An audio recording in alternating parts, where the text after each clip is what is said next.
Okay, folks. Actually, good morning this time. Didn't oversleep, but barely slept. This time change is doing a number on. It's been like a couple of weeks now, right? Since daylight savings time. But my circadian rhythm is still so out of whack. Turn this off, turn this on. Get the cool obsidian logo. But could be worse. 4 measly hours of sleep, if even that, is better than waking up at 11 a.m. like last time. So regular start, no super late stream. But now we gotta go explain ourselves to Tune On, because of course, when we go in and actually get the job done that the boss wants, we get in trouble, have to explain ourselves. Where's Graven Ash? Where is Voices of Narat? Are they being pulled in to explain themselves? No, they can assemble all they want. Where is the Justice and the Archon of Justice's court?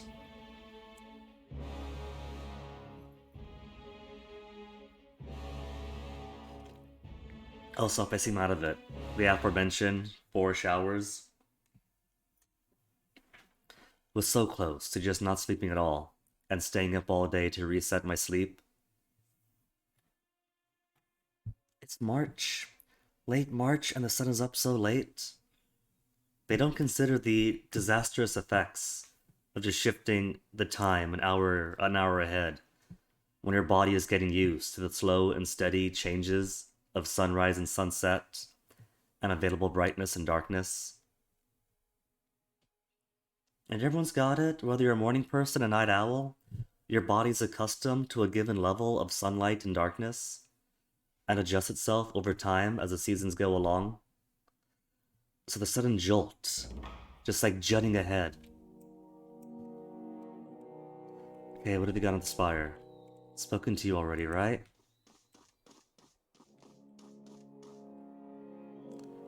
This is wrong, so very wrong.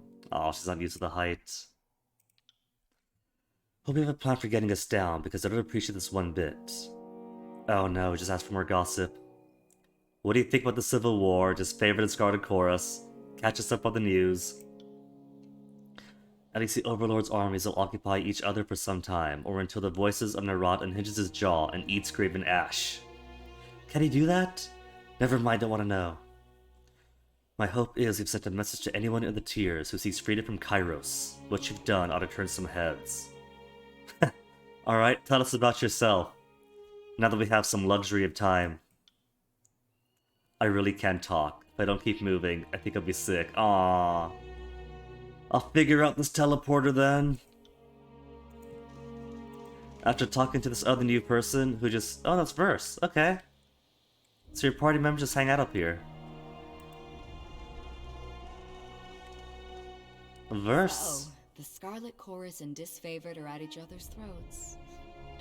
Can't say I didn't see that coming, but the Archons might have waited until one war was over before they started another. Do you think I made the right decision?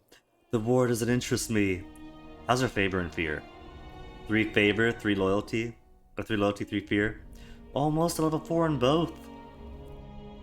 Verse has a very complicated relationship with our boss. Do you think I made the right decision? With the rebels? I'm sure Tunon didn't see that one coming when he dispatched you to help break the siege. Who can say? War is all about compromising your morals, deciding who lives and dies. What seems like a mistake turns into your greatest call down the road.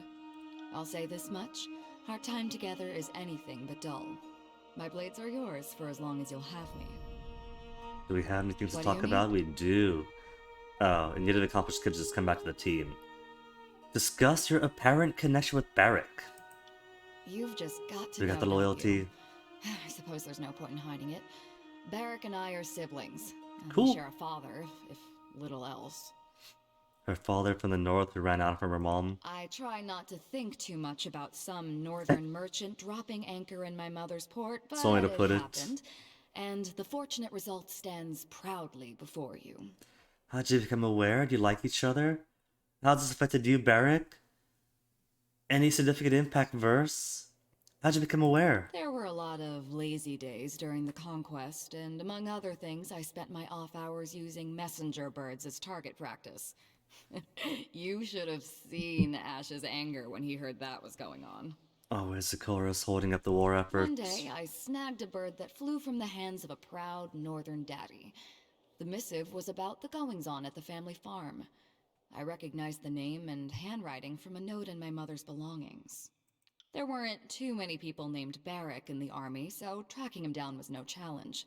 I cornered him in camp, and we shared a few heated words. Some blackmail, even. She tried to extort rings from me, and I was having none of it. Not even Graven Ash would think less of me for our father's indiscretion. It's so nice when they actually voice act their lines. Apparently, that's a thing that was added to Pillars of Eternity 2, I think?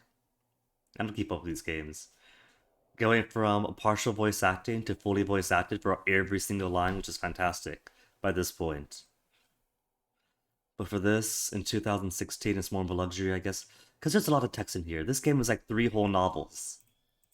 I like your confidence, but my ring belt is feeling a little light these days. Maybe you want to take me up on that offer, or I can start whispering in disfavored ears. Think about it. Alright, siblings, do you two like each other? I've tried to get along with that ironclad knot of repression, but it would seem he's having none of it. Good riddance, then.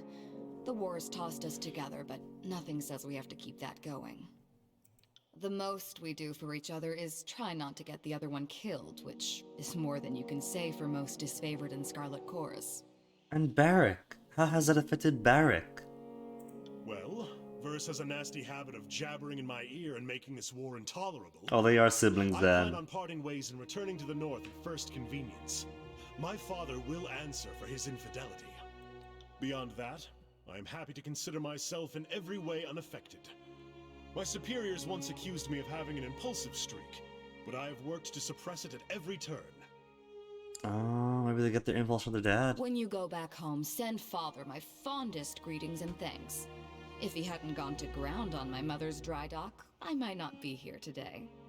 My heritage was a point of pride and distinction before I met you, Verse. Not that you would care. Alright, how about Verse? Any significant impact?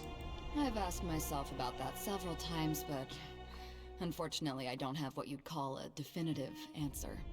The Northerners put a lot of meaning behind family and blood. Seems arbitrary to me, but I don't want to discredit it entirely. I told you about what happened to my Scarlet Fury sisters. The hesitation I experienced. Sometimes I wonder if that wasn't because of my connection to Barrack. He's stubborn, regimented. Everything I'm not. I suppose there's no telling for sure, but if I had to guess... Yeah. Sometimes I get messed up in my head, and learning I had a brother has helped me understand that better. What do you need? Nothing else? Alright, does anybody else have cool lore? Oh, they all have new things to talk about. They're all glowy. At least in theory, I'm supposed to be observing history and not getting myself wrapped into it. All the same, this is the thrill of a lifetime. Rarely does one stand so close to monumental moments in the making. You're playing a very dangerous game, or maybe toying with your food. By adopting the Vendrian God, you've bloodied the waters with the chum of hope. I must ask, did you help the Oathbreakers to suit your own plans and whims, or do you genuinely wish to protect them? It's already at Loyalty 3. What are our options? They didn't ask for this war. I mean, they kind of rose up, didn't they? When peace was already made. And nobody else is going to fight for it if I don't. Vendrian guarded a resource to be used at my discretion, nothing more. If I were sympathetic to the Oathbreakers, I wouldn't say to someone in the habit of recording me. Or I am still debating the fate of the Tearsmen. Nah. We shall represent the Tearsmen then. Didn't ask for it. No one else will fight for them if I don't. And what of their past actions against Kairos? Aren't you worried of guilt by association? We saw what became of Cairn for merely suggesting treachery. And Graven Ash and the voices in their are openly treacherous. And they're given free reign to be so. Don't care whether or not they love or hate Kairos, only that they obey me. Why would you liken my actions to those of Cairn? Their service to me is atonement for past transgressions. I will waste no time of talk on bygones. Their past crimes against Kairos was slight concern, but it's the overlord they hate, not me, not yet at least. Why would you compare me to Cairn? The Archon of Stone was said to be cavorting with the locals and suggesting that Kairos' claim to the tiers is invalid. Well, there must be some Of course, comparison after all the then. locals in question were the Beastman tribes, not regular folk. I like the Not Beastmen saying you're though. doing exactly what Cairn did. Just worried someone will infer that you're up to something treasonous and need some preemptive justice. They over the hate on me. Their service is atonement for past transgressions. Alright. They serve me now, so it's all Daijobu. We long held to the fantasy that someone would rally to our cause. Fear But with we assumed ebb. it would be our neighbors and And cousins loyalty. that rescued us from extinction. I'd never have guessed salvation would come from the enemy's court. And 41% to tier 3? Cool. Whatever you do next, consider that many eyes will be upon you. For you have both delivered and taken away the Overlord's edicts, and few will know how to make sense of the latter. You are an exception the Archons cannot afford to ignore. They will likely aim to control or destroy you. Has he heard of edicts being broken before? Most of Kairos' edicts were either worded to end in a manner of the Overlord's choosing, or the edicts have simply continued in perpetuity. That's not to say there haven't been stories of broken edicts. They're just uncommon. So it happens. The oldest is, I think, Goldbraith and the Edict of Sorrows, and that tale dates back to around the year 110. 300 years ago? The most recent was the Edict of Twisting Grasses, back in 380. In all these stories, Kairos' edict very clearly gives its victim a single way to escape, and someone manages it. What's never happened is the pure abatement of an edict, like using a spell of warding or cancellation. Alright. Any more to talk about? Current matters. Give us a gossip on the current civil war, about us claiming a tower for Of ourselves. course, how can I help? What another region we're in? The Spires predate us all. As far as I know, we're the only ones who've been up here since... ever? I think this might be a first. Perhaps the real Trailblazer had trouble getting down and was lost to history. Or they want to wear the fifth eye. Of course. How can I help? Region we're in, again, it's not grayed out. The Spires predate us all. As far as I know, we're the... Of course. How can I help? I guess it doesn't gray out because it's tell us about this region for any region. Thoughts on our traveling associates? Are you asking for an objective assessment? Or is this your way of saying you want to gossip? Thoughts on Barrack? You must have some leverage over him, as I would have thought he'd lead us into a disfavored trap long ago. Or maybe the Legion is just that polite? I must admit, I am completely fascinated by his predicament. Ever tried diagramming the articulations of his armor? Don't. It'll only lead to madness and ruination. And his sister verse? I know little of swordplay. Mouse is a bit and whippy couldn't today. work a curve and arrow to save my life. I can't really comment on the lady. Lady, you're just afraid to talk in front of me, clear as day. Your sweat is easier to read than your ink scribbles. No, not at all. I just don't know how to comment on a warrior's worth, that's all. Really, Lantry? I thought you were all the guy about history. Spare me your blather. Pauses to read Lantry's body language. Is he crushing? Is that why he's blathering on? Huh. Think that, do you? Didn't know you had such swollen hope for me. No need to keep secrets, Lantry. Verse explain. He's already at 3 loyalty. You're at 3 almost 94. No need to keep secrets, Lantry. A most fascinating specimen. I think she has great potential. A dangerous amount of potential, to be blunt. The Scarlet Furies are the fighting elite of the Scarlet Chorus, and that means floating to the top of a sea of blood and chum. Whatever happened to being unable to assess a warrior? We should consider ourselves lucky to have her on our side, with her weapons usually pointed away from us. And Ebb? Good tidecasters stay underwater. Wow. Kairos did the Tears a favor by erasing those moon howlers from history. A shame one of them escaped justice.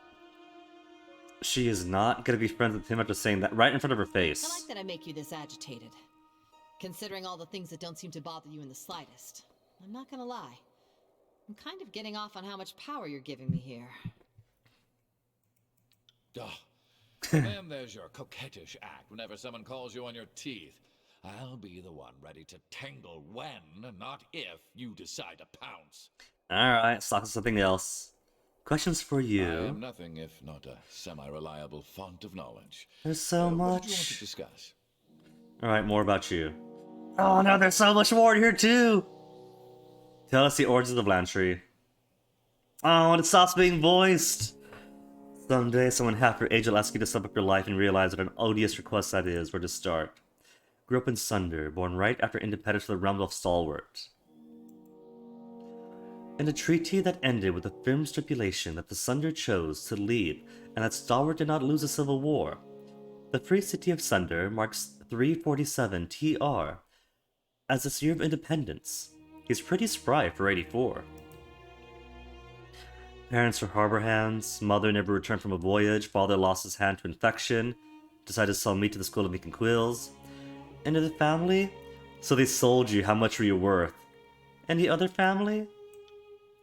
Irrelevant if they exist, you are strangers, family ties with several enjoyed with the sages. But the school has favoritism with blood relatives. As a novice assigned to the deep dovecotes, where I learned how to raise and groom birds to carry missives, and most of my early tomes are on that subject, 10 years and several tomes later. Someone said I was ready to be welcomed to the inner circle and shown the ways of magic. Since then, I spent a great deal of time in the field study, which I suppose readied me for life after the fall of Venom Citadel. Were you born Lantry? Or did you take a name? Most sages take a name when they join the school, but for me, the transition was difficult at first. Stuck to my old commoner name. And just never got around to picking some highfalutin name, like Sage Apophasis, or Sage Dangling Participle. Is this your true scheme? Did you always want to be a sage? Cannot imagine anything different, and when in his days yearned for battle and glory like most boys he knew. Having seen how short a soldier's life can be, he looks back on the old calling, that old mindset, and laugh.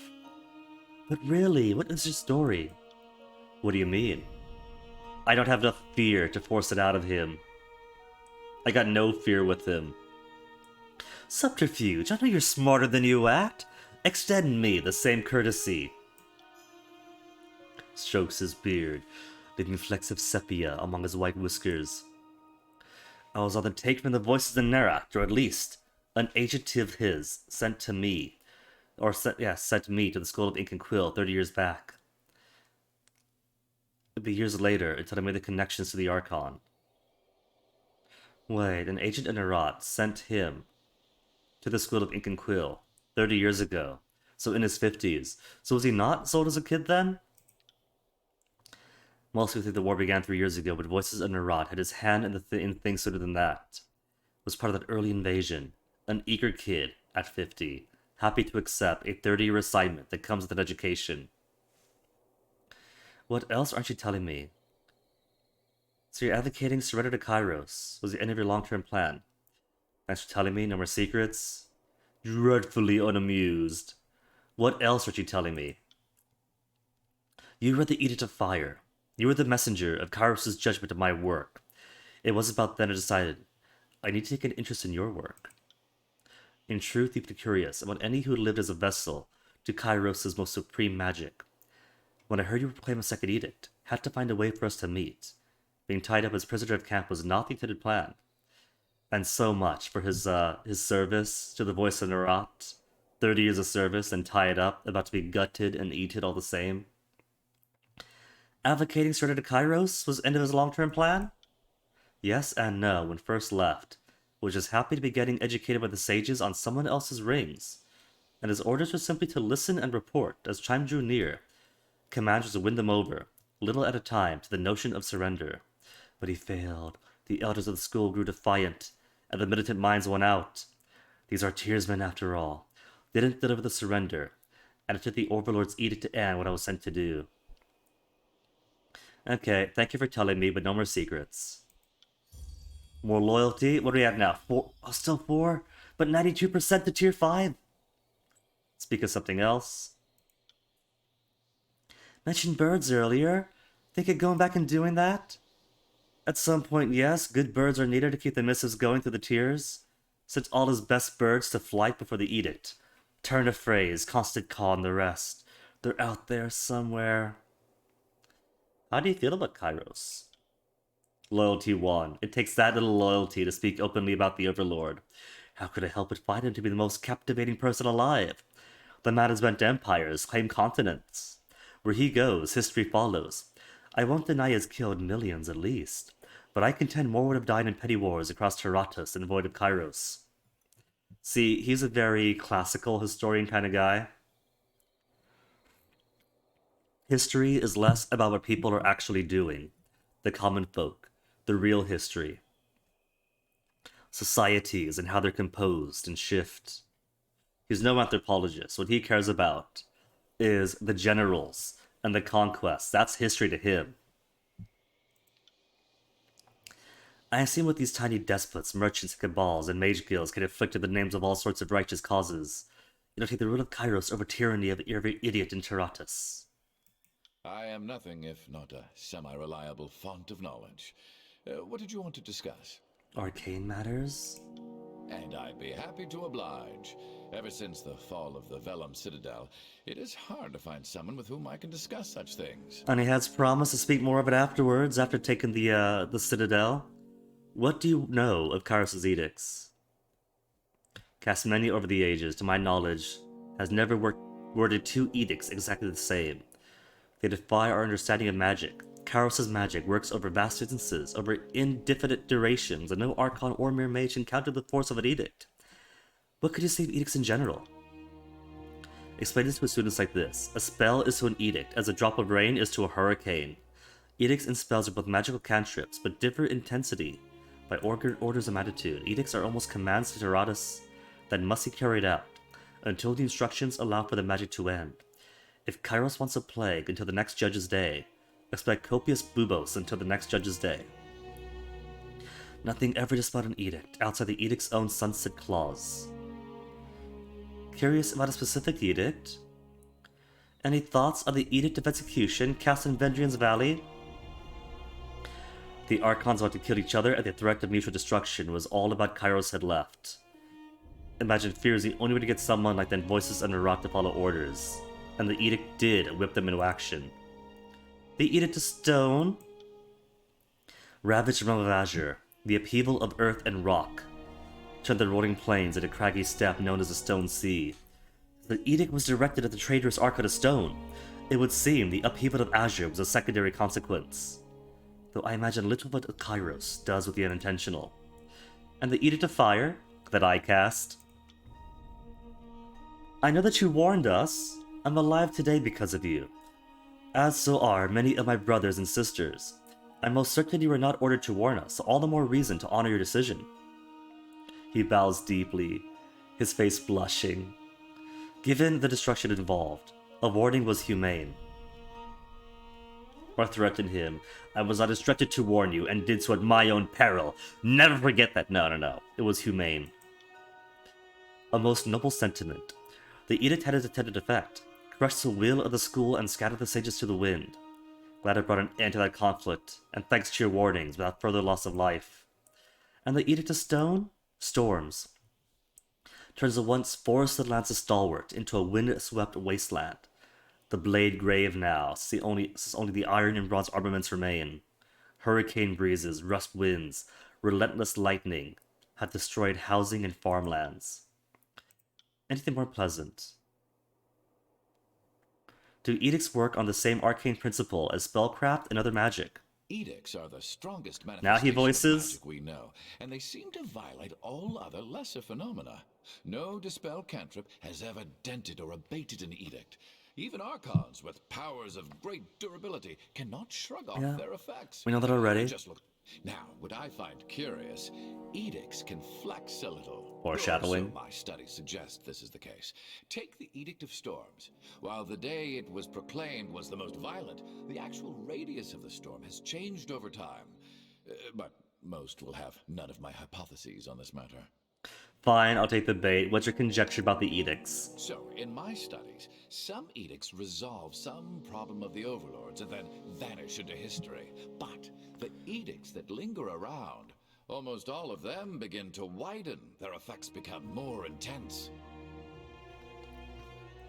Here's the intriguing part.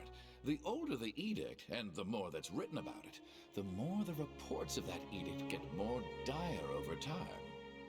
Is this the power of belief? The more it's talked about, the greater its infamy becomes and the more powerful. That's how legends work. Each generation tells them bigger. Perhaps edicts have a life of their own once set in motion. And the edicts ever vanish? Talking about things you don't understand. But that's how legends work. Each generation tells them bigger. True, I could just be overreacting to sloppy record keeping, but my hunch is that there's some correlation going on here. I contend that edicts are powered by fear. Fear of Kairos helps fuel the casting, and fear of the edict feeds the magic, sustaining it, and if enough people fear it, even growing it a bit. So do you think the reason Kairos is so hard on everyone isn't just because evil tyrannical overlord, but belief in the fear of Kairos powers Kairos' magic itself? Ruled by fear is certainly Kairos' way. Intellectual honesty demands that I study the matter more. If I'm correct, the more people fear and obsess over an edict, the stronger it becomes. Anyway, another study for another time. Could I pursue other questions with that? Now, would I No, I find can't. Curious, and I'd be happy to oblige. Ever since the So fall much of the more. It's been Velox half an System, hour. It is hard to find Magic of something- Archons. Studied Magic of Archons for many years. Compared to the sages, I'm an expert on the subject. Which is sad, because I got so much to learn. How does Archon magic work? How the magical powers are intuitive, and the voice in Iraq pulls out someone's mind, or Graven Ash protects his soldiers.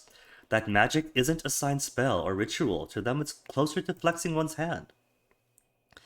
Archons are, what's the word for it? Axiom of magic? The root of all magic? Spell pioneers. Oh, that is a lot of lore. While every guild or school of magic will describe different name to the theory, all mages inevitably stumble upon one inescapable fact. Only the Archons can will magic into being. Everyone else can everyone else can recast magic by invoking the sigil of an Archon that has come before. None know how the Archons do their magic. It seems to be different with each Archon, but theory suggests that once an Archon starts to invoke their powers, anyone else who comes after that Archon could, with the proper knowledge, tap into that power with the proper sigil and know-how. This observed law has given rise to a common question from young students. Could one guess at a sigil of an Archon not yet born, or not remembered by history, or simply unknown to the caster, and successfully cast a spell? Experienced mystics would tell you this is impossible, for they know that it is not enough to just mimic the gesture of the sigil. One must have willful, conscious knowledge of the Archon, and the intended power being channeled. I'm not sure the analogy is off in many ways, but I see the Archons as the mothers of the original magic, and everyone else is imitating them. To confuse things, some Archons learn to cast other spells in the same fashion as us, lesser mages. If you are important as an Archon, you quickly learn that all knowledge is power. Are all Archons loyal to Kairos? Having seen Graven Ash, Voices of Nerat and Cairn, or we've heard of Cairn. Officially, yes. In actuality, no. Those with true gift for magic always come to the attention of Kairos. A few manage to evade attention for a bit. The School of Tides is founded by one such uncontrollable, but these are history's exceptions. Occulted Jade, the Archon of Tides, never bowed to Kairos, and it is said she survived the assassins sent to silence her. It makes her flight from Kairos before the war all the more troubling. We knew her as a symbol of strength, but when threatened, her weaker nature won. I mean, if she fled from Kairos, she lives. Doesn't have to die stupidly, could put up strength. When we read biographies of the Archons, we often refer to them as exarchs in their formative years, before stepping into their primes, but officially, Kairos is supposed to grant all titles of Archon. It is quite the faux pas to self-appellate. Exactly why Jade insisted on calling herself Archon of Tides. She didn't need Kairos' approval to earn the title she deserves, and I know she loved the fact that doing so must have annoyed Kairos. So not only has she fled, but that defiance to Kairos still exists then. That contradiction to Kairos' rule, I like it more now. How is an Archon born or bred? I think we all dream of one day waking up and become an Archon. Given some of the madmen and loons that have exhibited mystical greatness, it could seem unfair that the rest of us can't do it. I can say with confidence, Archons aren't born, they become. Graven Ash is a good study of this. Before he was the Archon of War, he was a successful commander, each victory more daring and glorious than the next. Somewhere along the way, his leadership took on the mythical qualities. The Graven Ash we know today can reach out and protect his soldiers from harm, but maybe at first, he could just protect those near him. I wouldn't know for certain, but all will attest that he didn't have his power his whole life. So could operate the same level as the edicts. The more one believes in it, the more powerful the power and the man becomes. And I'd be happy to oblige. What do you know spellcraft? I've forgotten more than most bloodchanters have ever learned. What do you want to know? Could you teach me anything? I think you know all I can teach. Ah, so we could have learned more, but our lore is too big. What sort of magic did sages teach you? Sage sinned into to mean traditional sigils. Those are preservation, concealment, and healing. As derived from the bygone archons, Theravis, Fading Wrath, and the Orphan Midwife. Preservation magic, largely functional. Sealing parchment, binding books, that sort of thing.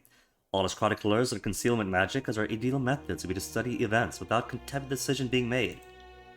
Healing magic, many of us modern sages study this in great detail. School has a shoddy reputation among the common folk.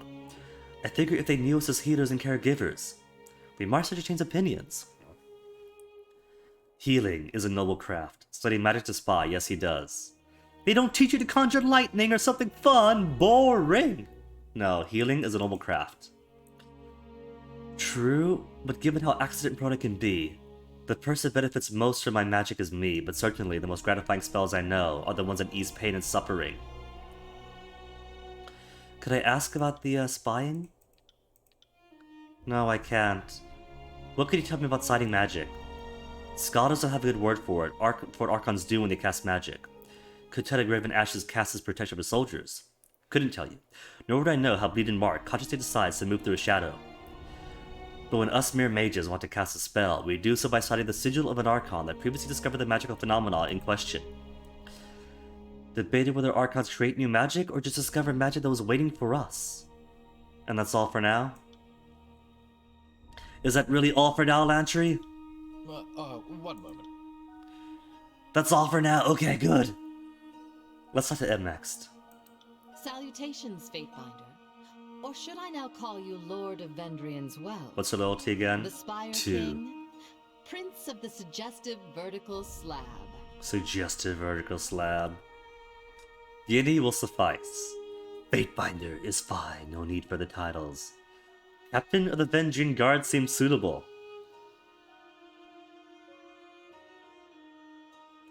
Well, there might subordinates, right?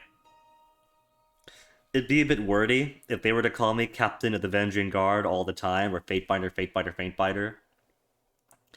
We can have a professional working relationship. Guinea will suffice. So if I might ask, what is your plan now? The edict no longer looms overhead, and Kairos' conquest of the tiers seems to be slipping. What with the armies in civil war. First order of business, speak to Tunon. After speaking to everybody else first, I might get Tunon by an hour in. Improvising, find others willing to follow me, but disfavor the Scarlet Chorus. All the Overlord's minions will fall. First order of business, speak to Tunon. I feel like saying the Overlord's minis will fall would be good on her. Others willing to follow. First order of business, speak with Tunon. Disfavored and Scarlet Chorus are both going to fall, though that's going to be the truth. Aren't you a Loyalty with feisty them. one? Where was this hate for Kairos' lackeys a few years ago? 93% to You tier seem 3. so very eager to turn on your old allies. But I'm not one to criticize. I think it's wise to lean into the winds of change. Alright, first order of business, speak with Tunon. I would counsel you to do just that. I'm sure the events of Vendrian's Well are best explained from your mouth to Tunon's ears. Furthermore, I'd guess the Archon of Justice would want to know your take on the Archons and their divide. I must find others willing to follow me. Kairos' armies made short work of the tiers. There's still plenty of anti-Kairos sentiment. Naturally. But not a lot of folks with any fight left in them. But we have a few options. Really, Eb. Gonna lay out the game plan for the next The month. classic option for a land war in the tiers is hiring Free City's mercenaries. Most of them were slain in the war, but the Bronze Brotherhood is still alive and strutting. They're stationed in Lethian's Crossing. The idea I was pitching to the Vendrian Guard. Let's arm every Beastman tribe that'll join us. The Stone Sea is home to a bevy of tribes that were freed during the war, and neither the Chorus nor the Disfavored can seem to tame them. I'm all about liberating the enslaved tribes and giving them a little piece of the tiers to side with us. If we really want to hate ourselves in the morning. Stalwart is pretty famous for not helping their neighbors, but also famous for being relentless at war. The Disfavored have their leadership surrounded, but the people in the storm-blasted countryside are still fighting. And while I don't endorse this, I must list all the options. The School of Ink and Quill. I'm sure there's some logic to working with them, just like there's some logic in cutting off your own head to prevent all future headaches. Listen. That's tempting. I've had those same thoughts myself. Alright, who do you suggest first? What about less obvious options? Well, the court has a guild of mages, the Forgebound, right? They are your peers, seeing as you're all legally sworn to Tunon. Maybe you can get them to be more loyal to you than to Tunon? That'd be cool. Forgebound? Aren't they the ones who make all the iron? What did that make us then? Comparable to Kairos. It's all of our guys. Everyone in the tiers uses bronze. Iron use is jealously guarded by Kairos. We could also try to drive a wedge between the Earthshakers and the Disfavored. The Disfavored are Titus family, but the Earthshakers are married in family? They were followers of Karen and got adopted in. You are right to call the Disfavored a family. Oh, Bear just They're wants to far brag. more than mere countrymen. And the strength of our legion is in the love we bear towards each other. He's so proud. Ever since the betrayal of Cairn, we have been less trusting of our arcane allies. The Earthshakers are a fickle academic bunch. Their principles align with their ambition, not the hopes of the North. Wouldn't turn down the help of mages? We need allies, no matter the past loyalties. If we could steal those mages out from under the disfavored, so much the better. Barrack is gonna hate that. I could also see him hating taking people in despite past loyalties. If you are willing to settle for Fear less, with Barrack. let that be your business. At least Graven Ash held us all to a higher standard. Did he? He also took the Earthshakers in, didn't he? So if these Archon-less mages could be persuaded to rally to us, we'd tip things in our favor. Easier said than done, of course. Okay, so who first? Who do you The suggest? Bronze Brotherhood of Lethian's Crossing aren't necessarily good company, but at least it'll be quick and easy to find out where we stand with them. We can afford them or not. They'll take a contract or not. Alright, any suggestions then? Well, my first suggestion would be to build a boat. Something durable, and take our chances on the high seas far from Kairos. You see why I love this world itself too? They're a seafaring, matriarchal people. We're a seafaring, matriarchal people. I have a second and more practical suggestion. Look to the horizon and slightly up.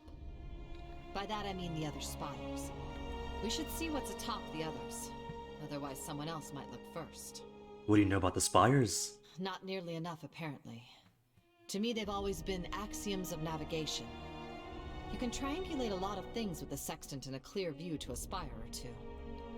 We've long known the spires radiate strong magical fields, and all save the mountain spire connect to the old walls.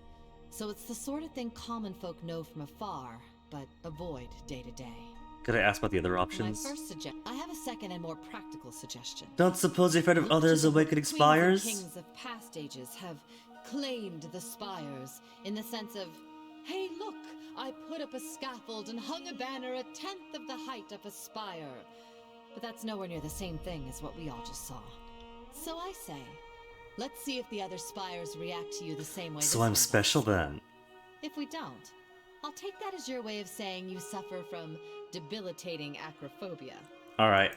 Well, short of Tunon giving you orders on pain of death, you have the luxury of acting on your own volition. Though the disfavored are likely to come for you. Now I gotta talk to Barrack. Whatever you decide, I'm at your disposal. Assistance most helpful, thanks. Try anything duplicitous, and you'll wish you were taken by the rot. Have a moment, let's speak further. What is it you need? I'm still amazed we survived the Edict of Execution. There's The more. Course may outnumber us, and the disfavored seem to grow more aggressive every passing span. But we've endured our neap days. The struggle now turns in our favor. We've already talked about allies among the The Tearsmen. classic option for a land war. If you think the idea there's also and while I don't endorse this, ask away. It just became so much bigger. Talk about magic. You know, I normally charge for this, but for you, Could you tell me about your magical tradition? now you know that's a very personal question. The knowledge I have is a centuries-old gift from the Archon of Tides. I would sooner discard my life than the sanctity of that gift. I will speak in generalities only. Perfectly fine. Tell me how you influenced Herotus' grave. Trade secret. Not going to talk about it. School of Tides dies with me, and so will this. Don't bother trying to change my mind on the matter. So we can't learn the moon sigils from her? How to influence ice, mist, and other forms of water. With years of training. No, look, most of those secrets I've already stolen ages ago by the sages. Doesn't mean I'm going to tell you just because the secret's already out. But it means you can go ask someone else if you really feel entitled to know. Lantry, before you ask, I've learned plenty of knowledge stolen by the sages, but no. I don't know how to do what Ebb does, magically or otherwise. Can you teach me what you know? Capable of it, but no, the secrets of the Archon of Tides dies with me. Teacher told us about Occultist Jade. Occultist Jade? I command you to teach me. No, I'm not gonna do that. The philosophical teachings of your magic. That's a question I could answer. It would surprise you a little to learn that we see all things, people, war seasons to be cyclical, waxing and waning through the various forms of life, like the tides and the light of Teratus' grave. Teratus, the planet, has two satellites visible by the naked eye, the tide-locked Teratus grave, and the rapidly orbiting interloper. Scholars have long studied the effect of these two moons of the ocean currents, and a great deal of folklore concerns the origins of the moons. A common belief in Kairos Empire is that Teratus' grave will finally set on the horizon when Kairos' rule ends, whereas those of the Tears insist the moons are older than the old walls, and will outlive even Kairos. The mind is limited. We are born and spend our lives dodging death. We expect all stories to have a beginning and an end. We assume all things start and stop like us. In truth, all things are cycles, some by matter of minutes, others by matters of years or lifetimes. In the School of Times, we appreciate patterns of all sorts. Most are called to the depths, others find their ancient skybounds. Many still find the tides of human emotion and political fortunes far more intriguing than inanimate tides found in orbits and oceans.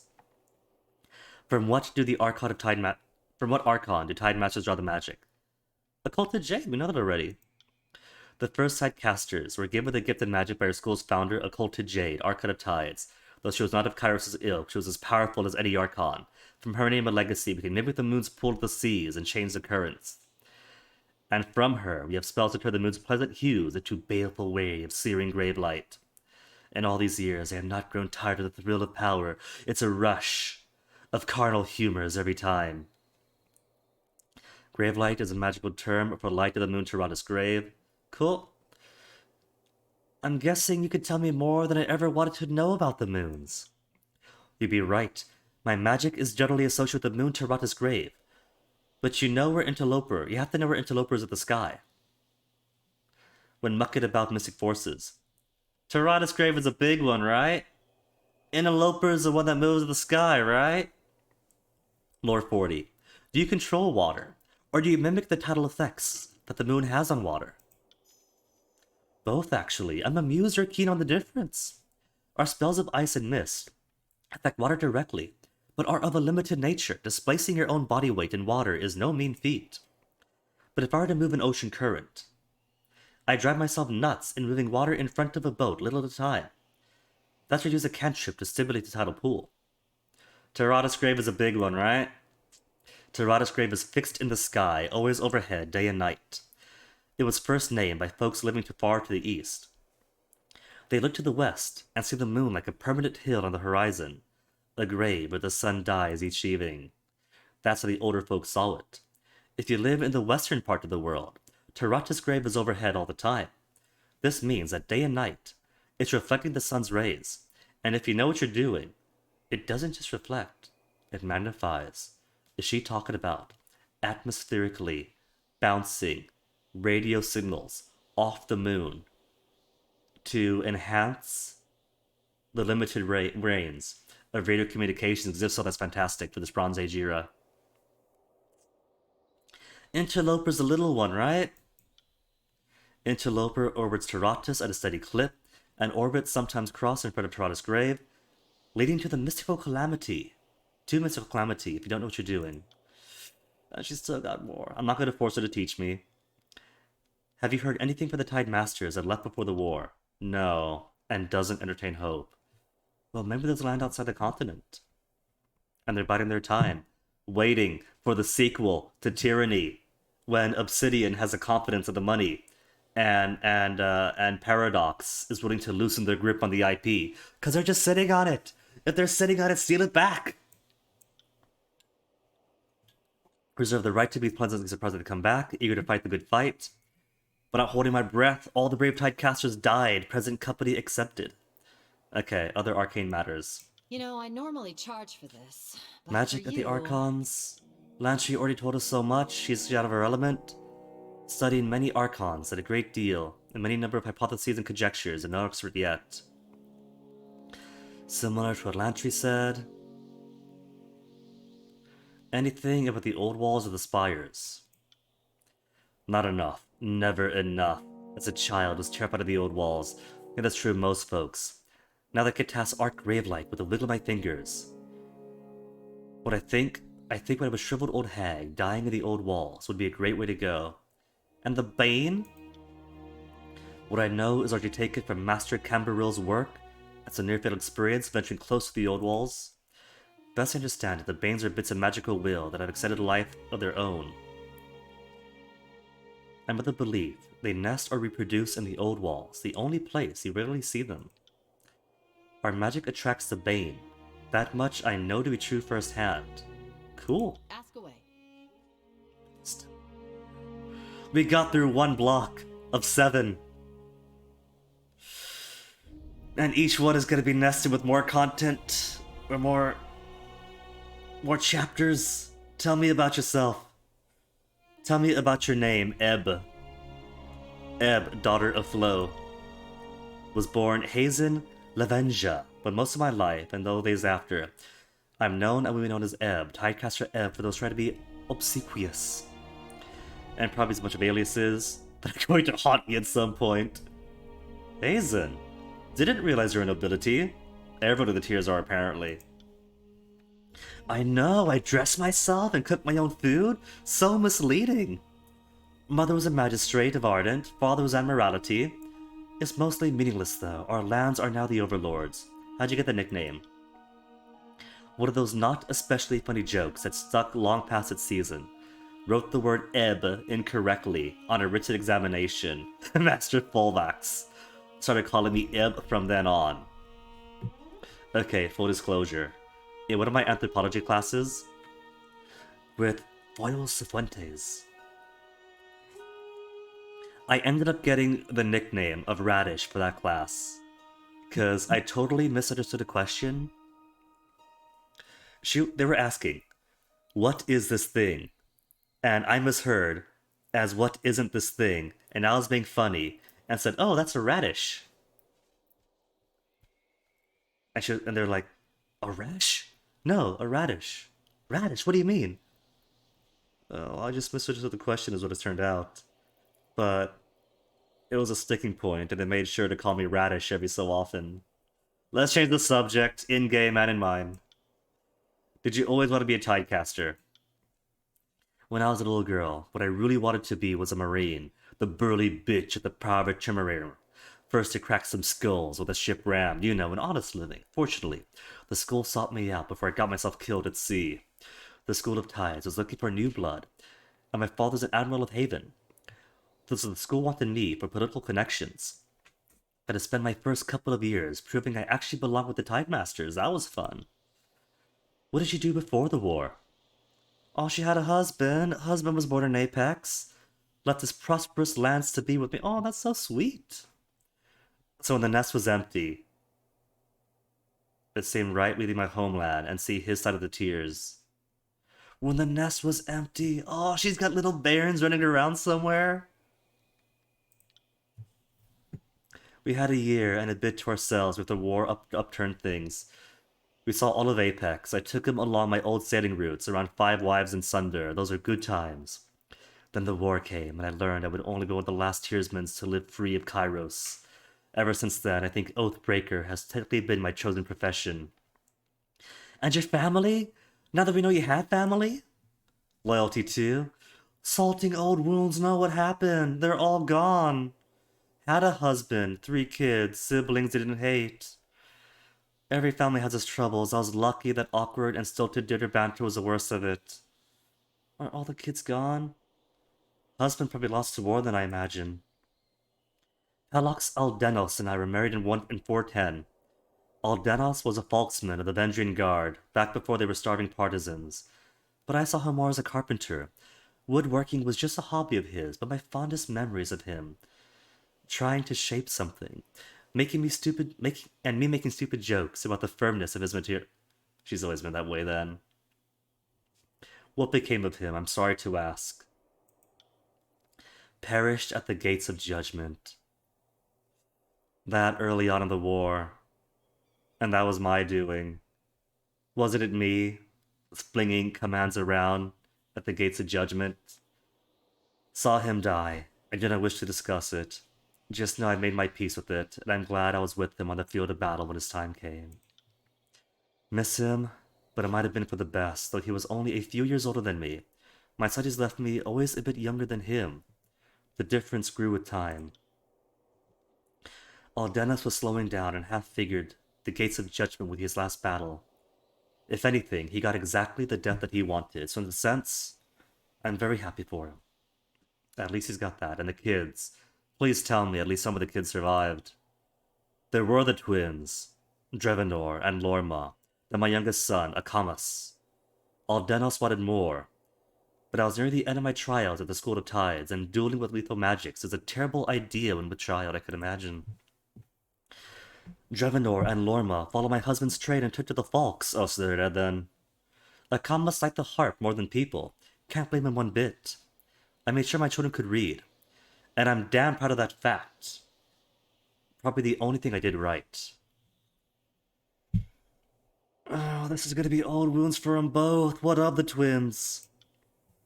Died at the gates of judgment. Or at least Drevenor died. Run through by his favorite spear. Lorma was at the battle, but I don't know what became of her. My theory has been she was recruited by the Scarlet Chorus. Perhaps she has a new name. If she's still alive. Well, let's hope at least. Maybe still alive. And the youngest? Stories like this. He's gentle and likes harps, and wants to keep to himself and play music. That's a massive flag. The sweetest among them. Without Drevenor and Lorma, Akamas, he never quite took his own life in 430. Should have put him on a trireme and shoved him out into the high seas. He did not ask for birth, nor did I prepare him for the bitterness that life would offer. Very sorry for your loss. Spare me the sorrow. We've all lost family to Kairos. I just lost 2 in one battle. But even then, I'm hardly unique. Alright, change the subject. Rest of your family? The siblings you didn't hate? My family's Haven folk through and through. My mother prided herself on being descended from a Hazen Rabban, one of the founding magistrates of the city of Ardent. Sad thing is, they died during the conquest. But that's not how I lost contact. I lost contact because magic and travel became my life. I had plenty of time to get to know them as an adult, but I simply missed it. But that one's my fault. Can't blame Kairos for everything. Not sure so I believe any of this. No, people got their complexities. She is a mature woman. In the second spring of her life, she's had hardships, but she's had time to cope and understand herself. Let's change the subject. How'd you fought the Venging Guard? In times past, folks of Apex would run out of town if they saw 2 or more Tidecasters congregating. But war makes strange bedfellows. To the Venging Guard's credit, they knew they had to rely on their neighbors. It's to my shame that many of my peers are cowards. If the whole school had met the enemy's unified force. Waves her hand dismissively. If the people of Apex are hostile, why come to their aid? Why were the Tidecasters elected to fight? Clearly they have power. Too much navel-gazing. Not enough vitriol. Or that's my guess. A century of relative peace and calm meant that we become a guild of too many musicians and poets. Then why aid those hostile to you? That the School of Tides had no official claim to the land, we consider Vengeance Well to be something of a sacred realm. Vengeance Well itself. We've taken your sacred lands then. It's more than a landlocked circle of mountains. It's sort of big bowl of peculiar waterways. Besides, my late husband was from Apex, and I know he'd have joined with the Vendrian Guard. He'd lived long enough. So I need to honor his passion and do this for him. Alright, 2 down. Question about the people of the Tears. We all know how to swim, and we all know how to fight. Most Northmen are lucky to make half that boast. What would you like to know? See, John Ingold from the game dev Inkle tweets a lot about, like, narrative in video games, because Inkle's big thing is narrative in video games. I played Heaven's Vault on streams. I haven't played 80 Days, but people loved it. And, this game kind of exemplifies what he means about dialogue in video games, or lots of things in video games really, being a checklist. You go through the checklist, you have to see all the things, get all the lore. And Ingold and Inkle itself are pretty cool about trying to defy that, like in Heaven's Vault. The reason why the Robot 6 constantly harangues Alasra, yeah, it's Alasra, is that they're doing the bold thing of they don't want the player to see and do everything. They can if they really want to, but they don't have to. So every time you do something, 6 is like, Mistress, we have seen 2 things now. May I hop us back to the Nightingale? And you say, shut up 6! Because as players, you want to see everything, you don't like failure. And especially for Heaven's Vault, you want to learn all there is to learn. You play a space archaeologist, you're gonna be space archaeologist.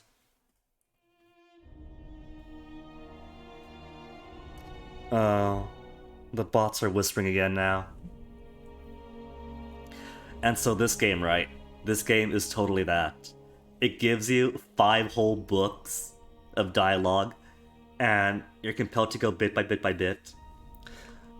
But the fear and loyalty system, right?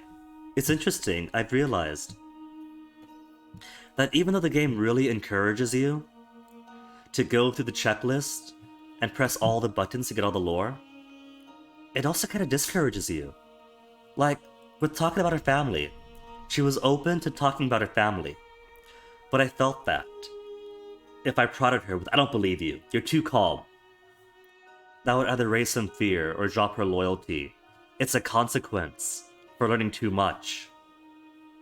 And she's already expressed that she is guarded about her school of magic and doesn't want to teach anyone. She wants to take it to her grave. That secret is her last bit of pride, and she won't have anyone else steal it. So, in game system terms, my assumption is, if I force her, as authority of Fatebinder and her boss, that she might, or she might not, but it will have consequence. She'll fear me more, or I'll lose loyalty, or both, and maybe learn something from it, maybe learn some magic, or maybe get nothing more than her hatred. So it's kind of interesting that the people in this game, they're all encyclopedias. And as soon as conversation begins, they will happily give you their life story, their political analysis, their gossip on the people in the party. In one afternoon,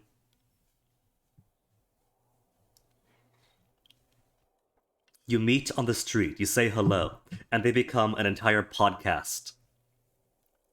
But it's not without consequence.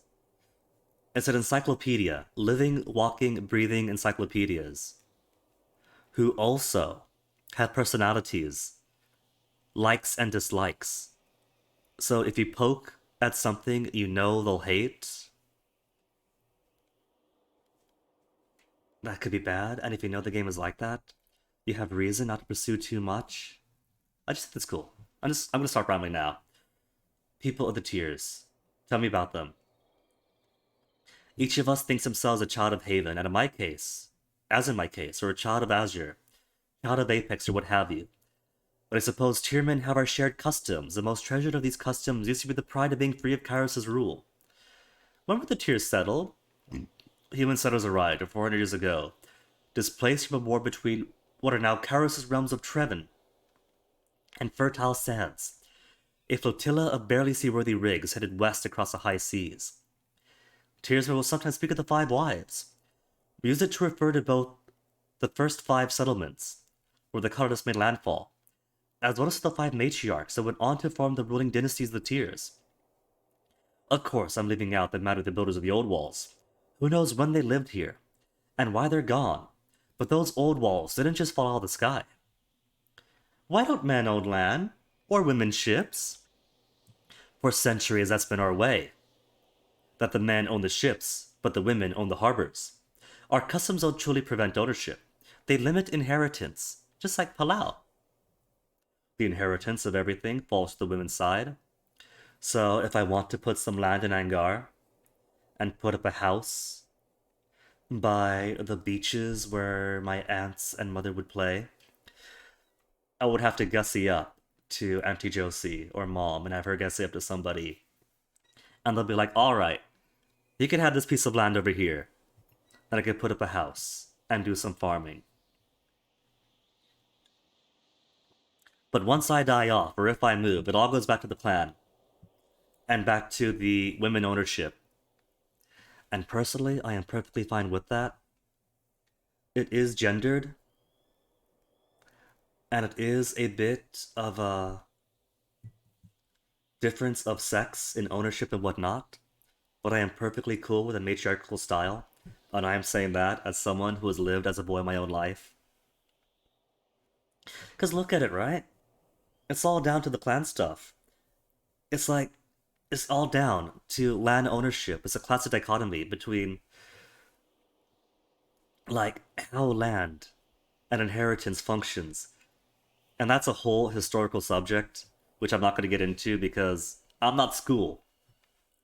But basically, it's down to, like, individual land ownership and accumulation of wealth versus family or clan ownership and benefits for everybody. Which I really wish Crusader Kings 3 did with land ownership and the different government types. You've got feudal for everybody who models the European style of feudal contracts. Tribal for people who are so primitive, the most complex thing you can build is a wooden wall. Clan, basically Muslim. So, European model, too primitive, Muslim. But they could have done something with clan. Clan could have been like a different system of land ownership. So much of the world could have fallen under the clan system. But in-game, all you get is feudal contracts, Muslim or primitive. Which doesn't do anyone any favor, and there's some really bad implications. Like the entire world, right?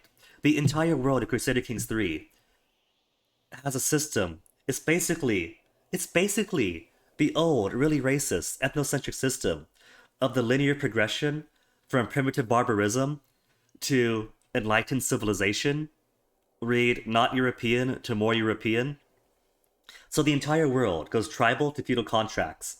Unless you're Muslim, then you get clans, and only Muslims get clans. So it kind of feels like Crusader Kings is saying two terrible things at once. That civilization goes from so primitive you can only build a wall until you resemble European style feudalism. And the Muslims specifically the Muslims alone, are so alien that they themselves are the only ones to get a unique government type. You see how this goes? This started talking about this matriarchal thing here, and land ownership, and systems of land ownership and inheritance, to how that works in Crusader Kings 3, to a bit of a background on historical, racist, ethnocentric models. How about I play the game? How about that? Men own the ships, women own the harbors, customs will truly prevent ownership, they have an inheritance, land passed to daughters, and sisters, and mothers and aunts. Ships passed to sons, and brothers, and fathers, and uncles. Seems strange to outsiders, but makes perfect sense to me, same. Men are blessed with wanderlust, women with a sense of permanent. Likewise. And speaking of which, the thing is, I don't know how the matriarchal women inheritance works in Palau insofar as trans goes. Like, there are queer Palauans. When I was with the old Gia, and we were kind of keen on going to Palau someday, she was looking at lots of blogs by Westerners. Because heaven forbid she talked to me or the Palauans. No, you gotta look at blogs by Westerners who lived or visited Palau. And her impression was I was like very backwards, very anti-LGBT. We got the LGBT, we got the QIA. We have trans Palauans, we got queer Palauans. But I honestly don't know how that affects inheritance. If they go by gender at birth, or if a trans Palauan can gain or lose inheritance rights. It's interesting to think about, but I don't think we have any examples to call on. Because especially my mom's case, right? My mom was very old-fashioned. She's very, this didn't exist because I never saw it growing up. You know, kind of an object permanence thing. But then when she realizes that she has queer kids or grandkids or relatives, then that she sees it, then she's like, oh yeah, and then fully supportive. It's terrible, that it starts off with the, oh, we never had this growing up, this is fake, this is new. But, the old kind of be that way sometimes. That's old being old. I'm gonna give her props for when she realizes that there are such people close to her in her family, that it's all full support. It doesn't try to argue it. It shifts her worldview. Lots of people start from a worldview of ignorance. So it's good when that worldview can be molded.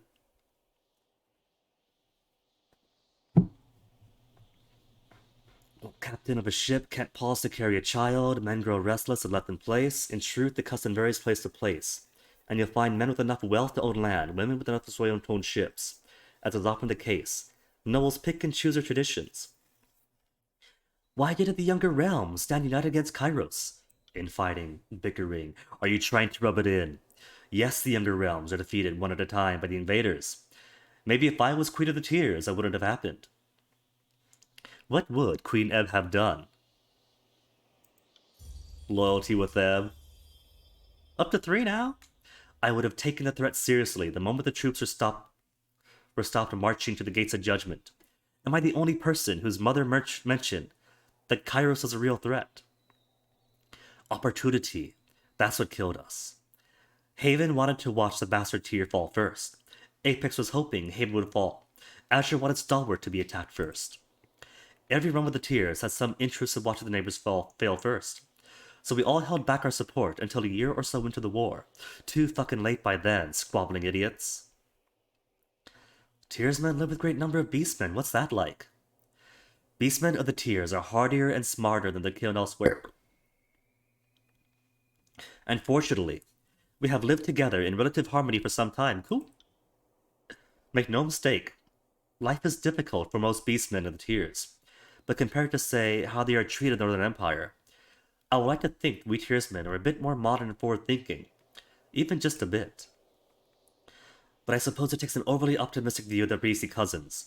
I find their clumsy honesty endearing, and while no one would ever say nice things about my cooking, no Beastman has ever said anything mean about my worst dishes. We're still in Subject 3, the nested tiers of Subject 3, the major resistors of Kairos' rule. Kairos made swift work of the Tears, destroying most Boys, of the sticking my great throat a armies of the voice, younger a break. realms in a few short years of war. Of course, queens can be bowed, captains slain, but we are a proud people. I think Kairos will find the stubborn remnants of the Tears hard to eradicate completely. Was there a particular group you wish to discuss? Unbroken. The Unbroken is the name of the military of the now Good, fallen keep talking. realm of Stalwart. Every citizen of Stalwart was trained to fight, and all were expected to answer the rallying cry of the Regents, the ruling small council of the realm. A decade ago, Stalwart was the ass end of jokes Tearsmen would tell each other. The people of Stalwart are obnoxiously proud of a long history of being invaded, but never losing. The Disfavored put an end to their vaunted record of victory. Yeah, but they cheated. They had an edict. The Unbroken still persist, albeit marginally so. The Disfavored withdrew after the Edict of Storms began shredding the landscape. Their holdfast of Sentinel Stand Keep was never taken, and the citizen army, though scattered, could still be rallied. Stonestalker tribe? Kairos' war was disastrous to the human realm of Azure, but a stroke of good luck for the numerous beastmen that toiled in Azure's endless wheat fields. With the masters all dead, the serfs have been set free. Alright, we're gonna decide with the serfs. The Stonestalkers I've already are decided. born from these newly freed beasts. I imagine they would never bow to Kairos or the Archons. Too many generations have been enslaved. I'd wager anything they'll die before they ever bow. Beastmen understand strength and leadership, but it's always in the concrete sense. I can't pretend to know how they think, but I could never imagine them accepting an absent Prima. A distant ruler they can't see or smell seems a bit too abstract. So we give them a Prima of their own to be governor under us. Bronze Brotherhood. The Bronze Brotherhood is one of the most feared and famous of the Free City mercenary companies. They serve the highest bidder, and during the war, that was Kairos. Most of the Brotherhood perished in the war, but a handful, the crew hired to work at Lethian's Crossing. They got to babysit the Forgebound and survived the last few years with minor losses. Charger The is band stuck. is too small to be a serious threat to the Disfavored or the Chorus, but they are scourge-worshipping berserks that will adopt any enemy for the right price. Maybe even Kairos.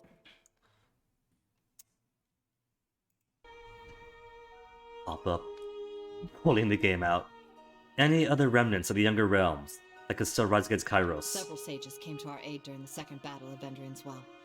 I at first thought they meant to kill me, but instead they put their lives on the line for us. Why are they so keen on this? Like, Lantry is hostile to her. She's certain any sage is gonna kill her. They spoke of others in their guild braving the Edict of Fire to salvage lore from the burning library. Though I may find them untrustworthy, it must be said that the sages have a certain fearlessness toward the Overlord.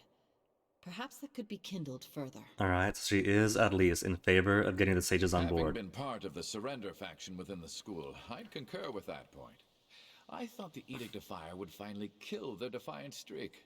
But no, the sages still refuse to bow. We can and should mind their passion. Historically speaking, an alliance with the School of Ink and Quill is just asking to have your efforts stolen and your goals undermined. Mark my words, some things never change. Think of the sages as a resource. In that sense, we're fools not to use them. Would you rather them our enemies? Your concern is noted, but irrelevant. If the sages will obey me, I will work with them. Nah, think of them as a resource. Which probably won't gain any points at Lantry, but come on, he's a spy, right?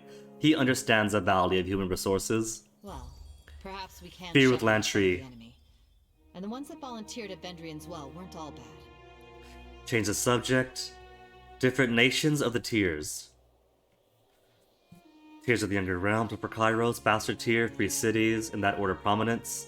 All trace our roots back to the Five Wives. Sometimes a bit of ancestral shoreline seems all we have in common. Tell me about the Younger Realms. Haven, Azure, Apex, and Stalwart have been the four major forces of the tiers for the last 4 centuries. A few other dynasties have tried their hand, but all eventually defeated or absorbed into the 4 we know today. Not sure when the term younger came into fashion, but it's always been the term of humble contrast. Just look at the old walls. Someone was here before us and built them. Don't know really anything about them, but it stands to reason there used to be an older realms that did all the construction. Before Kairos came, the tiers were the younger realm. Right. Talk about the bastard tier. Northernmost of the tiers, the choke point to the Northern Empire, a hub of trade for centuries, a long line of merchant families and private armies, kept the realm largely lawless. Many used to joke about the bastard city being sacked by rabid dogs. Tunon's capture of the city was a terrible blow to the morale of the tradesmen. We knew the day Kairos was more than just a fun story to tell your kids.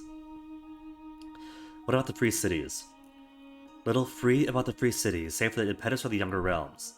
They're not physically adjacent, but rather politically allied by their shared hatred of the other realms.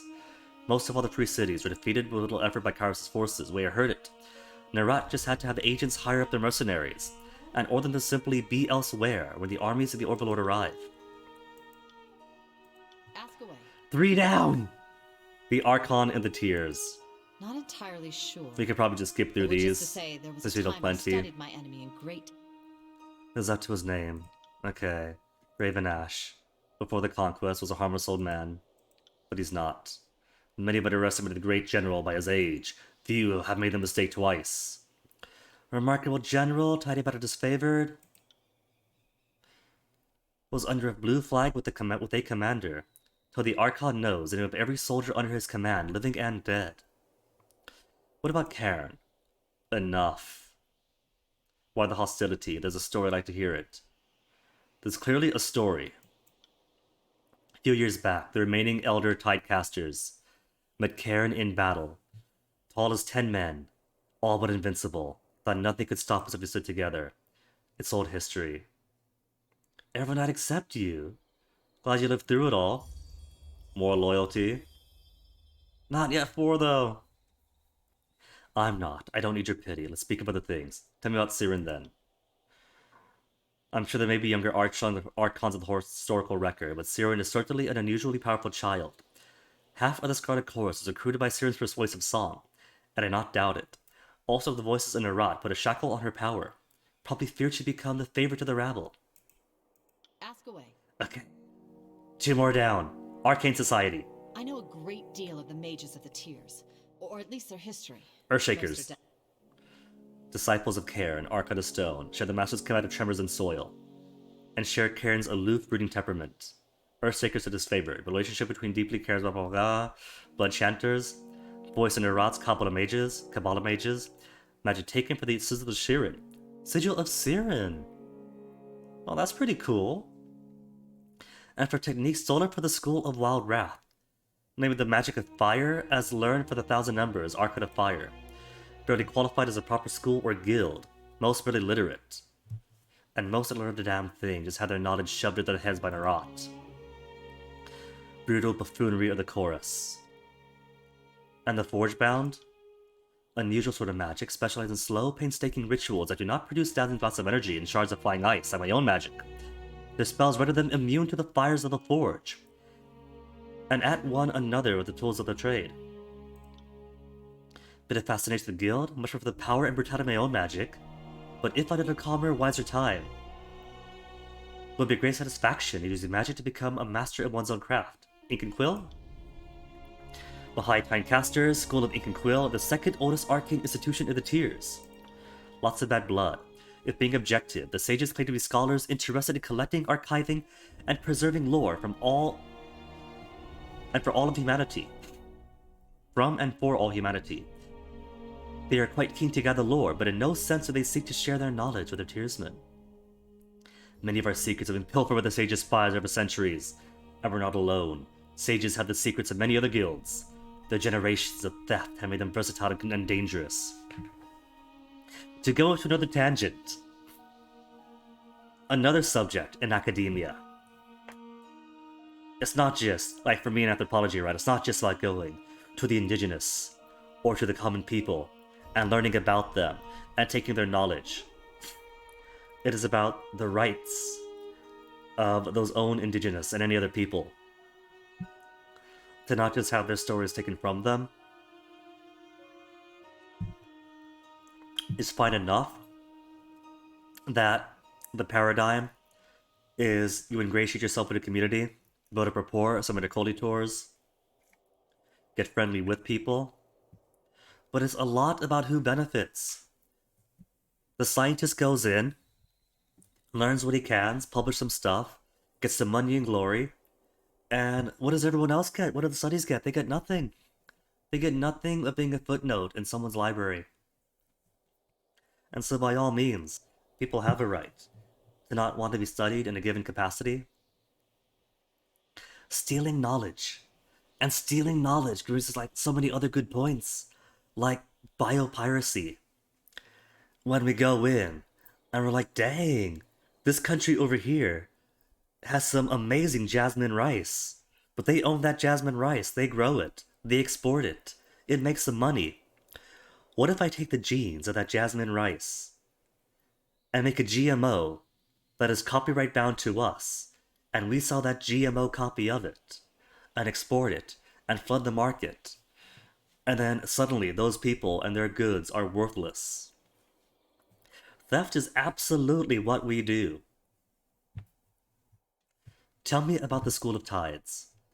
Patron occult Jade Arc of the Tides is as old as the settlers of the Five Wives. For nearly 5 centuries, we're a master of the coast and rivers.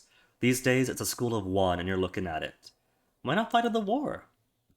About a year or so before the troops arrived at Master Tier, occult Jade proclaimed the Age of Tears was over, and she departs southwest into unknown, unending ocean, rather than face Kairos. Most of the guildmates went along, choosing risk of the endless high seas, the risk of battle. Few of us, the militants, as our peaceful brethren dubbed us, chose to stand and fight. To my knowledge, I'm the last of those that decided to fight. Can we ask about this stuff? What was school like before the war? At the time when the Tidecasters were the most powerful of guild, of the tiers. Kingdom of Haven accepted us as defenders of the sea trade, and the noble houses gave us peace and quiet in exchange for teaching their sons and daughters music, writing, and navigation. I thought the other schools coveted our knowledge, they feared our wrath. Between our destructive magic and our archon patron, others knew attacking us meant suicide. But how did it fall? Cairn issued a challenge, and Master Folvax, Hagrivar, and Camberol leapt at the chance. I told them it was a hopeless clash. I think they were ready to die. As the youngest Tidecaster studied the tears, I exercised better part of valor, went to hiding. But then my sense of shame kicked in. And that's about when I thought of the Vendrian Guard. Old as the Five Wives? By all accounts, occult Jade was among the initial settlers of the land that made landfall in Tears before Kairos first cast an edict. Does that mean, then, that occulted Jade possibly predates Kairos? A bit old and stooped, she looked amazing for nearly 500. I know a great deal of the mages of the Tiers, or at least their history. Other magic schools in the Tiers? Several to crop up in Wither's for centuries. Cutter's Guild took their healing magics north centuries ago. Flowering Winter always limped along as an inconsequential group of gardeners. Most other schools of the Tiers fizzled out early, slain by suspicious neighbors, subverted and destroyed by some of the big 3 schools. Ask away. Last one! Travel companions! Barrack! My one concern with Barrack is that he's still loyal to Graven Ash, and not to you. Barrack seems steadfast, faithful, and dependable. He's got 2 loyalty. But if it comes down to We can you make it versus 3. Graven Ash, therein lies the test. It brought a tactical asset. Soon we try to find a prime out of that suit, curious to see if his midsection is as strong, firm, and taut as I've imagined would be. She just wants his abs. Verse? We should consider ourselves fortunate that one of the most deadly members of the Scarlet Furies considers you a suitable gang leader. That said, I think her involvement with you is entirely suspect. I would wager good money the voices of Neratis listening through her, or perhaps seeing what she sees. She's already admitted as such. If I were you, I would keep a close eye on Burse. If she wanted to kill you, she could have done it already. I can't help shake the feeling that she's part of some long ploy with the Archon of Secrets. And Lantry? Probably the only word thief I haven't wanted to dismember. Him? I'd merely play with an ice knife. So she likes him! That's approval. Wandering Scholar seems an act. It's always a knack with the sages, always pretending to know less than they're ready to do. I'm sure he's got 1,000 reasons for why he's not like them or more trustworthy than the rest, but I know his types, I don't trust him. Praise coming from you. I'm gonna take his staff and repeatedly jam it into your backside until your prolapse. And just like that, balance is restored to all non-existence. You had me worried there. Ask away. What is it you need? That's it! We've finally gone through her! Just took like 40 minutes. Reputation ability? Oh, we got more reputation ability. I wouldn't got the 1 point, can't do this yet. Journal, stirring visions. Interact with Spire device. Speak to Barrick. Ah, Barrick wants to talk. To be free from his armored prison. Okay, Scarlet Chorus gave me a hate thing. Scarlet Skin. Disfavored. We had so much favor with them. But they don't hate me as much. You don't have Undying Fate Binder. Venging Guard, absolutely love us. Lethian's Crossing, nothing yet. Ebb has given us Terratus Embrace. Once per rest, Ebb of the party lifted into the sky. Ebb radiates moonlight, healing allies and harming enemies. Oh, that seems pretty cool. That seems very cool. Okay, let me talk to Barrick next. Maybe he doesn't have too much. Fate Binder if you have a moment. I know the two of us have clashed on several subjects as the Iron Marshal assigned me to your protection. I hope those disagreements do not weigh too heavily against the request I'm about to make for you. If it's a hug, I've got some bad news. Relax, Barrick. Just tell me what's on your mind. Loyalty with Barrick for being cool with him. It's not yet 3, though. I hope perhaps the adjudicator would hear my case. What are you talking about? I have been encased in this shell since Kairos' Edict to Storms made a grave of old stalwart. It occurred in service of the overlord, and I would ask the overlord free me of its burden. Aren't you more useful in the armor? Tunon can't order Kairos to take the armor off. I will happily take your case of the Archon. More loyalty. Is he back to 3? He's back to 3! Thank you, Fatebinder. His salute rings like a poorly cast spell. I eagerly await the Archon's judgment. I'm gonna end up breaking his heart, aren't I? You came there, Barrick? Oh, sure. First he asked our permission to fix his armor. Now he's mad at us. Stare, unmoving. You get the impression. His mood is dark even further. Are you mad about something? The stench that his armor exudes has You intensified. betrayed Graven Ash, the Legion, and our northern countrymen. As far as I'm concerned, you are a traitor to this campaign. He's at 3 fear with 89% to tier 4. Stand down, soldier. People of the tiers deserve to govern themselves. My right as Tudon's Fatebinder to choose a side. Athletics, punch him in the gut. Stand down. Something in your tone causes Barrett to reflexively straighten his posture and stand attention. See? You gotta know people. He is deeply proud of his soldier roots, so you treat him as such. He loves Graven Ash, but any commander will do. Gradually eases his stance and looks out at his palms, horrified by his automatic response. Let us be clear on one point. You have my blade, but my heart belongs to Ash and the North. I am a weapon bound to you only by duty. Nothing more. He says that, but it's loyalty 3 now. My Lord Binder, you have something which requires my attention? Let's make something clear. I am bound to you by oath and nothing more, by duty. My loyal binder. My loyal, lovely What can I binder. do for you? He's got nothing else to talk about. Okay, see, there we go. It's all done then. So who to bring with us to Tunon? I kind of want to bring Ebb or Reverse with. Let's bring Verse with. Verse... At your service, Fatebind. What do you need? And I seem to be missing a game. We're well matched, you and I. Verse is level 6. Everybody else is level 6. I'll tack homeward. See you there. And there is where Ebb is hiding now. An hour and a half into stream. We can finally leave the tower. What is it you need? Okay, let's go. Let's finally go.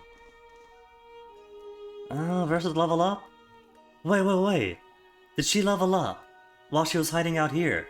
Did they gain experience? No, they can't. Because level up is based on skill use. And she hasn't been using skill use. All at the party. Okay, she's got dual wield. She's got bows. Parry, athletic.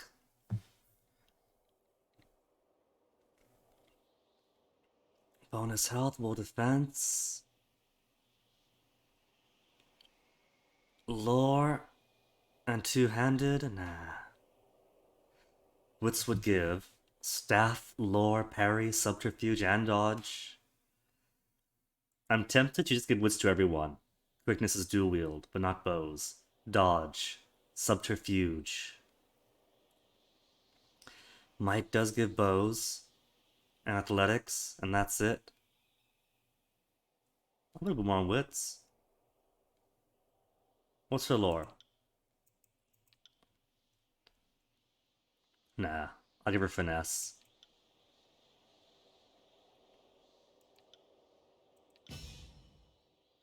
Give her finesse.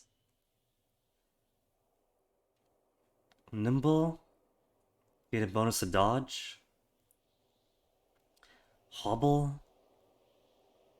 Increase accuracy, removes recovery penalty after changing weapon sets. Verse and party. All members gain bonus experience for dual wield, bows, athletics. Maybe for athletics? Immunity to burning and bleeding affliction. When superior to parry, use dodge skill to avoid incoming melee attacks. So does that mean then that when dodge is higher than parry, that dodge does all the things dodge does on top of melee? Could take that then. But burning and bleeding afflictions also want to avoid.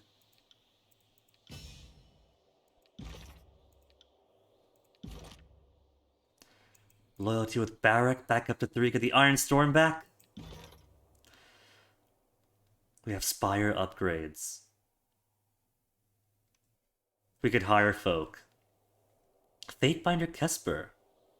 With the ability to change what skills you're proficient in. That's kind of cool. Tychon the Swindler. A swindler from Bastard City who's acquired valuable items left unattended. An old beast woman. Provides food to take into battle. Kenrick, smith who produces weapons. Tanara, teaches one-handed, two-handed, dual-wield, parry, and dodge. Corpse Eye, battlefield scavenger with many unique items for sale. I like this side of unique. Swordbreaker, one-handed, two-handed, dodge, and athletic. Isolon, one-handed weapons, parry, athletics. Saitus, unarmed, parry, dodge, and subterfuge. Ravnos, no one teaches lore anymore? Create camping supplies periodically. We don't have any lore trainers. I want everyone to learn lore. Okay, let's get valuable items.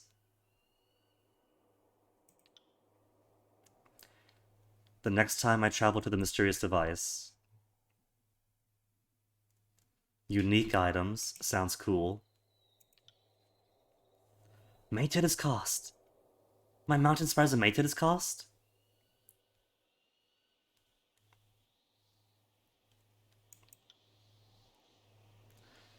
Select a region to view the information about its current edict. Edict to storms. No effect. No edict. Edict to fire. Edict to stone. So just here then. Just this gets the edicts. And all the places we can go to. No response from Tunon.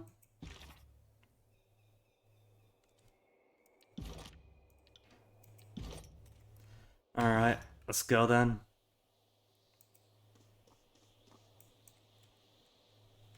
There's nothing else here? On closer inspection, a series of symbols carved around the base of the structure come into view. One symbol pulsed with blue-white glow. Patterns resemble the glowing lines of light seen on the floor of Ascension Hall. Stare at the symbol, the chill of the wind abates. Your chest swells with warmth. The air finally feels welcoming, lungs seat at last. I'd be careful getting any closer. This whole tower is humming with energies we don't understand. Now, I didn't say back away. Let's find out what it does, just to be cautious. You staked your claim on the tower and everything in it. Whatever that sculpture is, it belongs to you. I feel dizzy. Do you feel dizzy? What is this thing? The surface of the stone edifice trembles at your words. For a brief moment, the solid rock undulates, the same motion as a quiet pond rippled by rain. An echo bounces back from afar, your voice distorted and unfamiliar. Is this thing? Your voice. For a moment there, it sounded like song. That's pretty cool, that even if you don't have people within your party, they're still here. So slow comment. I want 4 or 5 people to follow me. 3 is too few, is too little. Sculpture still once again. A certain rush warmth through your body. A jolt of enervation that steadies my balance. Barrage of tactile sensations from my mind as they feel footsteps and wind, but not on your face or your limbs. Are we within the tower itself? A moment later, the flood of information begins to make sense. You are feeling the wind against the spire, and even the weight of your own feet, as if the spire were a second spine. With the connection made, you feel the awareness pull from this place, not as a traveler, but as one glimpsing the world from the impossibly far away. For this moment, there's nothing you cannot see, though you see it nearly all at once, in a flood of sensation that's difficult to parse. You see a spire at the crossing of ancient stone structure, 2 walls extending off into the distance. At the base of this eternal spire, settlers and merchants act in every way unconcerned, toiling under the observation of the unforgiving taskmasters, and the shadow of the spire falls over them. The mood changes. The settlers pause at their shared unease, looking up at the sky, towards you. So with the face look familiar, you recognize this place of the Thion's Crossing, where you served during the war. Near the settlement, built at the joining of ancient walls, you see a breach in the massive masonry. Closer to the old walls entrance, old walls. Shadow envelops you, muting all sound and vision slight delay. There's a feeling of perversion, of wrongness. Whatever arcane power is allowing your senses to drift free of your body seems to falter in this place. Figures haunt the stone halls, drifting emanations of cloud, claw, and fang. They pay you no heed, but you fear them all the same. In the depths of this forbidden place, the deepest chamber is bathed in light. An arcane symbol illuminates the floor. The details which your eyes when you focus, and towards the spire, feels familiar to the one you now occupy. Instead of radiating arcane light, it reeks of dust and crumbling stone. A branch, withering, once pulled from its tree. It reaches for you with a barely perceptible tug. The link recedes, arcane bonds still present, but the mythical energies for the moment are quiet. Body is full of excitement and fatigue. It is unclear whether the mystic connection is strengthening or you are siphoning. The tower offers nothing by way of answer.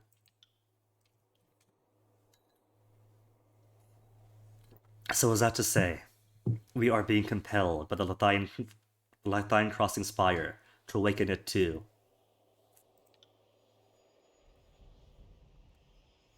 Teleporter's back on? Did you sense that? The ripples are everywhere. When you move, the magic of this place stirs and churns. That portal over there, those burning braziers, they all grow more intense as you approach. I think it's responding to your presence, for I am Lord and Master of this place. Before we get ahead of ourselves, it's worth remembering that you ended Kairos' edict. That is no small feat. Maybe your connection to this place is related. Either way, sounds like something for the arcane-minded to investigate. No doubt you have much to report to Tunon. While you meet with the Archon, Florian, Sybil, and I will tend to the wounded and salvage what we can for the Archon's war camps. We'll meet you back at Ascension Hall, provided the Archon of Justice doesn't execute you for assisting us. Find a way to the Thion's Crossing, investigate the spires. But first we gotta talk to Tunon, don't we? Travel to Tunon's court in Bastard City.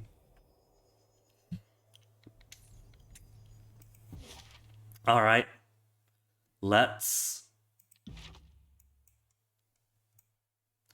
But first, it's almost been 2 hours, so I think what I'll do is give us a little BRB. And then we shall start anew. One good go. Tune on with no interruption to bathrooms. So I shall be back in a second.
Oh, should have made more tea.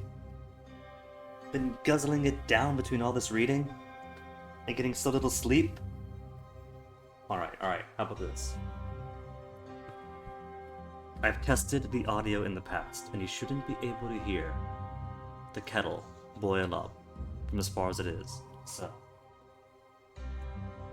try to pretend you can't hear it. Okay.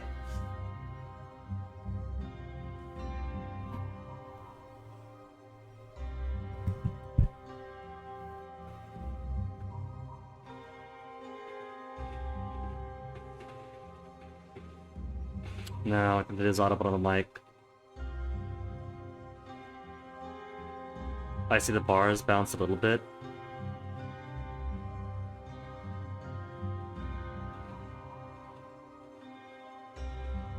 But it has less water in it, so it shouldn't take too long to boil. I just don't want it to, like, be boiling and making big noises for too long during the game.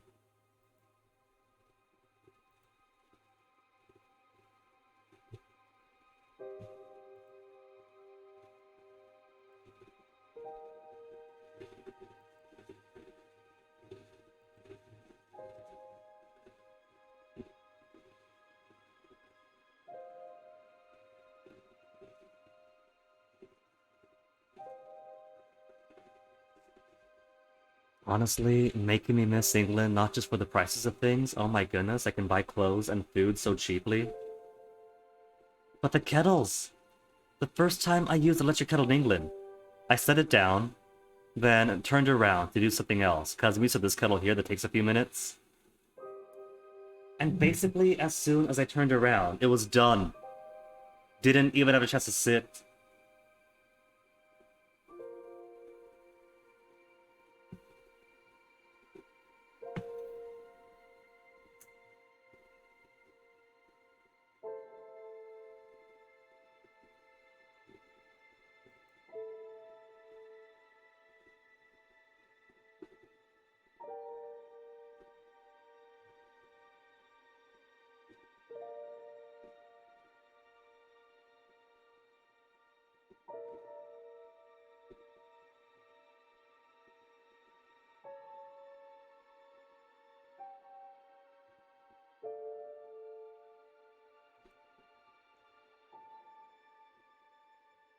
Okay, just as soon as tea finishes, we'll go see Tunon.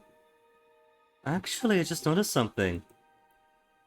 We could actually go to the Sunset Spire. Instead. We could skip Tunon to the Bastard City and go straight to the Thion's Crossing. Okay, tea is almost very nearly done. It's reached a crescendo. Let's start to taper off. Soon, it'll do the click thing. Just going prematurely. Because boiling is boiling.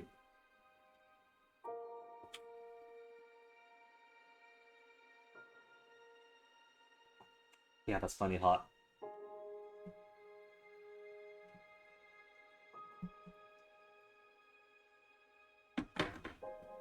But yeah. We could totally go to Sunset Spire first. But I think we should go talk to the boss, go see Tunon, explain what we have spent 2 days doing. Lethian's Crossing. And the next spire to conquer. Do they have a Netherlands thing going on here? Because I just noticed there's water coming down. And all this. Do you think maybe the sea level's up here? And the city is all that far below sea level? Because that's kind of precarious. No. Well, the lake maybe. Alright, I was like, whoa. Suddenly very dramatic music. I forgot that I left the OST on. Whoops. Alright. The Tunon's Court. The center of law and governance for the tiers. 2 days to travel.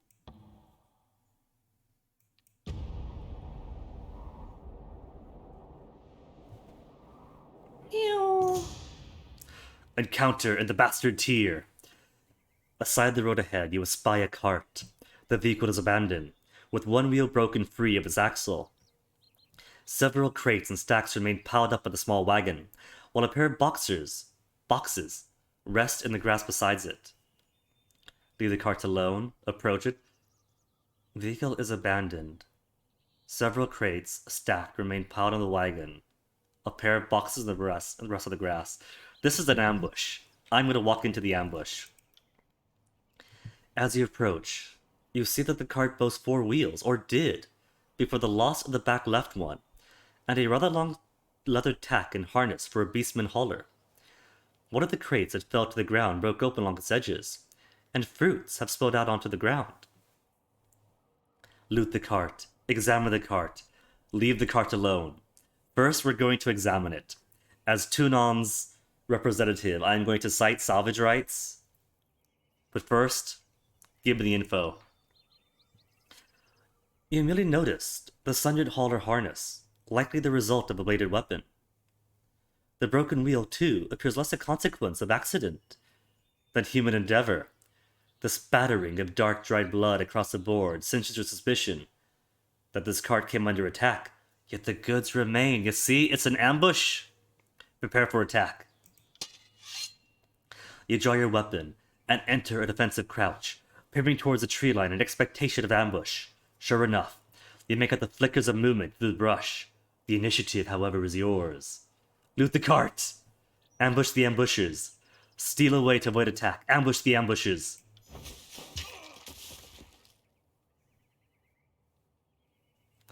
Leaving the cart behind, you crash into the underbrush. Driving your assault at the tiersmen in tattered and battered leathers and mismatched bronze who mistakenly believed that they could get the drop on you. What did I get? I got no items? We didn't get to loot the cart afterwards? I got one I got nothing! I got nothing from that! That's kind of a rot. Should I just loot the cart, get ambushed, and then attack? Oh wait, no, we do get to loot it afterwards. Sentinels. They have no affiliation, it seems. A bronze dagger, oh my goodness. This was so worth coming by for. Do I have verse on any of the new magics? What has she got? A basic rhyme spike and restoring touch. Could I give her a better rhyme spike? Lore of 30, 60. But it could at least give it more power.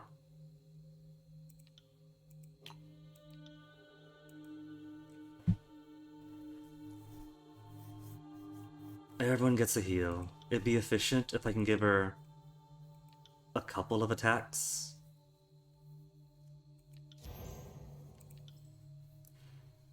Oh, she can't get the amplified restoring touch.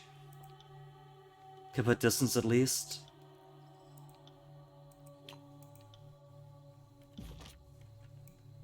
Okay, we all gang up on her. Trouble is afoot.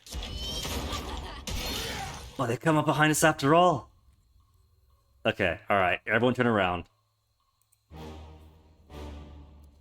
They're all melee, so wait for them to come forward.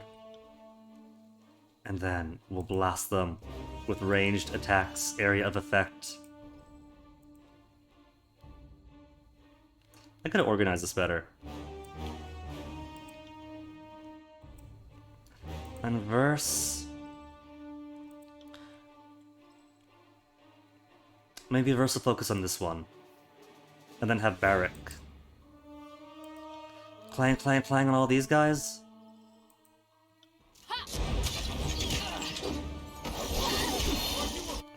Oh, Verse is almost dead already. That was quick. The heck? Okay, heal Verse. Both of us are gonna heal Verse first.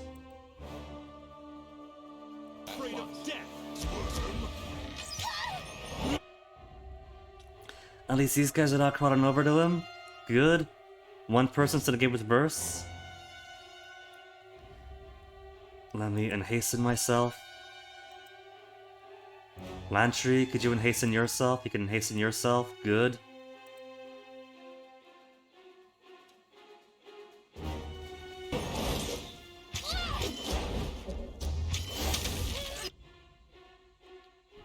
She's got her own healings. She's already hitting herself, okay. Then rescue verse first for this curse. Good, verse is free. And Barrack is still holding up. He's got everyone on him. Okay, alright, and the rest of us. I'll take out the snapshot and the rest. Unravel their minds. Right.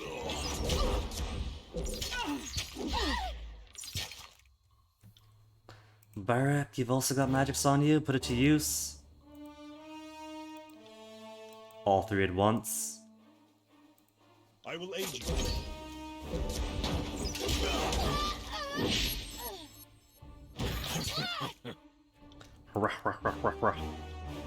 Where's my hasten stuff? It's still taking so long. Ooh, Barrack is aiming it low. I was halfway through. Just halfway through. Sorry.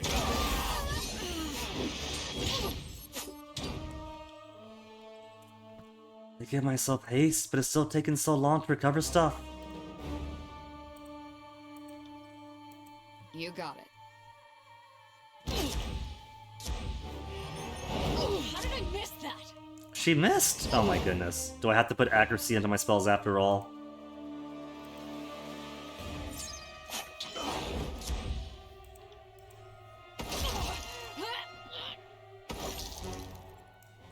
Good thing ice shards have no... What is it? Friendly fire? Hey, Corpse Eater! Redeem Ponder the Orb. Orb is being pondered. How's it going, Corpse Eater?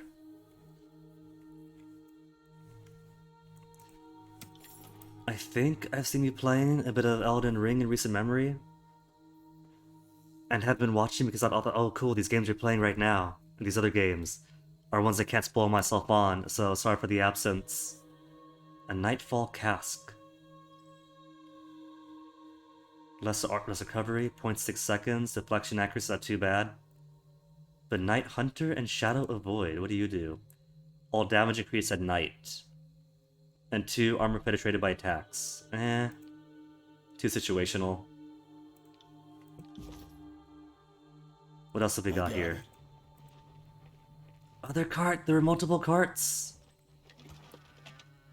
Topaz and opals.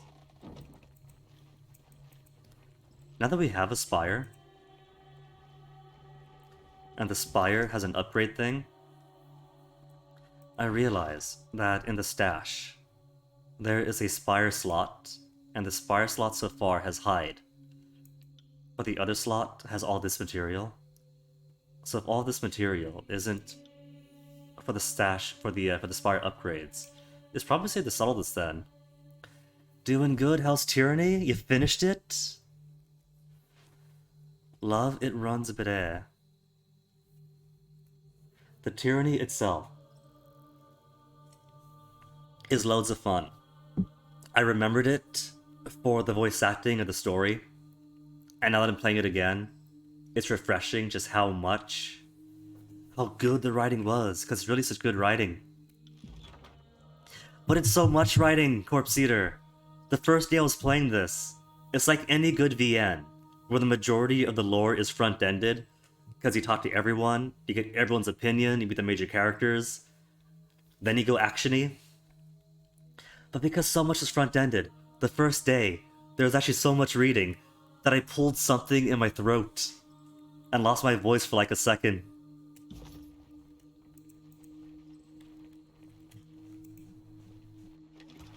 What do we got here? Hide and bronze ingot. Does bronze ingot go to spire upgrades? No, just a hide. Everything's hide. And that's everything here. Cool. It is a major exposition dump because everybody's a walking encyclopedia. You get introduced to somebody, then you get to ask them their entire life story, their political analysis, their gossip on other characters. But it all leads to such incredible world building, I mean. Because, if nothing else, the world building in this game is really incredible. It's a shame that they never got a second game. I think the ear to the ground was that the sales weren't as much as Paradox wanted, and Paradox holds the IP. And Obsidian is out with Microsoft, so they can't do anything about it. Which is tragic, because this world's amazing if nothing else.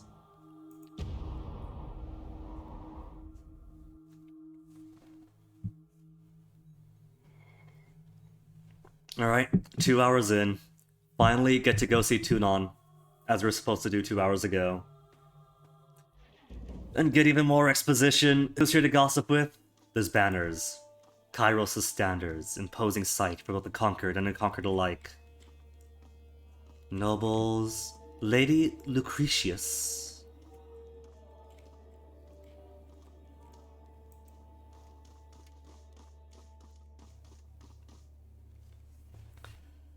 Who are you with? You are part of the Bastard City.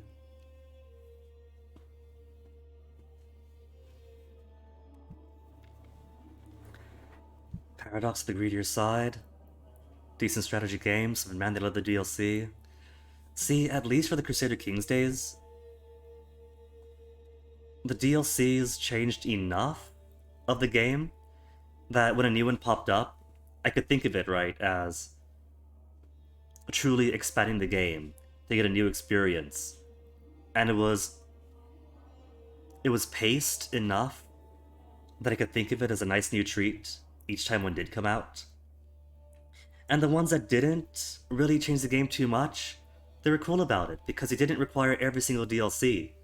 You could skip ones if they didn't add much to the game, and you still get the free patch that adds so much to it. But I totally see how, as a new player going in, if you didn't have it paced out over months and years, you get into it and you see like $200 of DLC. That's truculent. Oh, greetings. And the Lucretius, formerly of Thistleholm. You have the look of someone who belongs here. A Fatebinder, no doubt. Do you need something from me? What are all these nobles doing in Tunon's court? Trying to look brave, I warrant. But if you crane an ear to any of the conversations, you'll hear a different tale. 3 years since Tunon set up shop in the Bastard City. We're still getting used to our new masters and figuring out what we can and can't ask of them. These are smart, ring-plenty folk. The way they approach Tunon, you'd think they were raised under a tyrant's Excuse me, all this T-burps. Under a tyrant's lash. Some have come to settle grievance, others to pledge fealty. I've been standing around long enough to know that the Adjudicator doesn't care for empty gestures. Although I don't think this game got too many DLCs. There was Bastard's Wounds, Tale of the Tears, neither of which I played when this was new. But now that it's been 6 years, I picked them up on the cheap. How has Bastard City fared since the conquest? Since I took the city myself. The armies claimed the city in a quieter, more organized manner than I might have expected. I can credit them that much, to be sure. You're welcome. Been trying to minimize the human casualties from the start. Thanks to the Chorus infiltrators, most of our officials were put to the sword before we surrendered. The chaos made the takeover easy for Kairos' forces, but controlling the city without any leaders to bend their knee was harder work. We've suffered our share of hardships, but it seems like Kairos wants us to live. That's a more generous outcome than some of us are led to believe. And what brings a noble like yourself to Tunon's court? Like the rest of the frightened inbreds here, I came to see Tunon and ask him to right a wrong. My manor was destroyed during the conquest. I told the Adjudicator my woes. We didn't exactly see eye to eye. Then tell me of yourself. You said hello, now open up your encyclopedia. I'm the daughter of a noble house. We were wealthy enough to live in the city, but our means beyond that were limited. My mother dealt with fish, textiles, and bronze. By the time I inherited, the business was taking care of itself. And the social commentary. The rich get to a point of richness where the money just makes itself. There's been articles about how the billionaire class literally cannot spend money faster than they accumulate it. So, they could put some of that towards employee wages and benefits, maybe pay some taxes, if they're keen to spend some money. She sighs. Of course all that has changed. Thistleholm is no more, and my name has none of its former weight. Even if it were still in business, Kairos' law would stifle our trading rights. Perhaps it's better this way. Among other things, Kairos' law of quota and sharing meticulously regulates tradable goods. Permits are issued to deserving merchants on an annual basis, but their allowances circulate by design known only to Kairos and Tunon. A former wool peddler may be restricted to selling only copper, and the subsequent year trade fresh vegetables. What's Thistleholm? A great sigh deflates her. It was my family's ancestral hall. The oldest stones dated back to the years when the bastard city was naught but a dozen roofs and wagons clustering for warmth. Compared to the houses of the great lords, it was nothing special. Age has softened the wood, and its queer placement in the warehouse district set it apart from the finer grounds where lords and ladies strolled for amusements. It was a mess, but our mess all the same. I would invite you over for tea, something stronger even, but it would only disappoint. You'll find naught there but a gaping hole. What happened? Collateral damage happened. When the Adjudicator cast his judgment on Bastard City, he destroyed the districts of the corrupt merchant kings, their manors, their counting houses, and yes, their warehouses. Age dignified Thistleholm collapsed as a massive sinkhole opened under her foundations. The Bastard City's law may not have been perfect by Kairos' standards, but my family followed them with respect, and never took a copper ring more than we deserved. I can't help but feel that my estate was not the criminal Tuna had in mind during his sentencing. So what you gonna do next? That is a question, isn't it? I appealed to the Adjudicator, thinking he would see reason. After considering my case for all of 8 seconds, he awarded me a belt of rings and a plot of land on the outskirts of the city. That's something. She's got land, and land is the best commodity. Told me to build anew and start farming. Farming, could you believe that? Oh, she's too good for it. She doesn't realize that everything begins with food. As she gets that going, everything else follows suit. It's not even I'm opposed to the labor, but we're in a war. I can't have scarlet chorus breathing down my neck, breeding my crops, and Kairos knows what else. Tunon's word is Kairos' law, whether you think it is fair or not. Or Kairos' law may disturb the masses, not the individual. Stop one and take your rings, justice is done. The Scarlet Chorus are dogs. I suggest you use those rings to hire protection. True and true, a bit mean, but we could always give her some guidance, right? Gain wrath with the Scarlet Chorus. And isn't that the most backward cycle of ring trading I've ever heard? But it casts a light on something I've been thinking about while I stand here, watching Tunon go about his business.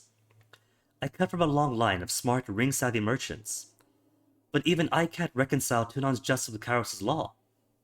There's something wrong about it all. Maybe Tunon knows something I don't, or maybe... You presume to know more of justice than the Adjudicator.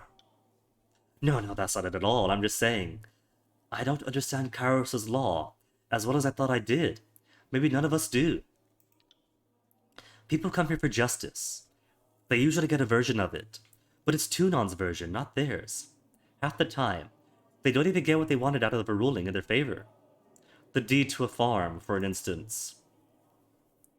Not to put my own ignorance on display, but if more people knew how Kairos' laws worked, they might not come here seeking a ruling at all, or even a fair one.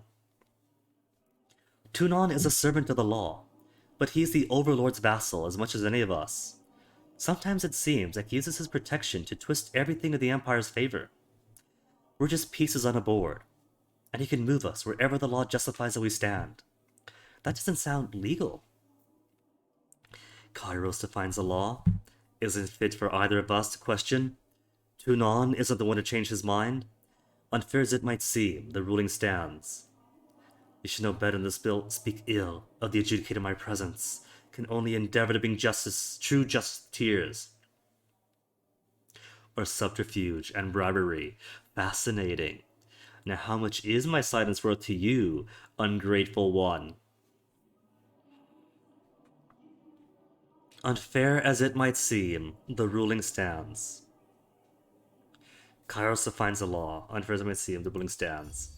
Favor Tunon. I had no thought to dispute the ruling, but I appreciate the kindness of your tone all the same. It's an uncommon thing in the bastard city these days. Farewell, Fatebinder. Be well. Oh, is that it? No more lore? No more encyclopedia? Any petitioner that displeases Tunon would meet their fate in the pits below the court. He's stealing my idea. He is straight up stealing my idea to kick people off the spire. There are lots of folks here. Mocking Blaze, Blood Mulch, representing the, the discarded chorus. Only two? No fifth eye? Sevius, Aurora, Albatronus, we know Sevius, representing the disfavored. And three other fate binders. Nineveh, Callio, Rogalus. Alright, there's nothing else. Let's go forward. Maybe after a save.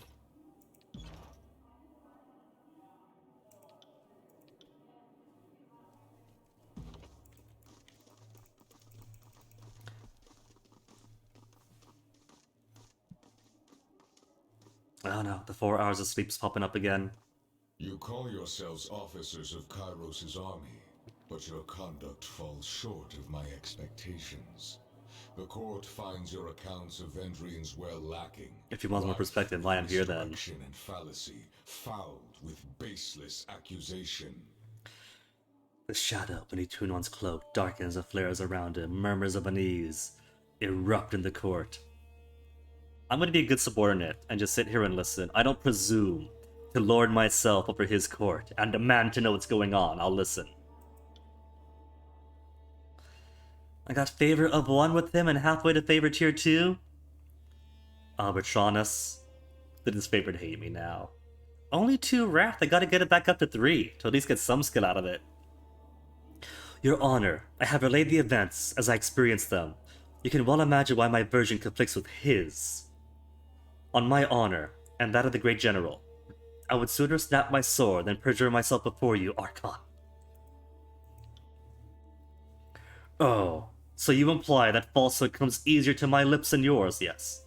You're a fool if you believe the Archon of Justice won't see through your lies because the disfavored think themselves better than an honest gang. See, the Scarlet Chorus at least is Wrath 4, I earned that. Silence. The contradictions in your statements will be examined, and falsities threshed from truths. If we find you have perjured yourselves, Bled and Mark will see to your fate. Straight up threatening the commanders of Kairos.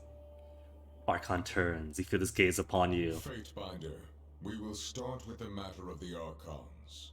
Graven Ash and the Voices of Nerat have declared war upon each other.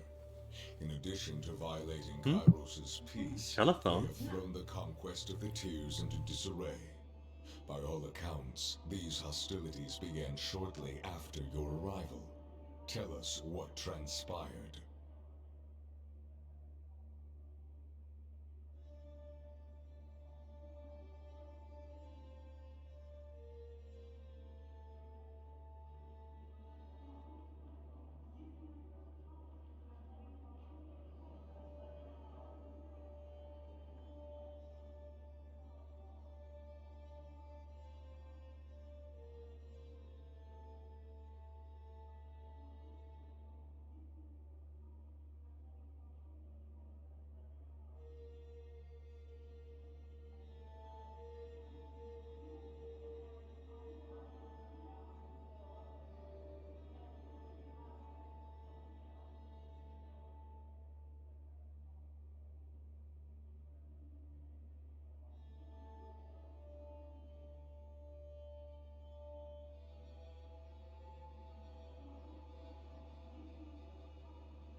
Turns out that was a special investigator with the Department of Homeland Security.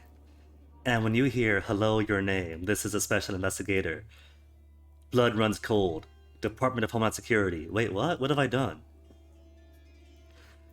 Turns out it was for my sister's sake, because my sister is trying to get this government job. And so that requires like a background investigation. She must have put me down the forms as family. Because, yeah, sister, brother. And so, you know, just standard stuff. They want to set up an appointment to interview me, to dig into my sister's background. Typical stuff.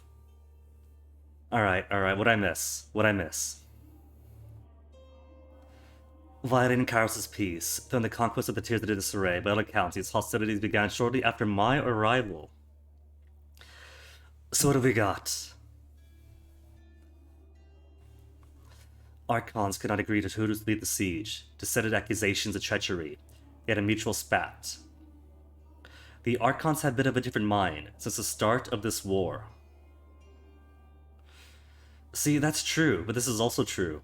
This is more complete, but this makes it a more prolonged thing. Okay, but this is the more complete truth. They cannot decide who should lead the siege. Fought at each other, hence civil war. The disfavored were more deserving of the honor. Our tactics and training outmatched the Vendrian Guard at every turn. What ball did Ash? The disfavored could have tipped over a straw hut if he had a week to strategize.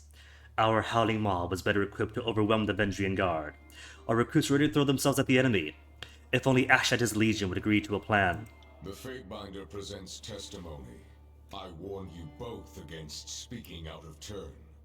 Something more than a mere disagreement unraveled this campaign. But I will return to that in time. Let us speak of Ascension Hall. We have heard troubling accounts of your actions, including claims that you Troubling worked with accounts? the Oathbreakers known as the Vendrian Guard. I had no choice but to align with the Vendrian Guard, to acquire the Citadel, and resolve the edict. I took the Citadel for Kairos. For Kairos? I mean, this isn't really a lie. Align with the Vendrian Guard, acquire the Citadel, resolve the edict. That's all true. The best truths, the best lies are the truth. Oh, Route the there is tune on. always a choice. In what realm of reason would this not be the actions of a traitor? The Archons war with each other. All would have perished if I did not take matters into my own hands. I did not take sides, I took control. Lore 40. If my actions are not true to Kairos' will, they would not have satisfied the Overlord's edicts. See, that is the absolute truth. He told no lie so far. Continue. Favor would tune on. Favor, tier 2. The edict stated that Kairos' servant must claim Ascension Hall. The resolution of the edict proves my loyalty. Glare silently. Kairos' edict would not have resolved if my motivations were untrue? Nah. Would explain for the court fully and accurately. Kairos' servant must claim Ascension Hall. I have. The edict was resolved, and that is proof of my loyalty. Favor would tune on. 49%. For a long while, the adjudicator hovers in silence, shadows trailing from below his robes. I will consider this testimony at length. The court thanks you for it. Is there anything you wish to add at this time? No, that's it. I got nothing else. The chorus and the disfavored have enough evidence against themselves each time they open their mouths. Your testimony is accepted by the court. The statements of our guests raise questions in my mind. There is much about this campaign that has caused me to wonder. A shipment of iron weapons was short on arrival. Where coveted iron is concerned, I don't believe it to be a clerical error. We could toss him under the One of bus. my agents recovered this seal in Echo Call. It belongs to a merchant collective. Lethian's Crossing is teeming with their kind. If you would root out treachery, I would advise starting there. Alright, some more reason to go to Lethian's Crossing. Petitioners, Leave us. I would have a private audience with the Fatebinder. Oh no, the Send principal him wants to for see aid. me. You will find the way opened. Poof! Can I talk to these guys? Sup? Fatebinder. I'm ill at ease at this polished hall, but I admit it is a reprieve from the battlefield and training grounds. If Ash needs me to stay here to present his interests throughout the occupation, then I'll be up to the task. Favored is favored. Still? It can't be worse than our days in Lethian's Crossing. Joking aside, you were generous to grant the disfavored control over the city. Even the Iron Legion needs a break for the front every once in a while.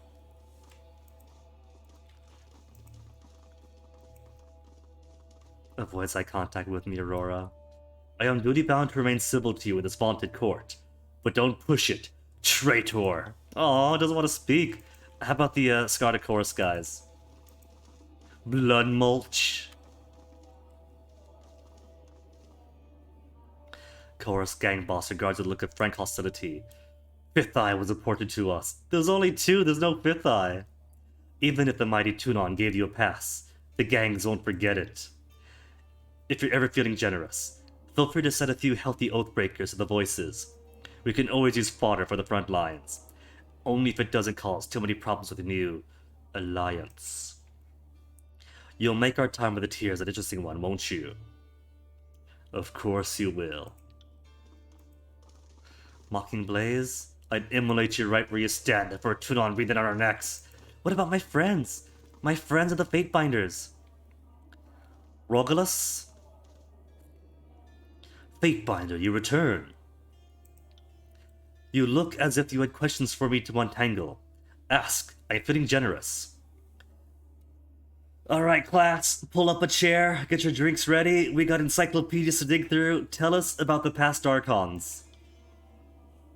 Rin, the second Archon of Lightning, often struggled to control the power that rode within him.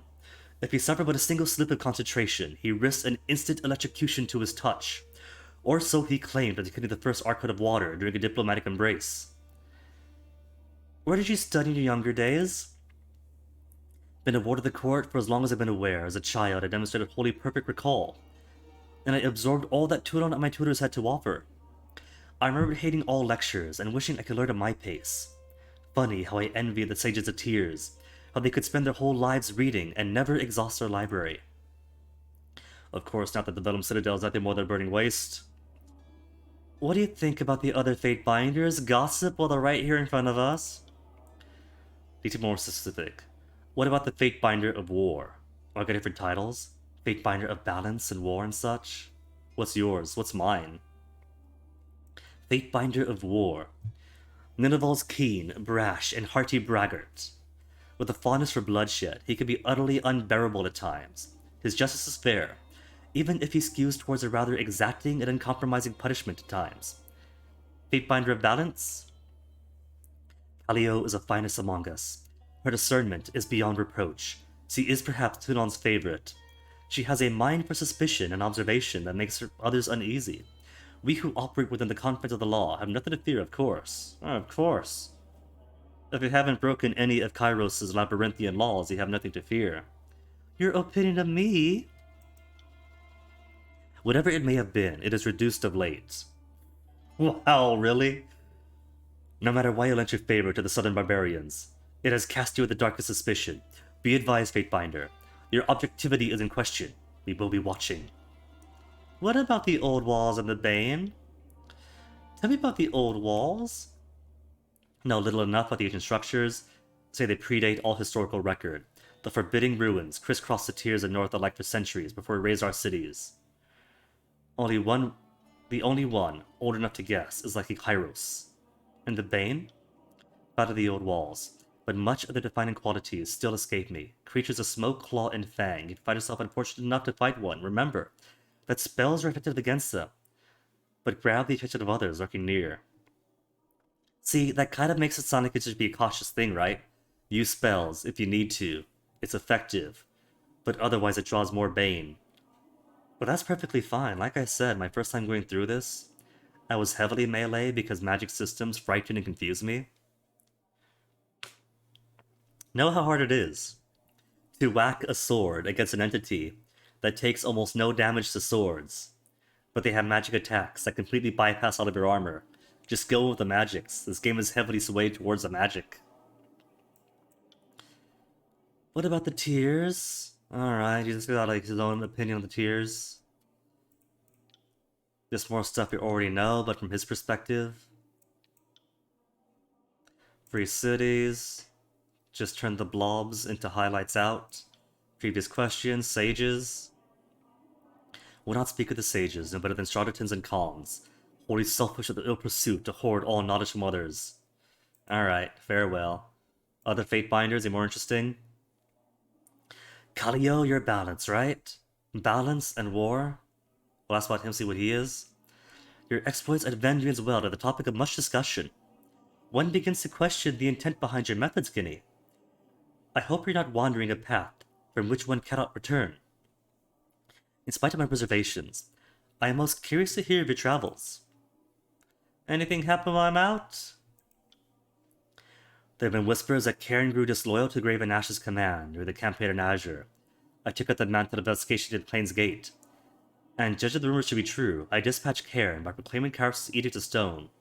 Oh, there you go, then there's 4 edicts, there's 4 of us. So whichever one I did not do, somebody else would have. I don't think he mentioned an edict himself, but given his distrust of the sages, he probably would have done this the Edict of Fire if we hadn't. Dispatched Karen by proclaiming Karos' edict to stone. The very earth turned against the traitorous Archon, as the region split asunder in righteous judgment. You seem to know much about my actions. Have you been spying on me? Don't act so surprised. It is my duty to ensure that those who operate under the Adjudicator's name adhere to the spirit of his law, if not the very letter. That would explain if I can get favor or wrath with Tunon, even in Vendrian's Well. And those who don't will be dealt with swiftly and efficiently at the point of Bledenmark's blade. Of course, it is assuming I don't dispatch them first. I take my duty seriously, and I am very good about it. Could I take the nothing to hide option, because I feel like that's going to be favor up. I have nothing to hide. There's no favor up for it. So you say, but I have to weigh all evidence presented before me with an objective eye. Assume you're being watched, Fatebinder, but don't concern yourself. That's no more than any citizen of the Empire can expect. How have you occupied your time in Mastered City? Tunon sends me an assignment here and there. I settle disputes between the locals when the Adjudicator is otherwise occupied. Everything but trade agreements to pushing chorus squatters out of basements. Real rewarding work. The glory of war is not an honor reserved for the likes of us. We're the fish swimming in Tunon's wake, picking up scraps along the way. We're rather large and imposing compared to the bona fide of the tiers, but fish all the same. Well, tell us more about Tunon. Our overlord's fair and exacting adjudicator. He speaks with the voice of Kairos' law, and his word is judgment. All this and more you can learn by reading your local encyclopedia at your local library, or asking him yourself. Go on. Or does he intimidate you still? I jest. Concerns about the war. We cannot crush the opposition with such weak efforts. We are too lenient. I'm in the very definition of lenient. Bloodshed and brutality reign supreme. Peace cannot follow such cruelty. That is treasonous, seditious speaking. Cruelty is what maintains Kairos' peace. Our armies squabble at each other's throats. Divided we cannot win. That is true, for both the Tiersmen and for Kairos' armies. Less concerned about the armies than the Archons themselves. There can be no order when mountains collide. Disfavored, the elite to bring us victory, the Scarlet Chorus? Who would I see as champion? Neither. They are both at fault, and equally inept. And then who would lead our advances? Or be left to deliver Kairos' peace? Would you wear this responsibility as a crown upon your head? You may find it a heavy burden to wear. I can handle it. You misunderstand my intentions. I can handle it. The Adjudicator trusts your prowess, but in this, I am far more discriminating. You should be as well. Oh, I didn't get to ask about him. How about him? What gossip do you got?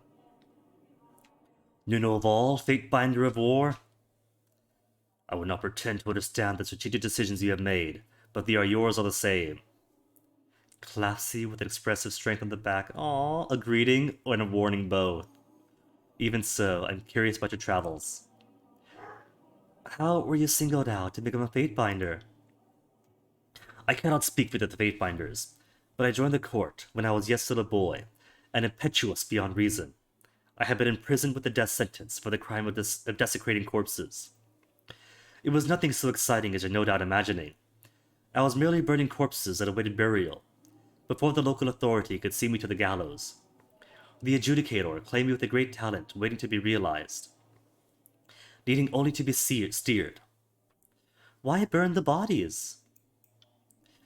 Corpses potting in the streets spread plague faster than the filthiest of rats. I was but 10 and a weak fighter. I did what I could for my homeland. Why was it a crime? There was a time when even the Northmen were superstitious stock. A time before Kairos brought reason to the realms. The people of my city believed that, without proper rites, I was cheating our fallen warriors from returning to the land. Well, it's a good thing Tunon spared you. Favor would tune on, just by clicking the button that begs to be clicked. Tune on favor, only 74%. Pulling teeth for tier 3. As I have said, the adjudicator saw within me something of a rare value, as is true for us all. You as well were chosen for a great court, for which I am grateful. As a fate binder of war, I rely heavily on your talents. Still so much more. Tune on masks. They can be rather unsettling, can't they? Each one, even to one such as me.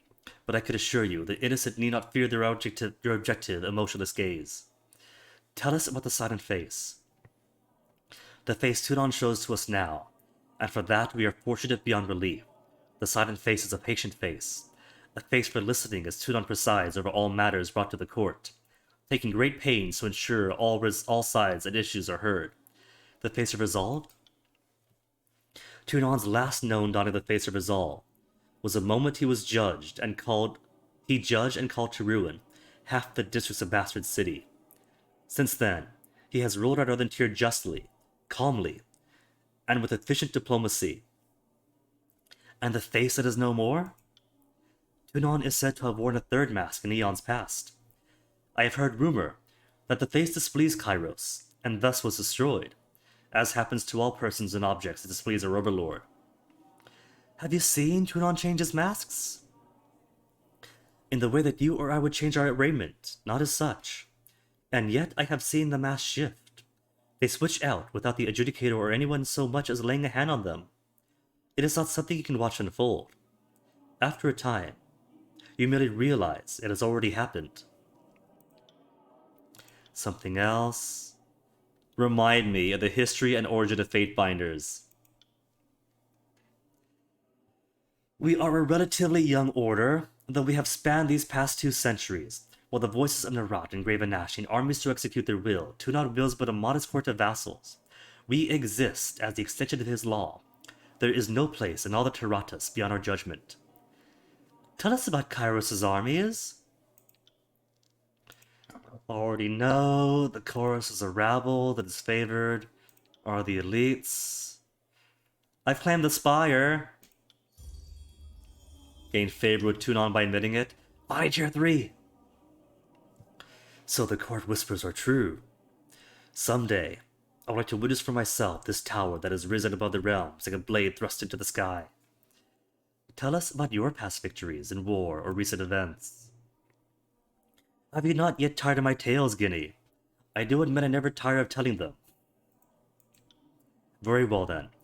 Let me champion the feats of my conquest. Let the glory of Kairos' reign fall on any ears that would hear of it. Very recently, I've taken to study the prowess of the southern beastmen, particularly the wild tribes, and have reflected on their potential merit as allies. The Scarlet Chorus is wise to desire their strength, a strength I once faced, and myself have barely survived. The disfavored ought to consider arming them for battle, rather than merely working them as slaves. Alright, that's everyone. Will do. Gotta give my throat a rest and actually continue the plot. Where's my run button? What I would give for a run button. What's this? Ornament atop the throne resembles Tunon's masks. Always seems to meet your gaze. Eerie. This civil war, this feud, is an insult to Kairos' peace. It should not have taken the better part of a year to silence the last vestiges of the Oathbreakers. I agree, Your Honor. Our allies squabble Favorite just for while our saying that. enemies regroup. It falls upon the court 74% jump. damage and to execute the agents of disorder. I suspect that treachery, negligence, disunity, and greed have infected one or both of our esteemed allies. Until you are instructed otherwise, this matter is the court's primary focus. So is it then to find dirt on the Archons and sentence them to death in a court of Raven Ash law? and the voices of Nerat must be examined in close detail. You are charged with observing the Archons and presenting your case that one of them has wrought chaos and disorder upon the tiers. But they both hate me. How am I to ingratiate myself with them if now they both hate me? What if I find them both blameless? Then you will have fallen grievously short in your duties. The conquest of the tiers frays around us. There is a root cause. If you cannot get to its source, then I shall find another who can. As always, Well, I can't ask all the you will be things. held accountable That's the for case what at you 3 do in anyway. the court's name. But you are free to conduct your investigation in the manner of your choosing. You must expect lies, misdirection, and manipulation. Suffer not such obstructions of justice. At first, we were not amused by your alliance with the Tiersmen, but there is a logic, a pragmatism to the situation that we are willing to entertain. You deputized our enemies to bring order out of chaos. See, he gets it, and it worked, didn't it? We conquered the valley? So long as you keep them on a tight leash, we will permit this union to continue under your auspices. The opportunity to bring peace through collaboration rather than warfare is one we shouldn't ignore. He gets it, that's exactly it. And everyone's like, what? Collaboration with the enemy? But if these You madman. Oathbreakers trust you, then take advantage of the connection. If indeed Graven Ash or the voices of Nerat conspire with our enemies, this would explain much of the events in Vendrian's Well and the feud ignited therein. Oathbreakers, merely pawns to resolve the edict, not allies. No. I'll speak with them, and learn what they know. Be careful that you don't invite them too closely into your confidence. I would not empower the rabble by sending a servant of the court to do their bidding. Ensure that your objectives come first in all things. Sure, totally. You see the nobles milling about this court. You hear the anxiety and uncertainty of a conquered people. Day and night I audience declarations of fealty to curry favor. What you don't see are the dungeons beneath the court, and the hundreds of tiersmen who strained against Kairos' rule. Is that a threat for me or for I them? warrant that your Oathbreaker allies know a few of them, whether by blood or by allegiance. Let it be known that their lives are forfeit to the court's mercy, and any action meant to shatter what order we have established will be met with the swiftest reprisal. Blood will flow through these halls. Is that clear? You wouldn't dare! Abundantly clear. Your Honor. I'm glad we understand each other. 93%! Be sure your new friends understand as well. Do not toy with the locals. Subjugate them if they will serve. Destroy them if they have exhausted their usefulness. I will Still a not man of permit them Kairos. to vanish into the tiers, there to gather strength with renewed defiance for the Overlord. Your fellow Fatebinders have been busy acting as my eyes and ears. I have a few leads for you to follow. They got more things You to should, of ask. course, speak with your brothers and sisters of the court if you need further counsel. But I've already spoken to him. Disfavored have made use of the sage's network of dovecoats and messenger birds as they come under capture. I've heard multiple claims of strategic communications gone missing. The sages are broken, their citadel in flames, but they were not slaughtered to the last. Some of their Lantry? numbers still Where's Lantry? congregate around the smoking husk of their burning library. If they have been reading disfavored communications, learn what they learned, then execute them. The Oathbreakers were reported to be using iron armaments, more than they might acquire from looting what few disfavored He just goes they on. killed. Any iron in the tiers not rusted through was made by forge-bound hands in Lethian's Crossing. Between craftsman and quartermaster, someone let iron fall into enemy hands. Investigate this matter and bring the thieves to justice. There is a final matter to There's even discuss. more. A sensitive topic. Okay, if we say your honor, we get loyalty or favor level 4, right? In spite Oh, of didn't work many this time. shortcomings at Vendrian's Well, you managed to make a name for yourself. You proclaimed an Edict of Kairos, resolved its demanding conditions, and ascended the mountain spire. Continue. Any one of these feats would be worthy of recognition by the highest authority. You managed to accomplish 3. Just doing my job, your honor. I am in a privileged position to accomplish incredible deeds. Or just another day in the life of a fate minder. Privileged position, totally. It pleases me that you grasp your role, as long as you temper it with a sense of duty. Whether by design or by accident, you have captured the attention of Kairos' army and the local tiersmen alike. This is no small opportunity. It's so nice with his The voice. court charges you with exploiting your new standing to its fullest potential. You have a title in our hierarchy. However, it's a little-known secret that one's standing in the world is determined by their infamy, their deeds, and how they come to be known. Mind this notion as you bring justice to this lawless frontier. There may come a time when your deeds speak for you louder than any title. If your killing spree in the bastard city is any indication, you are no stranger to spreading infamy already. A nod of approval at that. Well, it took the city relatively bloodlessly, didn't it? We just went for the leadership? Left everyone else in fear? Whatever you did to capture the attention of the masses at Vendrian's Well, I would encourage you to do so again. What, you mean betray Kairos' armies and gussy up with the enemy? Understood. I'll be known as a champion of justice. Chaining chaos to my will. Great deeds will define me, and I'll be a champion of justice. Good. It falls to us to set a new standard for these southern barbarians. You are dismissed. Should the court have need of your presence, you will receive word. Go forth and do my bidding, and bring glory and honor to the tiers in Kairos' name. We couldn't get him to favor 4, though. Probably coulda. I was like one option away. He's gone. He's melted to the smoke. Oh, there he is. Let's pick his ears some more. No, it's not voice anymore. Well, let's get the entire encyclopedia up to on. You return. It's gratifying to see that the world's not causing you to forget your roots. What do I wish to know? Alright, request from Barrick. I forgot about that. Sorry, Barrick. But let me get everything else out of him first.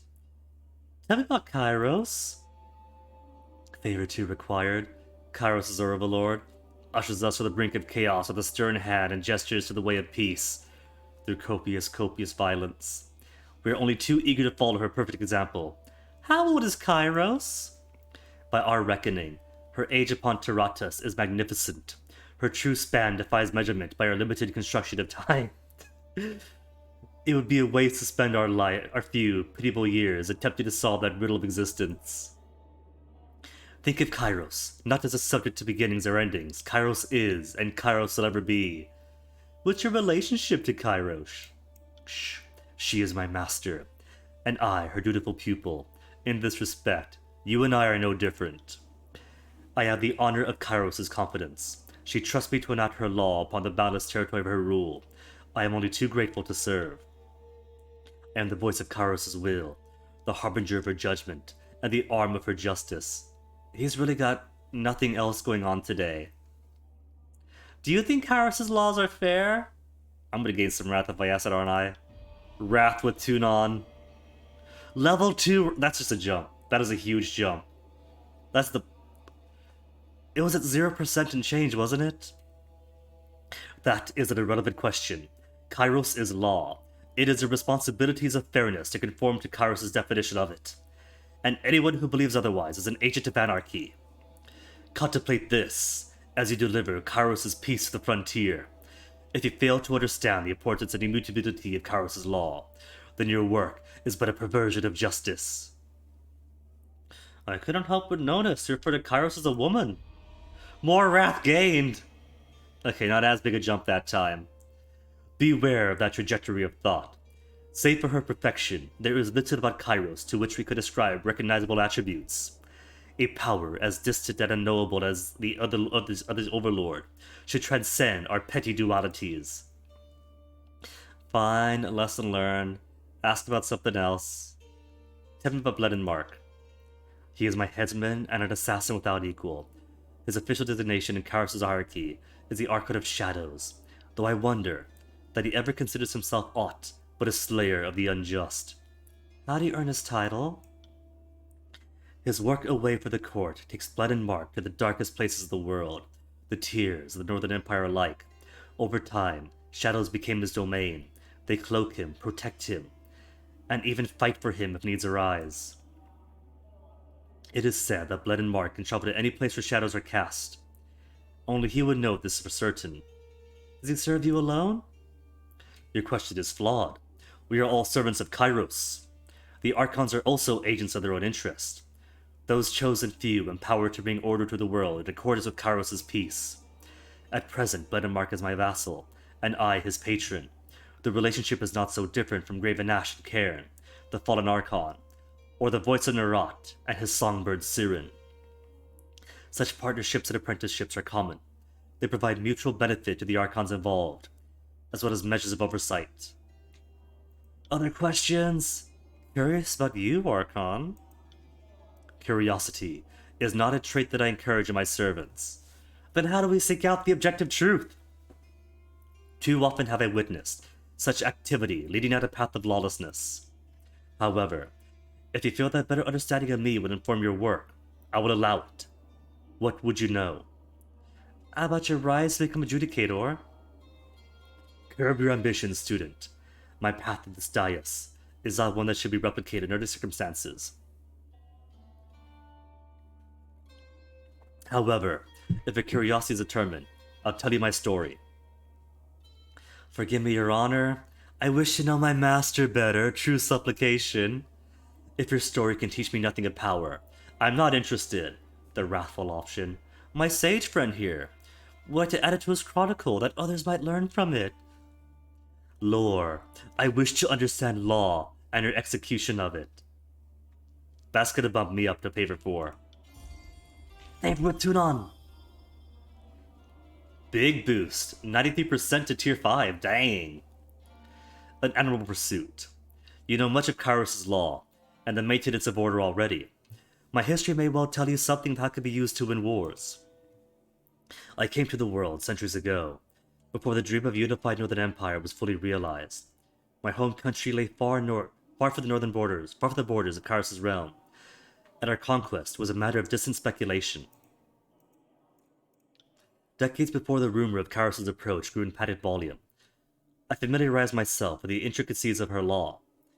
It took me no time at all to realize the benefits of our inevitable subjugation. I took it upon myself to rise in my country's governance as an arbiter of law and drafter of covenants, building some notoriety from my execution of fair justice. Heard enough? No, go now. Go on. As influence and trust of the people evolved, decisions transcended to a defined future precedent. What my countrymen could not have surmised was that I had woven into our customs the very backbone of Kairos' law. I set the stage for the conquest of our floundering nation to join the Overlord's empire. By the time the Overlord's armies presented themselves and offered terms of surrender, we adopted Kairos' peace in all but name. Our absorption into the Northern Empire was a matter of legal formality, negligible change to our already beloved document of law. The people credited me as the architect of peace, and for a time can be tooed on the fair. As my importance grew in their estimate, Kairos cannot help but learn of the part I played in a bloodless victory. Kairos' law has a breadth of intricacies that is unapproachable to the masses. I was chosen to interpret and represent the Overlord's will across the Northern Empire and beyond. This time as adjudicator, it is my pride, my duty, my life. What's it mean to be an Archon? I'm a figure of power and significance. Under Kairos' mandate, I'm able to exercise my authority for the benefit of all. Had I not earned the Overlord's approval, I would not stand tall before you. Did you compare yourself? Did Kairos foster your talents? Could anyone become an Archon? He doesn't seem the type to appreciate other people rising up, so don't ask. Is every Archon subservient? Did you come to power yourself, or did Kairos help? An astute question, doubtless exhibited some spark of potential of my own. Insignificant, though enough to accomplish deeds of note. Only under Kairos' tutelage have I grown to these heights. Alright, we know these answers. Back to other questions. Not gonna ask about the mask. Did you come up with the Office of Fate Binders? Indirectly, yes. Just as I'm a representative of Kairos' law across Teratus. You are the face of my judgment for the people. I took inspiration from the Overlord's example, as all well should. The people need approachable face to settle their grievances, and I am not available to adjudicate on every sharecropper's dispute. The Fate Binders were an inevitable solution. Why is curiosity a problem? Is being curious about curiosity gonna make him hate me? No. Because my vassals are not selected for their independence of thought. You are an agent of law, the execution of which falls within strict confines. It's not so strict. Your intellect may aid these tasks ahead of you, but your unwavering obedience is of greater value to me. But don't you want me to interpret Kairos' law to fit any circumstance? Naturally. But take care not to let your intellect veer you from the straightforward path. I have seen it happen, and lost more than one pupil who thought themselves above their station, convincing you better. What happened to those pupils? Anyone who oversteps her bounds is given the opportunity to amend their ways. Those who fail to heed my warning show contempt for Kairos' peace, and are treated accordingly. The purpose of the law is to set the standard for others. Though I am generous with the freedom I offer the Fate Binders, you are still inextricably tied to Kairos' law. Straining that tether to breaking point reflect poorly on you.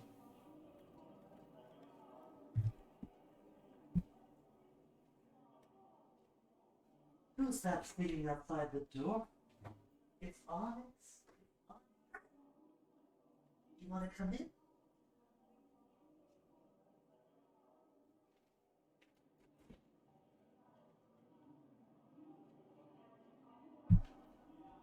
Listen to that super loud purr. Hey, Onyx. Onyx, you're lucky there's a lot of reading in this part, so I can hold you and play. Rope.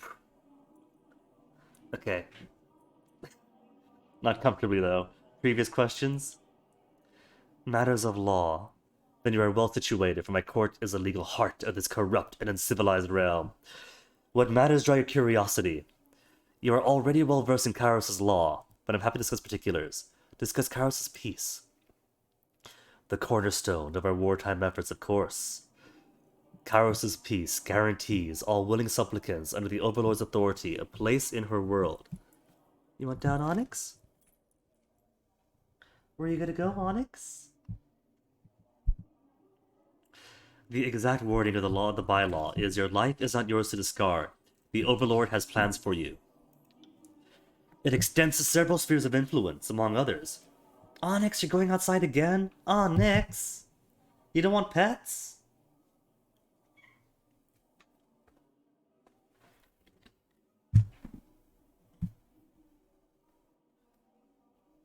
Onyx, you came to say hello. Now you want to say goodbye. Sorry, kitten. I'll pet you more afterwards, okay? Oh, I see the problem. Oops. The Somebody close the door on where his food is. Come on, your food's right here, your water.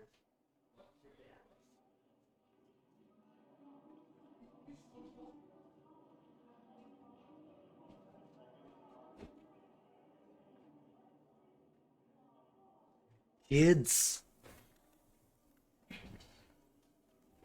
Forbid suicide, to dispense with the Overlord's vassal, and property is prohibited. Remind me how the Overlord's name may be used. It is not forbidden to cross one's tongue with Kairos' name, but it behooves one to use caution and respect. The Overlord's name is not yours to give, whether the progeny, product, location, or abstraction. Slander of the Overlord is punishable by death. There is only one Kairos, and her name is safeguarded. No one may say Kairos and have it obfuscated by a second meaning. Neither will her name be associated to trivialities. A gambler will not attribute his fortune to Kairos' luck, or his misfortune to Kairos' scorn.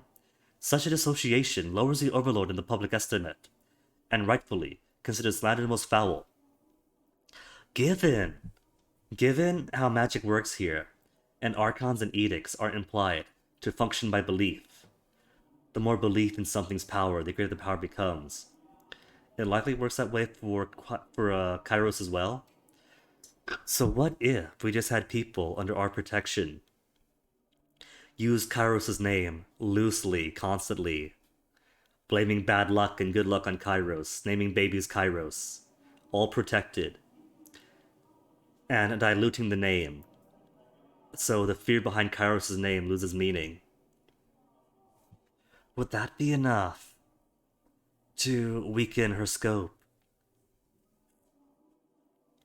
Paradox, really, free this game up, let Obsidian have it. We need that sequel. Discuss the old walls. Old walls are forbidden, as are their contents and their denizens. Owning any item for the old walls is considered trespass, regardless of how it came into your possession. Mind that in the course of your travels.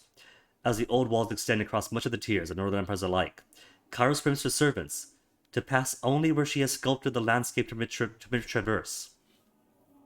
Under no circumstance are you to enter a breach of the old walls, even for a task as innocent as crossing to the other side. If these restrictions seem too severe, I would remind you that they are to protection of Kairos' subjects. The Overlord has no desire to see harm needlessly inflicted upon her loyal followers. Remind me of the Magician's Folly, now that it's been a day since we've done that. Practitioners of the arcane arts must be sanctioned by one of Kairos' guilds, such as the Blood Chanters or the Forge-bound. Rogue magicians with a tenuous grasp of unknown powers will not be tolerated. A sanctioned mage whose spell casting causes damage to life or property is lawfully deemed innocent. As long as they practice the art in the service of Kairos, all is forgiven. You see, that is why I feel that the judgment I took that made Tunon hate me, that what's his name, that Blood Chanter, had acted maliciously and not in good faith, and used frenzy on those Oathbreakers, knowing it would cause harm to the disfavored soldiers. That would fall under practice art in service of Kairos. That was in sabotage of Kairos. I was in the right, Tunon. Your interpretation is wrong. Quotas and sharing. The harvest blooms and blights by the will of Kairos. In times of lean, you will be fed. In times of wealth, you will feed others. This law is a sizable category unto itself, serving many needs at once, trade and tax being only two examples. The broadest of intent of law is to empower Kairos' subjects to care about their neighbor, and expect care in return. The one good thing Kairos is going for. You may take note of the law's application to trade. A merchant's right to peddle their wares is defined by rights granted annually. The regional authority has a right to decide if a merchant sells cabbage one year and sandals the next. Anyone breaking through their restrictions is subject to immediate forfeiture of all assets. And harsh on the businesses? Good. You need not concern yourselves over nuances, at least until they apply to this contested realm at a time of peace. Curious about the restriction on forbidden knowledge? Kairos herself sets a standard of what can and cannot be known. These restrictions are rarely enforced, but they are worth taking into account.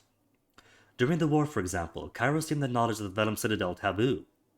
No one may possess the wisdom of the fallen repository save Kairos herself. And the executors of her will, considering we had to read through it to decide if it was forbidden knowledge. Lantry opening her mouth! Calling it all taboo seems a bit like overkill, but to play Kairos' advocate, the world would hardly be safer if all had access to the lore of making poisons, or the art of turning brigands in of arming brigands in fine. Why do I keep saying frine? In fine bronze. Brigands, frine, bronze. Too many R's. This is for the protection of her subjects. Before the coming of Kairos, during the ages of anarchy and discord, powerful knowledge and undeserving hands leveled empires without a thought of mercy. Kairos has no desire to visit those dark times. You mean Kairos wants to do those dark times, but only with her monopoly on it. Am I beholden to these laws? That should not be a question. We are all subjects to Kairos. Her laws define and regulate our very way of life. With that said, as an agent of the law, you are granted more leeway than a soldier or citizen. You may find yourself compelled to commit a morally questionable act in the name of Kairos. If it serves the court's justice, much may be forgiven. If the court finds any of your actions suspect, we will summon you to answer for yourself. Your testimony will be heard, and judgment rendered. You are exceedingly curious about the application of Kairos' law. I find it refreshing that you would seek my counsel. I thought you just said you don't like curiosity. Previous question, Mr. Encyclopedia. Request from Barrack of the Stone Shields. And what does Barrack of the Stone Shields want of the court? He has made his displeasure known in a loud enough voice to collapse the tears upon each other. Nothing, I withdraw. No. He came to inquire if the Forgebound could help him remove his armor. If he has become encased in iron, that is none of the court's concern. My Forgebound smiths are occupied by crafting weapons for the army, and I would not have their focus diverted to liberate one soldier from his raiment. Stone Shield, do the disfavored not have standards for upkeep of arms and armors? Is that one of your Archon's guiding principles? It is, Your Honor, but I found myself trapped in this junk pile after the Edict of Storms hit Stalwart. Barrack, watch your words. If you want to blame anyone, it should be Kairos. The adjudicator contemplates the matter in total silence. The moment drags on far longer than you would have suspected warrants. The soldier will remain encased in his armor, eccentric though it may be, and all subjects of Kairos are forbidden to aid in its removal. Magic the likes of which none of us understand has touched the stone shield, and we will not interfere with the will of Kairos. But I'm trapped. What's his loyalty? 3? Your Honor, could you not reconsider? Wrath with Tunon, loyalty with Barrack. It's 3 and 4, and 93% to 5. I could live with this. I am surprised and disappointed you would even ask. Whatever you are trying to prove to your travel companion, the court finds it festering with sympathy and lack of precedent. Ooh, shakes! Such is the will of Kairos, and the will of the court. You tried, but I suppose that counts for something. The adjudicator didn't say anything about me bending my way out of here at least. Oh well, no more questions. We sit up for a subordinate, that's plenty. That's more for Kairos. That's more than Kairos does.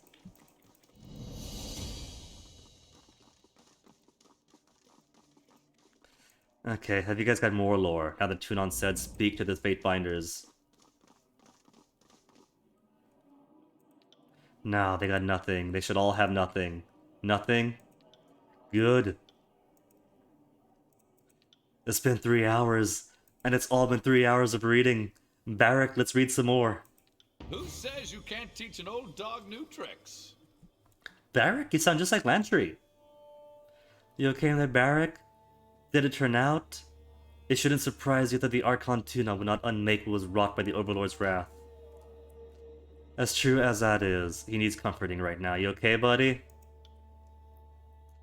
The Archon's decision changes nothing. I have persevered to this point. I shall continue to do so for the sake of General Ash of the North. Sounded very convincing. There may be another way. Your master was very specific in this sentence. He forbade not only assistance from Forgebound, but from anyone, anywhere in the world. No. The Archon forbade any such to Kairos to aid you. Does it necessarily have to mean that we full on revolt from Kairos and do it ourselves? But there could be some freer assets out there that aren't brought to Kairos. You split hairs, Binder. The whole world bends to you, the Overlord.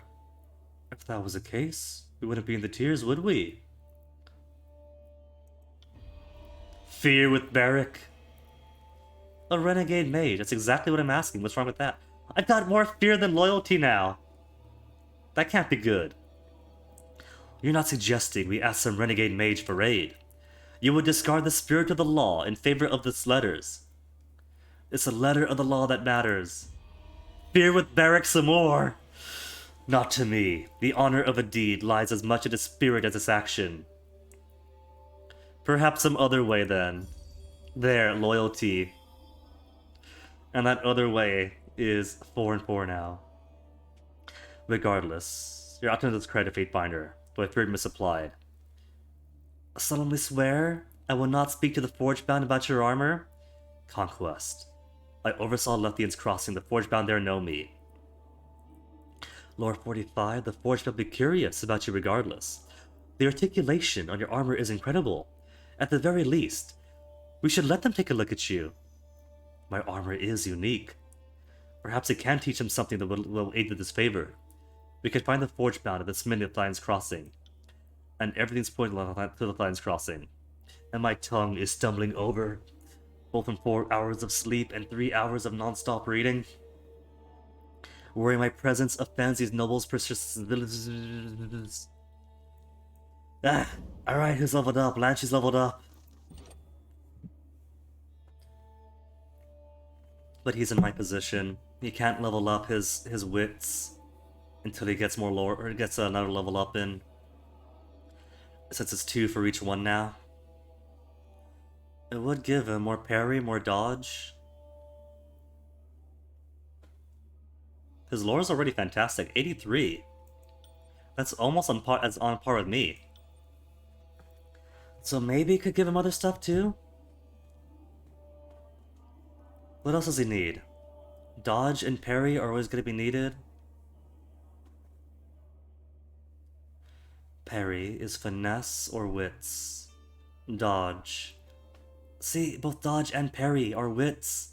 So just put everything to dodge, you get more magic, and you get more defenses. Finesse he doesn't really need. I mean, maybe some accuracy? Some spells do need accuracy. And armor deflection could always be used. I guess athletics, but everyone else has athletics too. What about vitality to 10 for no other reason than to remove the bonus health penalty, the will defense penalty? Yeah. And to give some measure of control life. What do I want with him? We put lots into preservation. Do I need anything else in Sage? Lore skill. We can make him like Lore 93 or so. Watcher's Judgment to strike foes near the target with an arcane attack. Have their endurance, will, and magic defenses reduced. 30% for 20 seconds. It's a bit.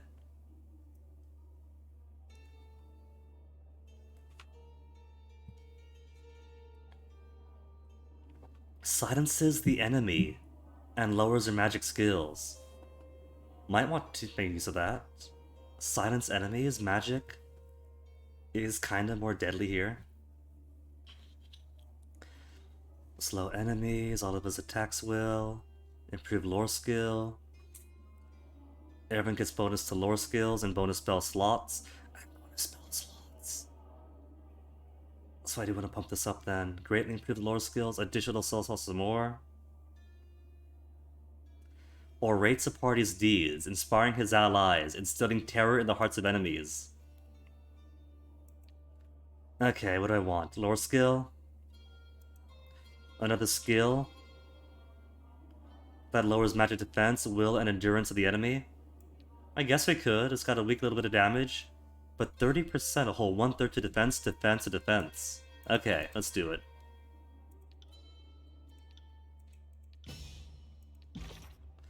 And so many new quests now.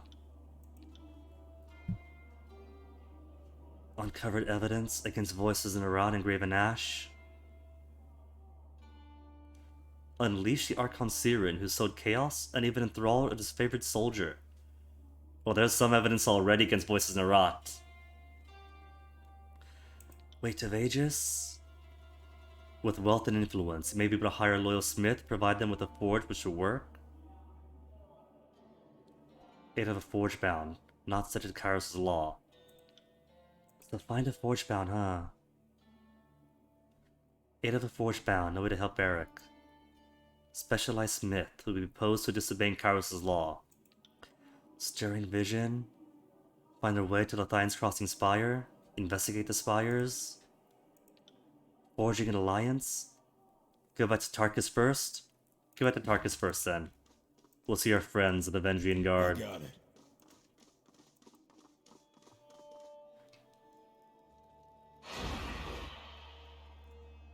Welcome back, kid. Amusing as it would have been to watch the edicts drop. I guess I'm glad you're alive. He's got no symbol here, just shadowy blackness. Wrath of Blood and Mark? Oh no! But to draw blood from your allies. Flashes his teeth, flat and pearly white. A sharp contrast of the shadow's depths of his face. I delivered the edict. The Archons refused to work together. I did what I had to do. Wording of the edict was clear. They were committing fatal negligence against each other by not cooperating. I didn't write Kairos' rule, I enforced it. And what is it to you, Archon of the Elderly? Handed her weapon. Every drop of it justified under Kairos' law. So don't play your petty intimidation games with me. Hand closer to my weapon. The way you're asking about it, one might think you're angling to do the same.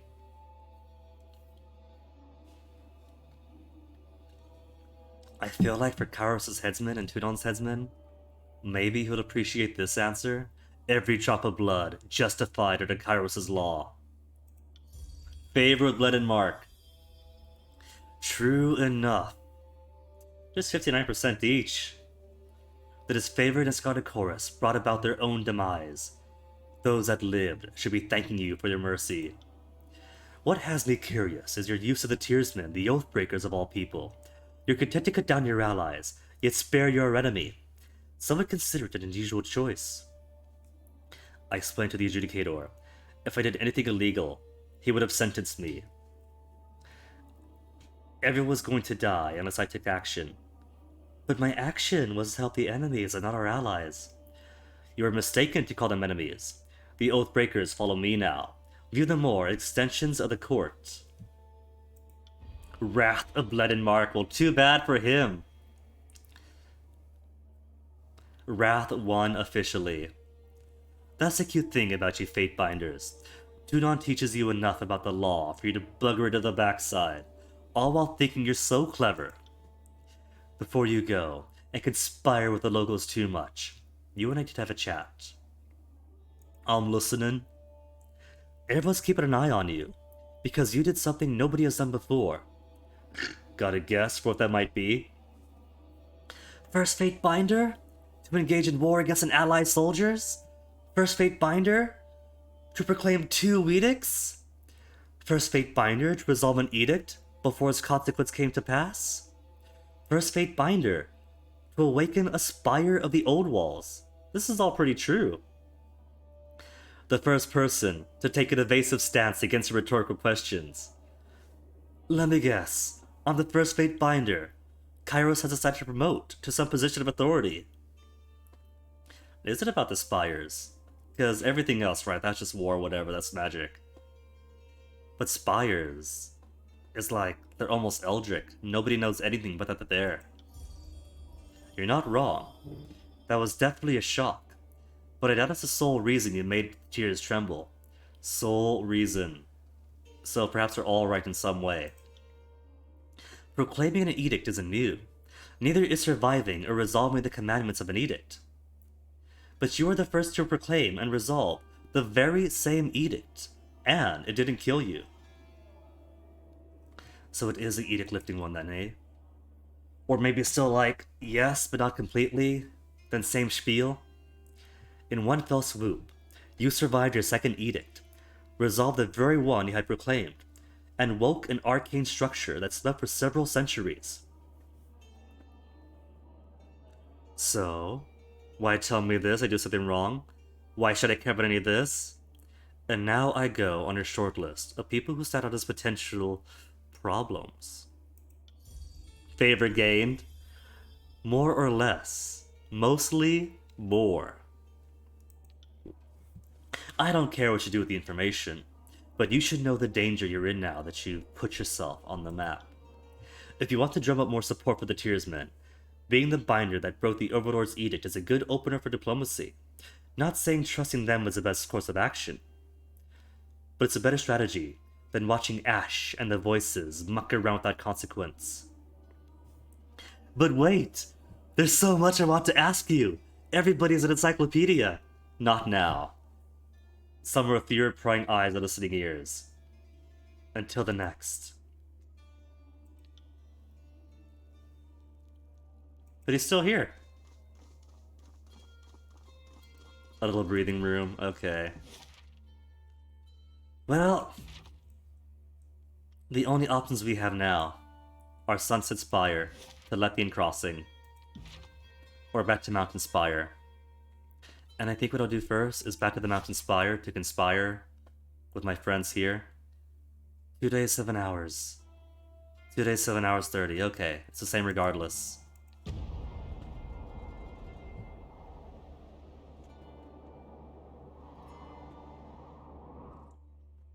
And we've arrived just in time for dinner.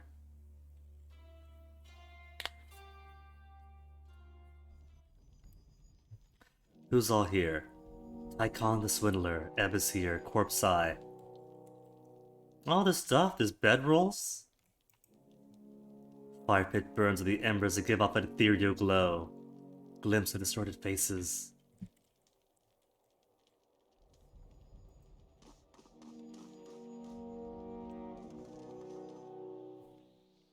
If it ain't the big bad boss, could take a look at my wares.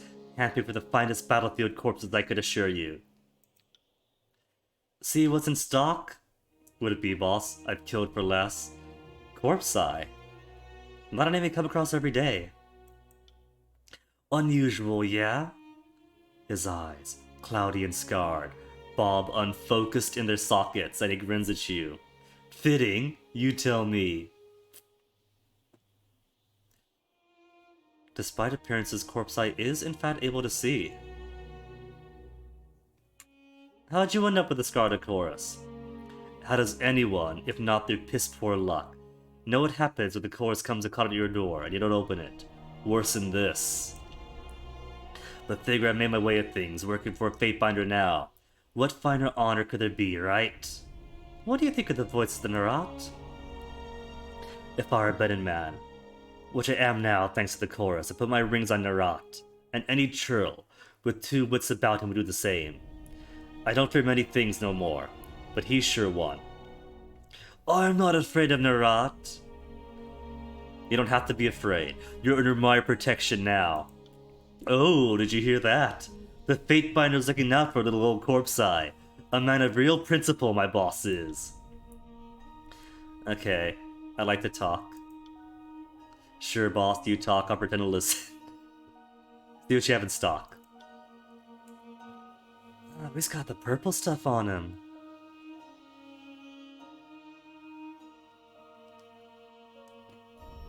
The expensive purple stuff on him. Well, he's here. For when I have the money. Maybe I should just sell a bunch of this junk? It's not worth much. 40 copper, 1 bronze each. Copper and bronze.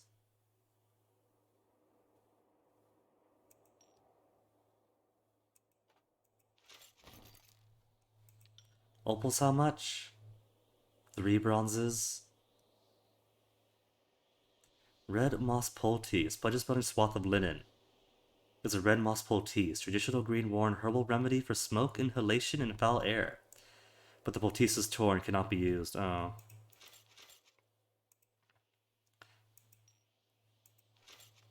All that junk for only 22 bronze. What's this? A house seal. Sigil for the merchant house, hand over quill. Oh, it's a quest item, is it? Bronze hammer don't need.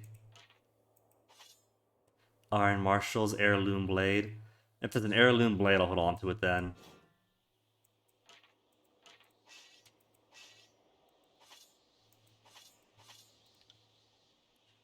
Most of this we're holding on to, right?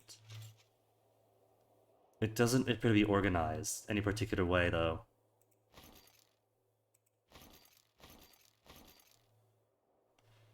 Forward bracers. Deflection, precision, unarmed DPS. It's got a chorus leather. Eh.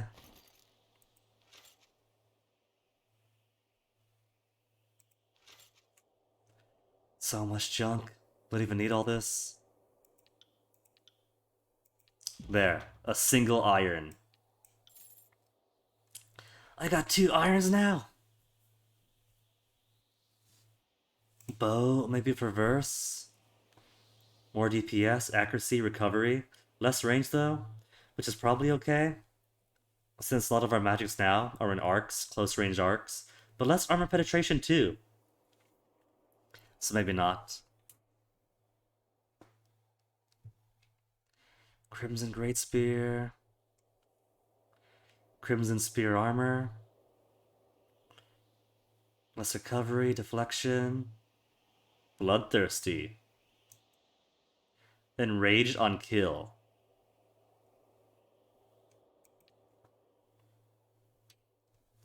Okay, I'll do some shopping some other time. What's Tycon the Swindler got for me? Find great heights suitable for one who deals with webs and whispers. Not always about spinning in shadows. I see and hear much of my perch atop your spire. What tips and rumors do you have today? Stay out of the old walls, my friend. He's also Scarlet Chorus, the 2 guys I bought at Scarlet Chorus. Found anything lying around. Oh, cool, we just get it for free? Hide, amethyst, and whetstones. Okay. And Ebb, I think I'll bring with. What is it you need? Sorry, Smartest thing verse, you've cool said. as you are. Goodbye to you too. But I want more magic folk, and her lore is lacking. I don't think anyone's at Ascension Hall. Vengeance Well Citadel. I just realized we can't go any place in Vengeance Well, any place else in Vengeance Well. So if I missed any loot in any other areas that I couldn't get into, because I might have lacked some skill check, it's too late. I can't do it anymore now.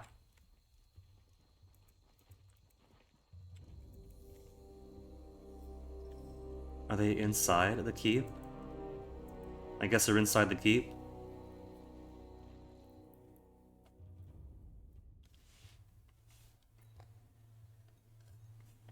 Because I know for a fact that I missed one sigil. That was over at like the very beginning part of the game, the very first map. More loot! Loot all the things!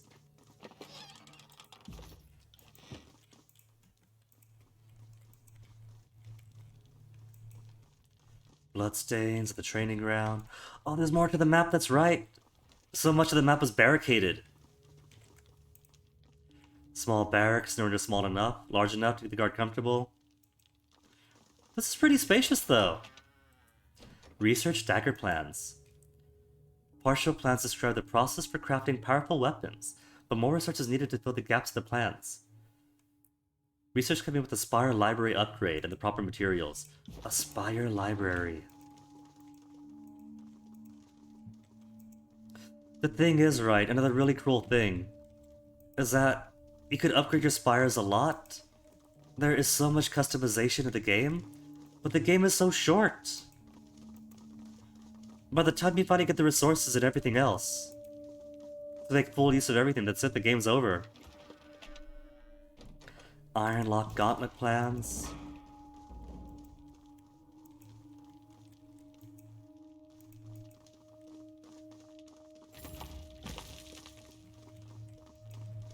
Okay, that's all the stuff to loot.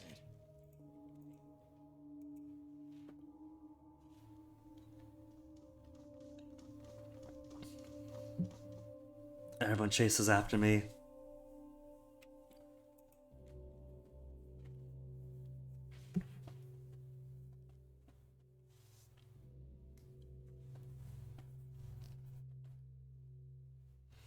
It's taking a lot to load one chamber. It's a big chamber, but there's not else here. Tarakis. Intricacies of its architecture, a master of craftsmanship, far beyond what normal set the Tormchersman. Throne, cake with solid layer of dust. Well, let's sit on it then. Sit on my throne. Kid. I can't sit on my throne and shake the dust off? Fatebinder, welcome back. Our patrols have been chasing off stragglers of the valley, but otherwise, Vendrian's Well is almost quiet for the first time in ages. Considering what we've been through, this is a much-needed lull in violence. Fatebinder, must we suffer these fools and play the game of disobedience much longer? Patience Barrack, a fallen line soldier, won't have you vexing this operation. Fear with Barrack! As you say, Fatebinder, far be it for a leader to heed the advice of the rank and file. Alright. I'm just gonna skip through everything. See if I can't get a less bad for what's-his-face option. I thought maybe if I go, hey, soldier, at ease, he might like that. Well, there are two militaristic options.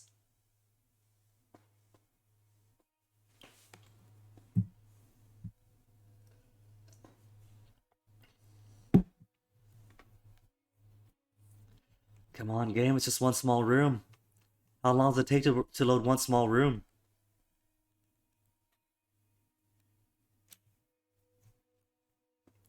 Funny thing is, sometimes my computer goes full-on jet engine noises when there's a lot to process. Will do. But the loads never have that. So I don't know what's getting hung up on. Fatebinder, welcome back. Patience Barrack. I'll serve us in the end. Okay. So you can't just go military on him all the time. I am less certain that catering to the south can aid Ash or his mission to subjugate these lands, but I will follow your lead. Just see that you don't forget what's important. And I hope you two are finished with your palaver on the side. We need to use this time to shore up our strength. If either of the Archons decide to attack us in earnest, we wouldn't last long, so now's the time to scrounge up whatever resources we can muster. The disfavored have us as classed, and the Scarlet Chorus outnumber us by tens of thousands. Yet will have no lasting peace while they infest the tiers. What do you propose? Lasting peace will happen only by completing Karos' orders, unifying the tiers. You all agree to serve as my agents. Now is your chance to earn peace, and the Overlord's mercy. From the way you talk, I think you're forgetting that you now work for me, which means you work for Kairos. You knelt to me, not the other way around. We divide and conquer Kairos' forces, and the Archons did the division step of the plan for us. Archons are weak and fractured. While the disfavored of the Chorus fight, we take the tiers out from under them. I feel like we have two pro-Kairos options, and two anti, explicitly.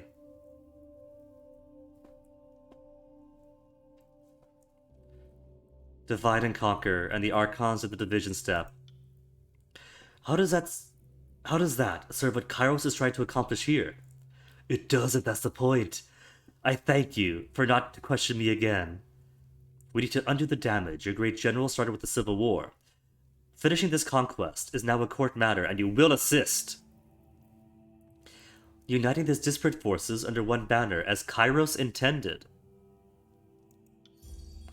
Lost loyalty with Ebb. Fear with Ebb and Barrack. No! A stranger interpretation of our directives than any I've heard before. But if these fools are rallying behind nothing except a shared enemy, then I trust your instincts. I like your ambition. But what you're proposing sounds more a little beyond our scope. I'd be happy if we achieved a position of strength in our home soil. Though, if we did manage to take back the Tears, it would send a message to anyone listening in the north. How's Ebb's loyalty? 3 still. Yes, the Vendrian Guard are battered and bruised, but we're used to being on the losing end. Our enemy has been drunk on victory for years, and is fresh off a major setback. The Fatebinder is right. With the Archons divided, this is our chance, ready or not. Victory at Vendrian Wells sends an inspiring message to all the Tears. Archons can be defeated. We need only work together. Our goals maybe happen to align, but make no mistake, we will be unifying the Tears in the name of Kairos. You swore fealty to me, and by extension, Tunon and Kairos. Your trust in me saved you once before. Serve me well, and we shall unite the Tears. I'm gonna be good, boss. Our victory, everyone in this room, sent a message to all the Tears. Archons can bleed. We shall beat them together. We sent runners over the mountains, telling others to join our desperate little cause. We sure seem a lot less desperate now that we divided the Archons, bloody their minions, and even live to talk about it. Let's go recruiting when we look like we have a winning momentum. A coalition, then. Their face warms. It's madness, but it has potential. We won't know if we never try, right? You've already proven yourself better at organizing us than the queens and regents who couldn't defend the Tears at full strength. We've already tried and failed to unite the Tears, but you're the best chance we'll have of some sort of alliance that could stand a chance against the disfavored of the chorus. Fatebinder, any notion where we should start? Shadow Wolf Zoe, hello! Watching 4 different streams right now. Be careful. I can only caution here. Back when the Royale program was a thing, and I was a part of that as a little baby streamer, trying to get a little foothold on the website. They encouraged watching other streamers to gain points to rise in ranks. The idea being, you help each other out, and then we help you out. And little naive me didn't realize that having 10 streams on to maximize points, that Comcast would hate that. That took up an entire month's worth of data within one weekend. It's pretty nice when streams get transcoding and you can drop as low as 480p on Comcast. 480p is all I can do. But the ones that are 720 or worse, 1080 minimum, it guts my poor Comcast, so be careful. Any notion where we would start? Strike out for the other realms. See who's willing to rally to our cause. Point them back here. I used to be the governor of Letian's Crossing. Let the disfavored in charge, but that can be remade. We strike the other realms. See who's willing. Letian's Crossing makes the most sense. It's not close to either disfavored or core strongholds, and more importantly, there are people there we could use. They do have the Forge Smiths there, which we want on our side, and we also want for Barrack's armor. Whether we want to or not's a different issue. Bronze Brotherhood Mercenary Company has been there for ages. By all accounts, he survived the wars, thanks in no small part to the willingness to make a contract with Kairos' forces. So if they'll work for a foreign monster like Nerat, they might work for us. Forgebound. The Forgebound Guild. It's a real prize at the crossing. If my understanding's correct, the Forgebound are also loyal to Tunon, no?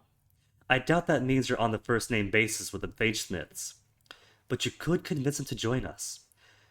We have all the iron we need. to match the disfavored in battle. I'll have Lathian's Crossing.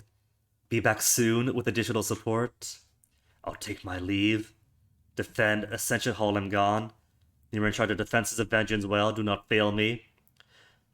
What could you tell me of the Bronze Brotherhood?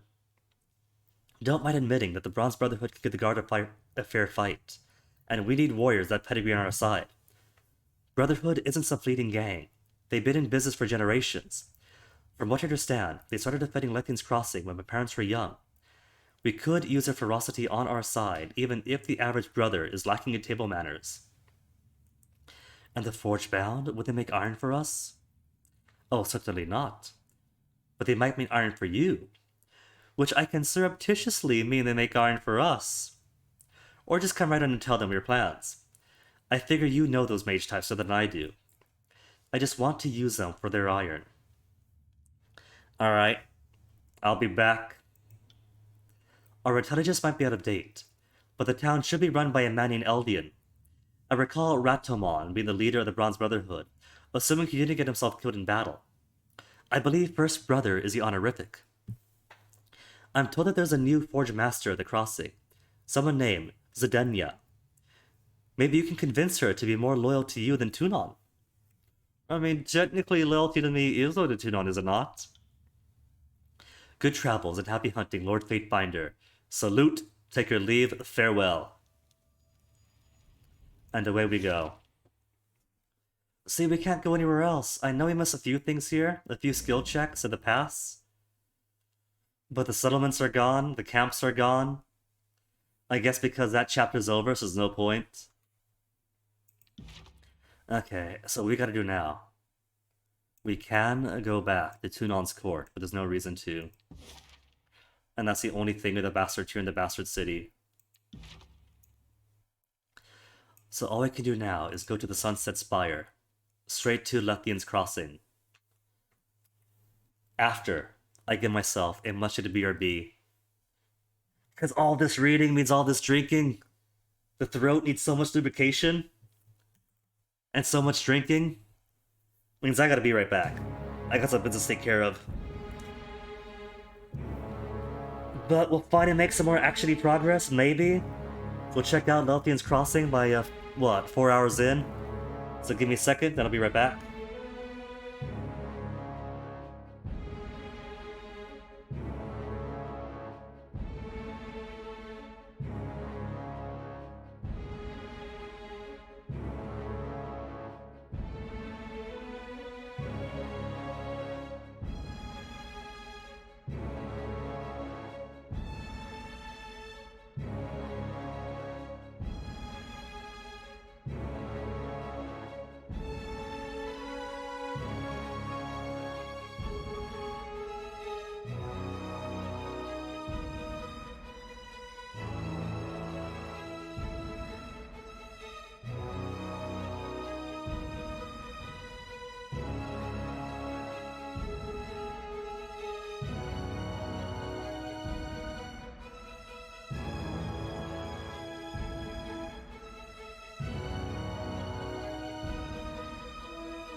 Alright, go away music. Let's finally get a new area in. An area that isn't Vendrian's Well or the Court. One day, 15 hours, 45 minutes to complete the journey. Do it. An encounter on the way, an ambush! A group of mercenaries, members of the Bronze Brotherhood, blocking the road to Lethian's Crossing. Well, perfect, we could liaison with them. Exactly the guys we want to see.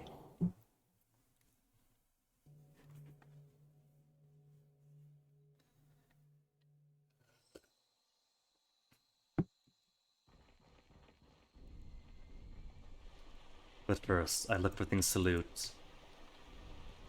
There's a thing up there in the camp. There's a well-be.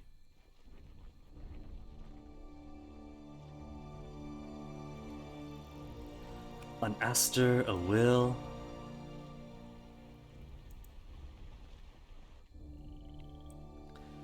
Absolutely not. I've come to the Ironhall Trail more times than I can remember.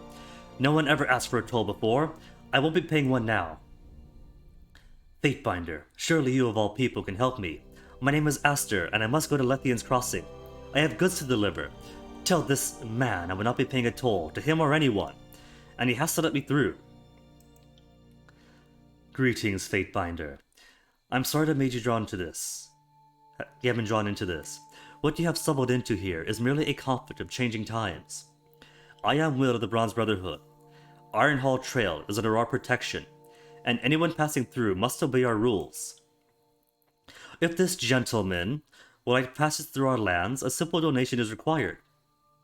These funds help our cause, and keep Ironhall a safe place for all travelers. Clearly you both can see the value in that.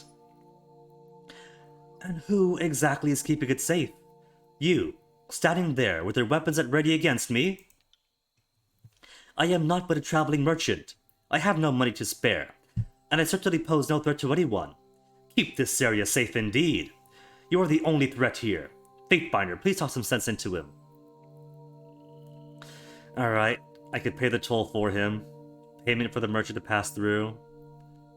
Or address Will, the man will not be paying the toll today. Call your guards off, allow us passage immediately. Aster, just because you passed here before means nothing. Pay the toll now, or be held back, or head back. You try my patience. I got the money, I'll pay it myself. Favorite Lethian's Crossing after all? I don't know the exact situation on the ground, and how much authority that the Brotherhood has over these tolls. If they truly are just exercising a toll to finance their oh-so-generous protection, or if they are just being highway bandits. But either way, until we see what's going on... Favorite 3 with the Lethian's Crossing, dang! Until we see what's going on. Gotta keep chill with both. But of course, the merchant, do be sure to have some rings on you for your own trip back. I doubt your friend here will be around to pay you. Pay your way through these lands twice. Yeah, he's definitely just being highway robber. So, a Fatebinder in a little court of the world. Who'd have thought this would happen? Spits between his teeth. While I appreciate your help dealing with this merchant, I'm afraid I can't let you pass until you spoke with our leader, Ratomon. Personally, I thought he was crazy saying you'd be visiting Lethian's Crossing. Looks like I owe him a few rings. Not that there's a shortage of those out here. What could this humble servant of the Brotherhood do for you, Fatebinder? And don't ask me to let you through, because it isn't happening. This ridiculous piece of mercenary offal requires a lesson in pain and obedience. Allow me to teach him. No, we gotta stand off, Barrack. We can't make enemies of the Brotherhood yet. We have no wrath or favor with them. If you don't feel like paying the toll, I can point you back the way you came. If you need an idea where to go, because I can't let you through, punch him. My station means nothing. Pay the toll. I've already spoke to Ratomon and said he could pass. Where could I find Ratomon? Point south, right there. Inspected the corpses of Kairos' soldiers. He's bound to be in a good mood now.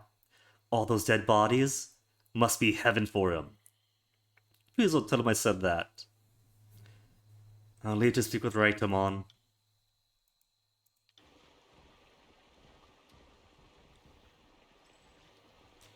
Is that him?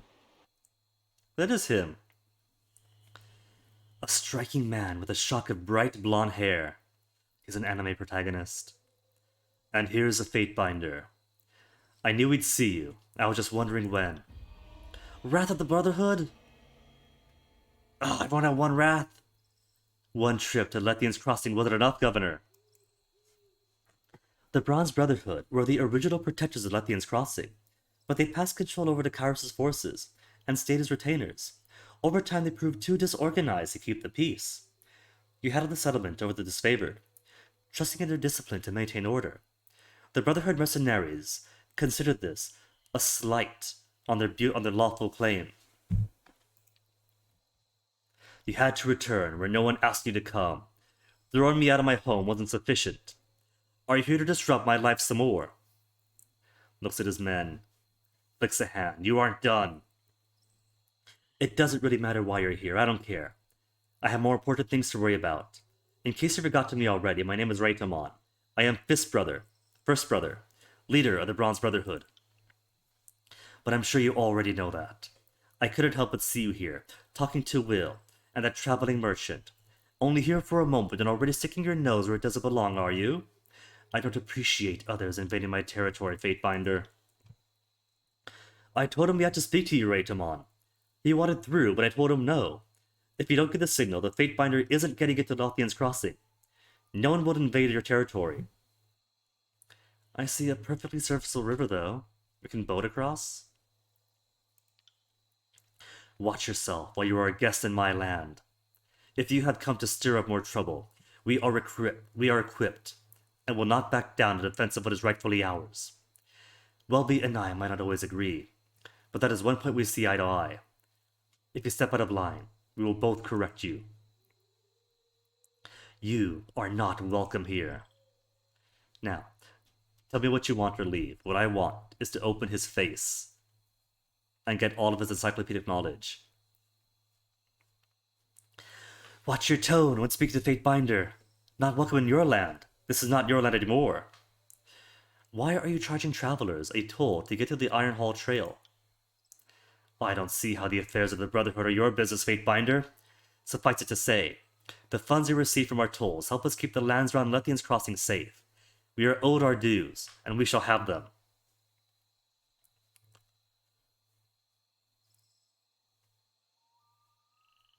He's had one wrath.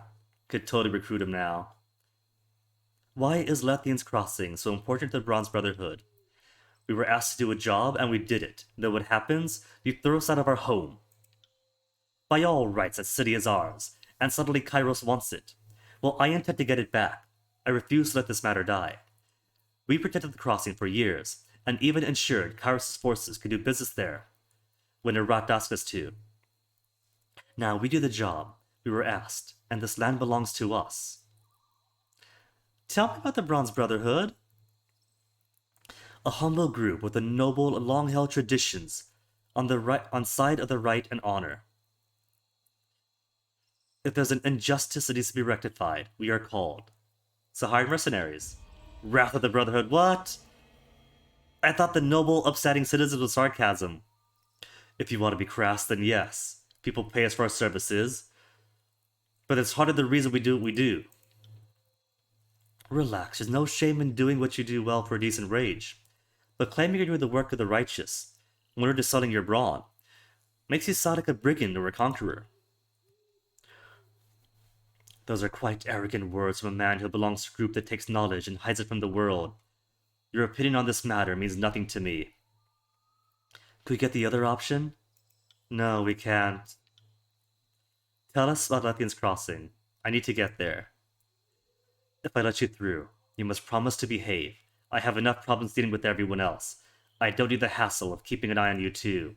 So watch yourself. I may not currently have control of my city, but I have eyes everywhere. You stir up trouble, I'll know. You said you don't do it for the money, but that's why you're fighting over Lethian's Crossing, isn't it? Lethian's Crossing now unlocked? I don't appreciate your tone or the implications of what you're saying, Fatebinder. This is a mere matter of principle. We performed a service, and we were paid for that service. Don't try to glibly explain a complex situation. This is our home. This is my home. I will have it, no one else. Now, if all you came to do is insult me and mine, I suggest you leave. Well, after all that, and insulting him a few times, we're gathering an army, want to stand against Kairos? Absolutely not. I placed my trust in others before, and only received the back of their hand in return. Payment or no, I do not appreciate providing service and being tossed aside. If they are not my brothers, they are not my friends. In that case, we have no reason to be nice. You do want to watch your tone when speaking to a Fatebinder. I care not about Kairos' forces. I've already reaped the reward of my loyalty, and will not make that mistake again. You have taken my home, but I will have it back. I won't cower when you raise your voice against me, lapdog. Tell me about Welby. Had high hopes for her as my first acts. The continued success of the Brotherhood should be the single most important goal for anyone who's a member. She seems to have forgotten her place. She's not the head of the band, I am.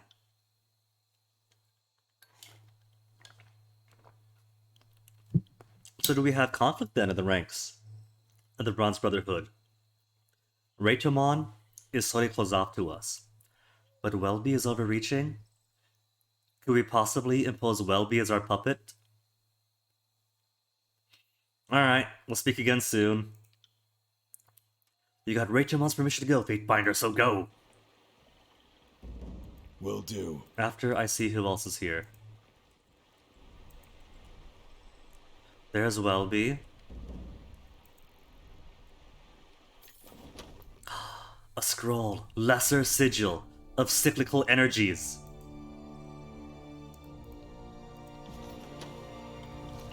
I got new scroll. Where's the scroll? Where's the scroll? A magical accent. Slightly reduces a spell's cooldown. So potentially I could make a spell that is quicker to cast, but not as powerful. Rhyme Spike. 6 seconds? I guess 6 seconds is plenty. Adds 10 to the low requirement. 70, 90. I can make a quickened Mage Fire enhanced Rhyme Spike, but I can't quite do it yet. Nobody can.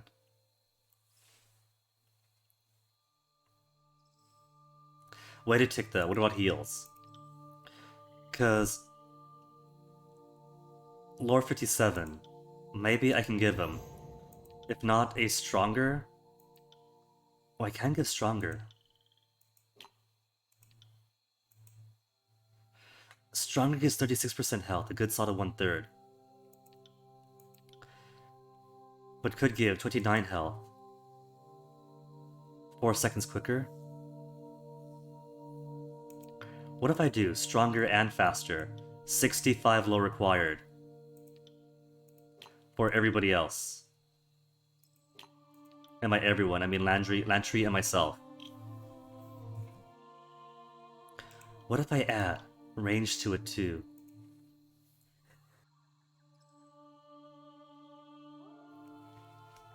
Excuse me, thought to sneeze all of a sudden. 75 to add some range to it. So it's a stronger heal that is quicker on the cooldown and has range. I will take, he will take.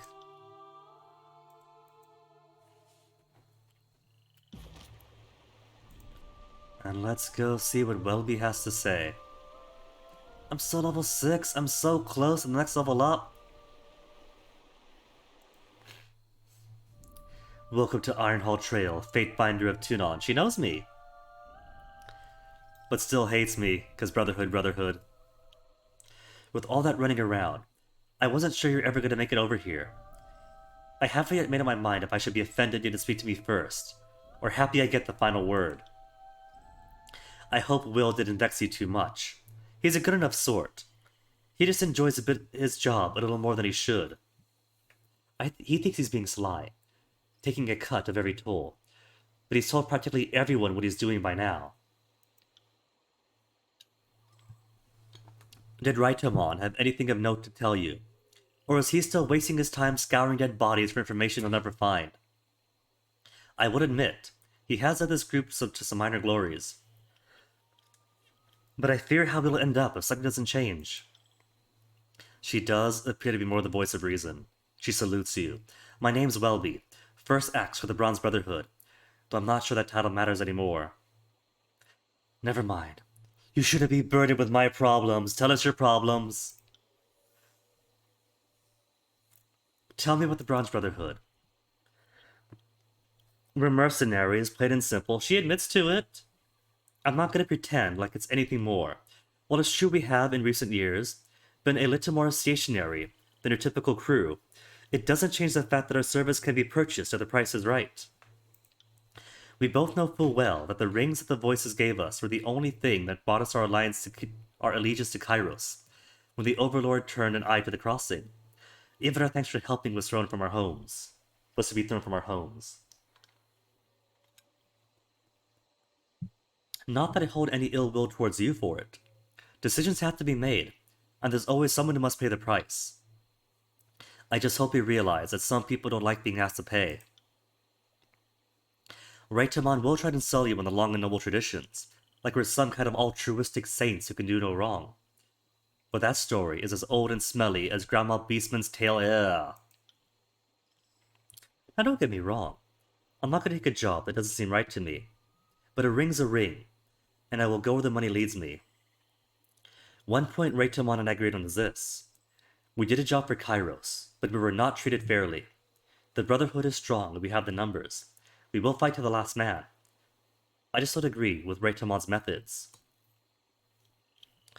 Alright, so what does it mean to be first axe? And my mouth, I feel, is already failing. I wish I knew, Fatebinder. The first axe protects and consults with the first brother.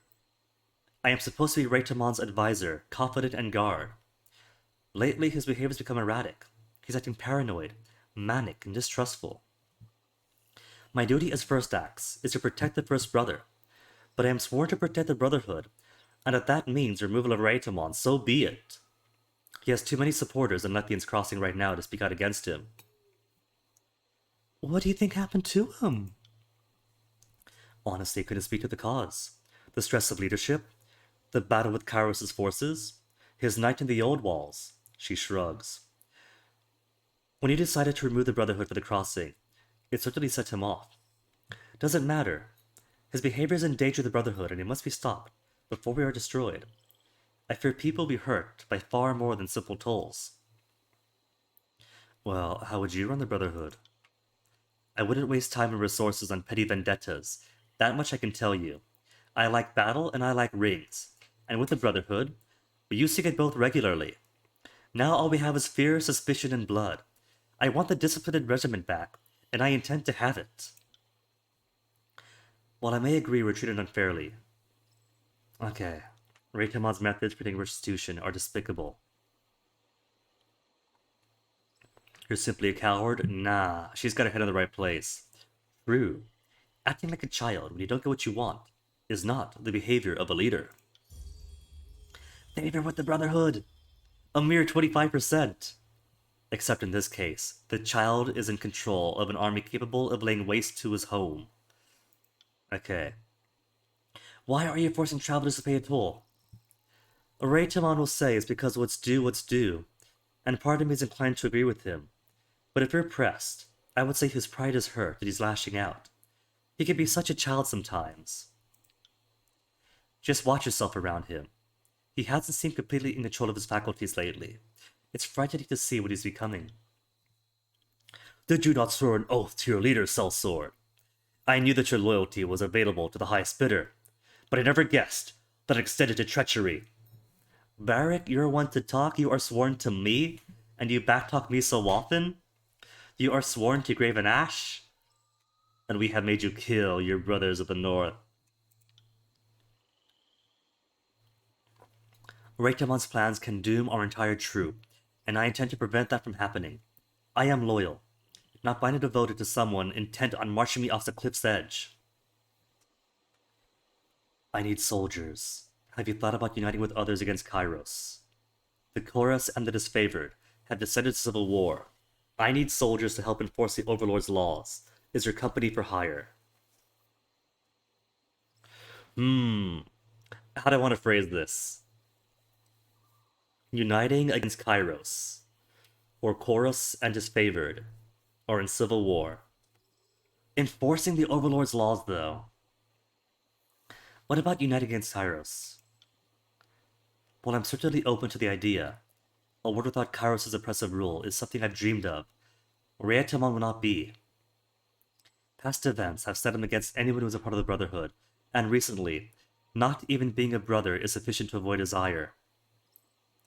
As long as he controls the Brotherhood, it will not even be consideration. What about payment to enforce Kairos' law? Are you talking to me, Fatebinder? Many of the Free City mercenaries accepted contract with Kairos and never reported back. Use us once and shame is ours. Use us twice. As a rule, we never say never to repaying contracts, but we have no desire to be pawns if Kairos is once more. Okay, gotta find some way to replace Rhea-Timon with Welby. And then she'll be receptive to unite against Kairos. And now Rhea-Timon's down here with the bodies. Sorry, can't. Oh, look, Barrack, they're all your brothers are disfavored.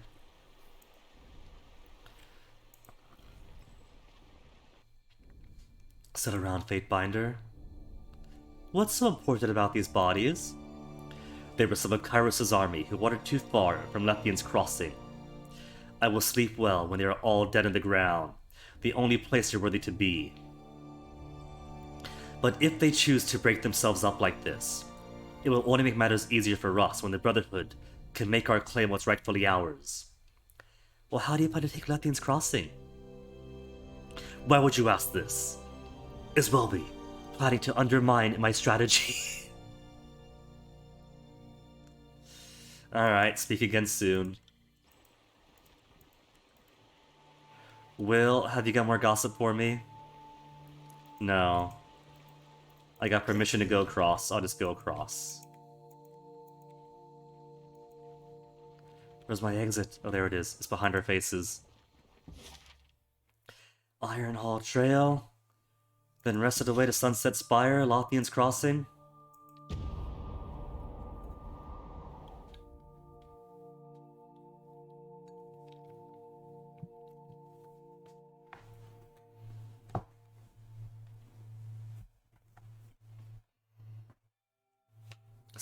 So, let us in. Because look at this map. Look at the size of this map. Any new location means new people to talk to, new things to find and loot. Kill the disfavored garrison. Oh no. To battle. The Fatebinder is here. Raise the ramparts. They got Earthshakers, Crescent Runners, a Stone Shield. First order of business. Have Barrack rush forward and take him. Your days. Okay, and now... There we go. Climb on all of them. While the rest of us standing back, as brave as we are. Haste on myself. Lantry, you've also got haste.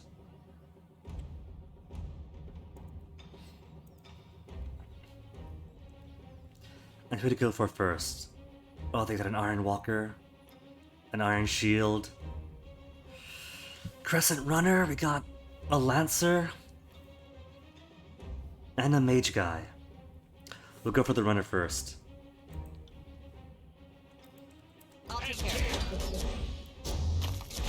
Okay, good. He's got everyone around him. And it appears he's mostly onto the Mage, which is good.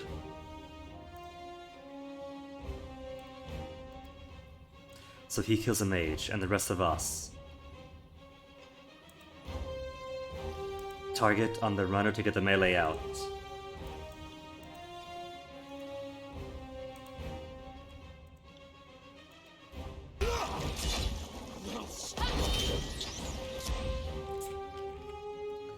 Maybe position us on the backside then?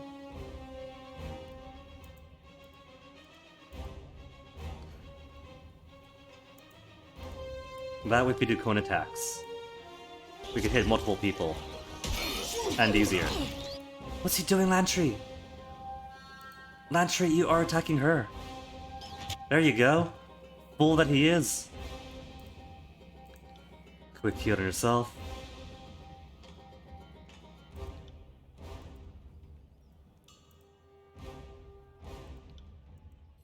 I will aid you. And Barrack is losing far too much. At least heals have range. That just barely gets everyone. That's all 4 in. What's your command?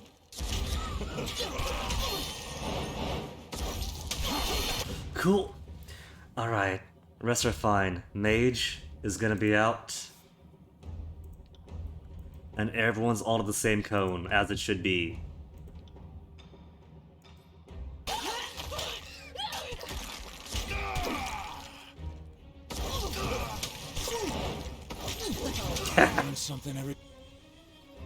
Just a constant barrage of ice.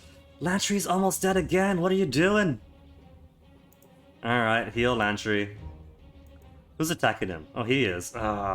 Shield basher fellow. Lantry is gonna end up dead. He's got no heals of his own. Maybe Unravel Mind.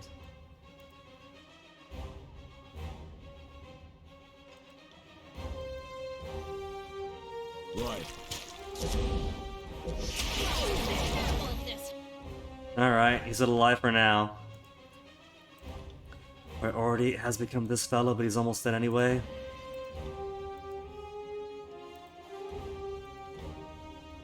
How am I not dead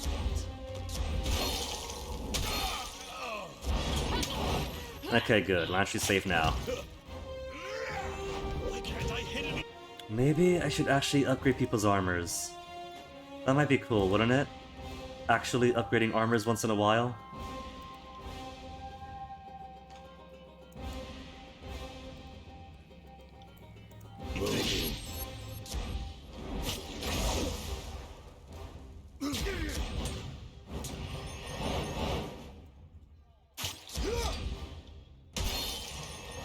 On your knees, worm! Oh, that's it? That's it?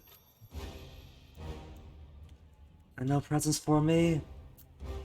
Oh well, I got the presents of a level up. Which means 2 points to wits.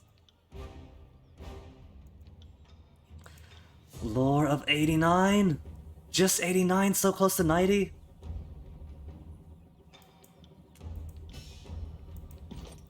What to give myself? Enfeeblement, attack from stealth, Ward Master. Oh yeah, got a ward, don't we? Additional armor. Maybe I should slap some on Lantry at the start of battle. Number of spell slots granted by Expand Mind.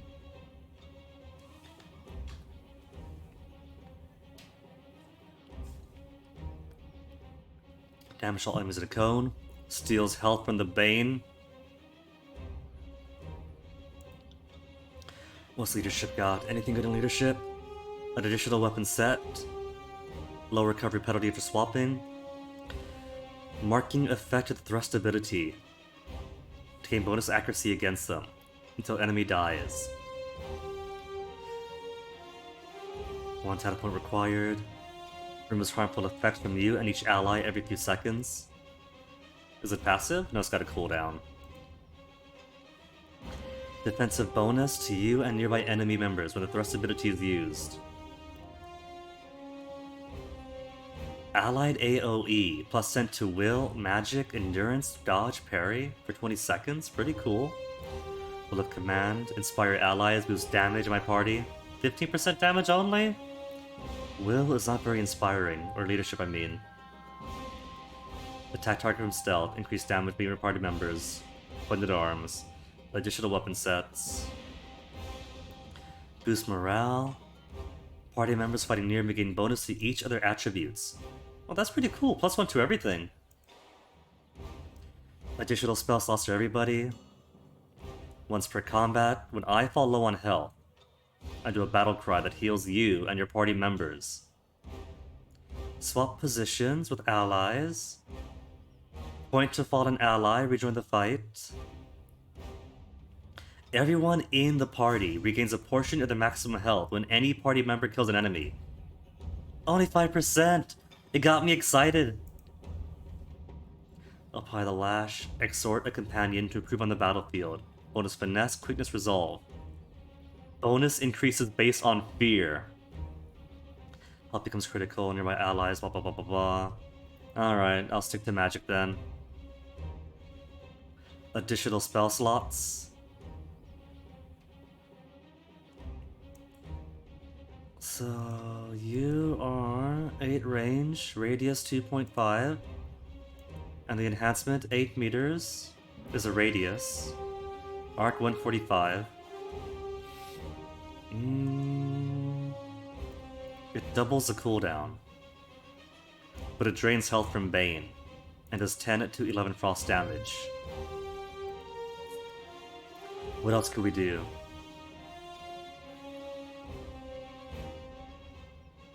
Bonus to lore skill. I'll take bonus to lore skill. Which means now I can amplify all of these spells.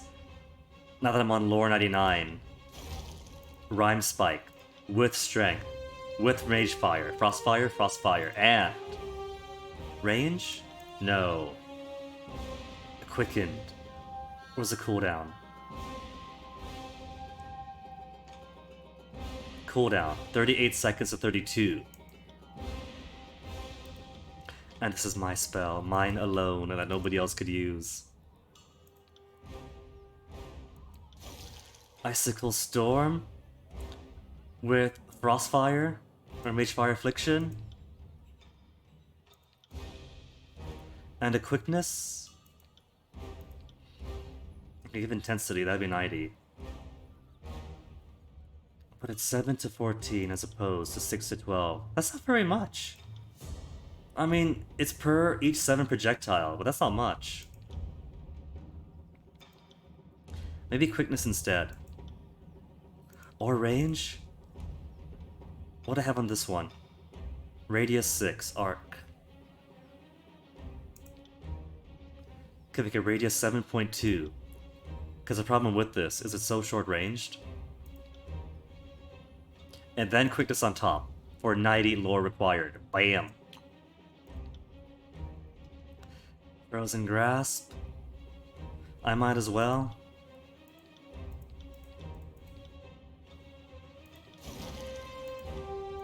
With intensity. With range, with quickness. 85 max, is that the max of it? No, that 100. Forget accuracy then. And what about the hastening? Concussive Bolt. Oh, that's another could do. 12 to 21 crush damage. And Daze Affliction.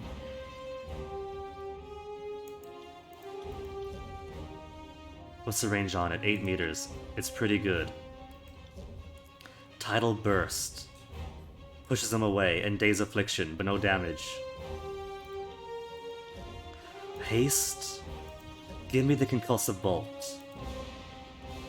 With intensity. With range. With recovery. And accuracy, just give it all.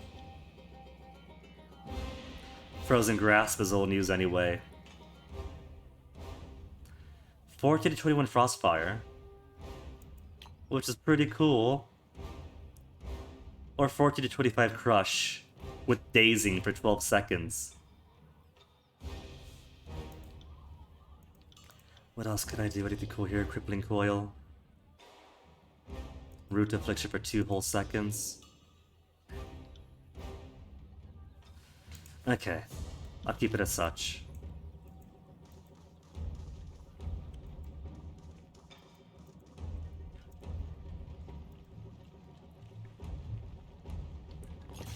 Got it. Sigil of Roosting. Hold up. Magic Accent. Adds a rooted affliction to a force or atrophy spell. Now I can do all the magics again. Force or atrophy, it said. I got atrophy.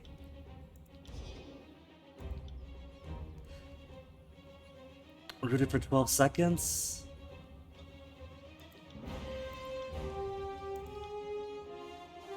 -3 might, -3 vitality, and roots them.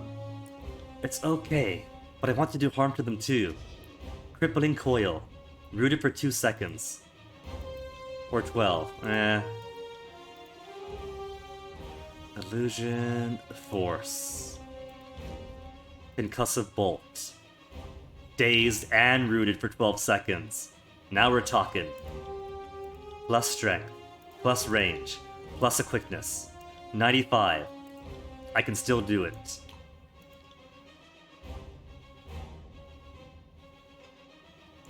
How do I make it more applicable to Lantry? Range? Is lore plus 10? 8 meters is still fine. That's 85. Cooldown's 32 seconds. 38 isn't too bad, I suppose. He's got haste anyway. Recovery time. It's only for 45 seconds, isn't it? That's not too much. Restoring. Rhyme Spike. We all need more spells.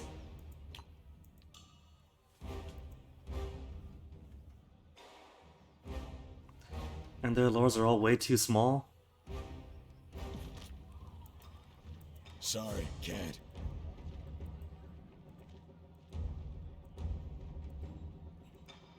More loot. Oh, more huddled civilians. A sturdy metal pole. As a source of leverage. Possibly not a quest item. Merchant tents for a common sight. What have you got here? Oathbound, Oathbound, Oathbound. Just run forward, just 3 of them. Alright, who's targeted? I'm targeted. You go forward. And the rest of us... try out the new concussive bolt.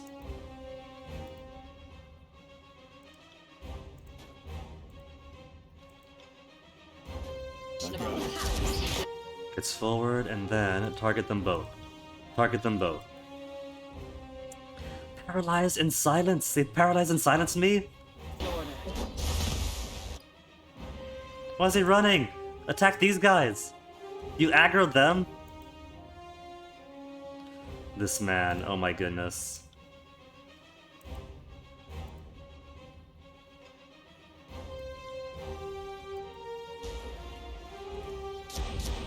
And still they run forward. Well, at least those two got onto him.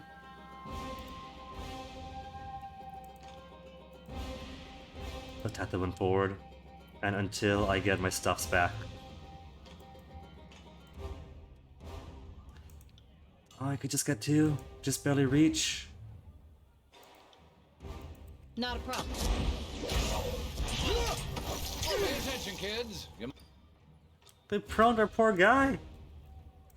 Alright, physician, heal yourself. The rest of us got my magic backs. Got my magic backs, and now you guys are dead. Look at that, 64%. So at a point, you do start needing accuracy.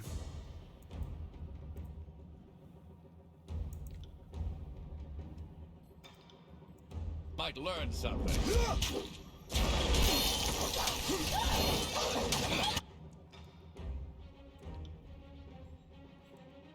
Stick to the one in front. Some more pressing one. What have I got? Got my concussive bolts I could actually use.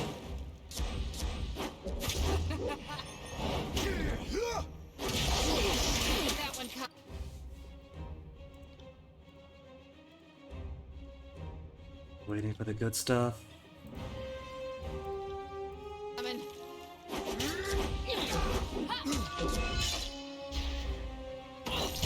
They just keep healing. I'm enjoying. She's enjoying this alright, but I want to see the health drop terminally.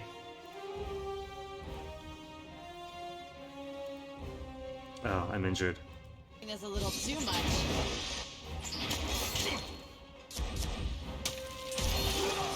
Oh, good, he's finally dead. Took long enough for one guy. Everything on cooldown. Except concussive bolt. Not a problem.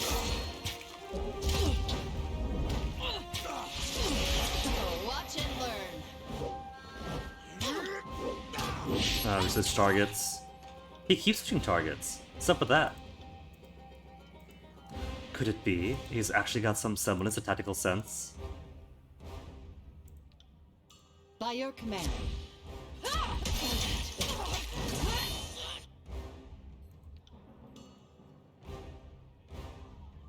And the rest of you guys move closer, because I want you to just hone in on him. Stabbing at him. Barrett is wounded! He's got actual wounds on him!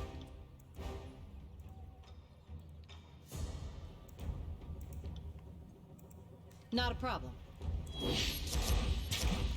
Oh, if I had an iron ring for every dumbass mistake of mine. Attacked me? Oh, he silenced me again! That's alright, I can just thrust him. Get to the thrust of the matter.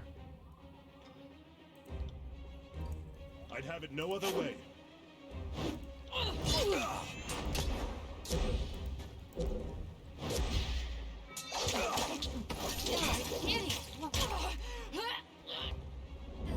Oh, never mind, he's dead. And got some loot. Crest. Junk. Used armorer's kit. Not even fresh ones I get to use. Right.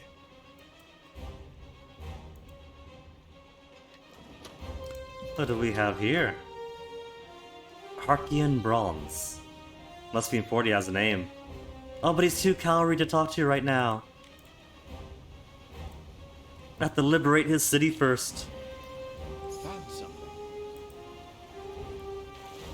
What do we have? Frozen Shackles with Frozen Burst. When critically hit, damage 60 to 24 versus dodge. Wait, what? Other people didn't. Someone hits us, so we hurt them. Was that on critical hit? Ours or theirs is the question.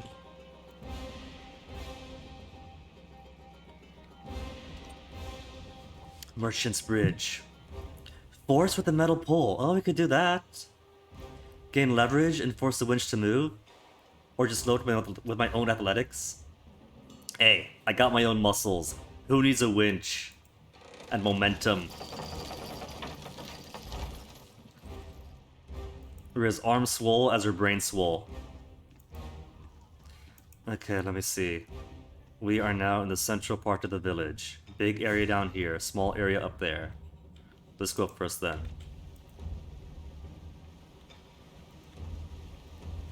Wisely, there is nothing up here. Rear clear. Look at how shallow this is. They can cross this easily. We got dudes up there. One with a shield. I doubt it's just two.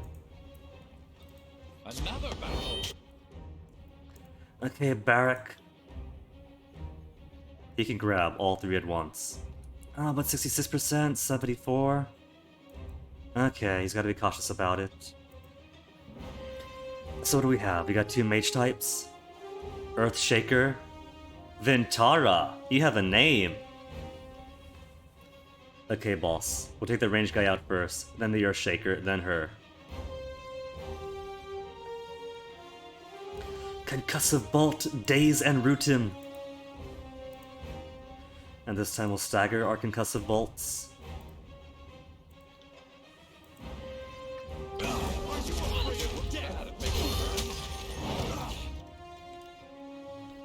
Alright. Zap him out.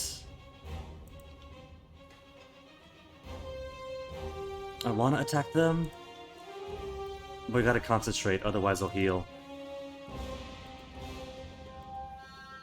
As you command. One down. Then, oh, I guess we'll do Vintara first then, because it's right on me.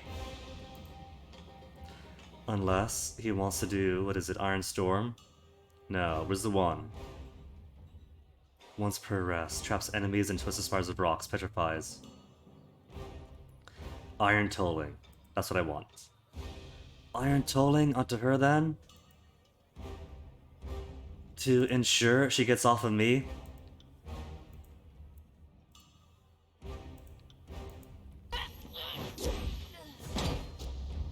See that? I'm not entirely useless. Harsh words would cause more harm than this useless. Cool. Then are both engaged on him. With that bit of freedom, I want to take the mage.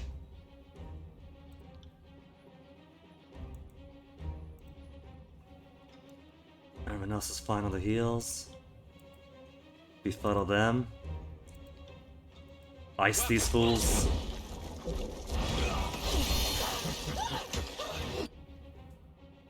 For a second, I switched targets. Thankfully, has not switched targets. Everything will go down for him.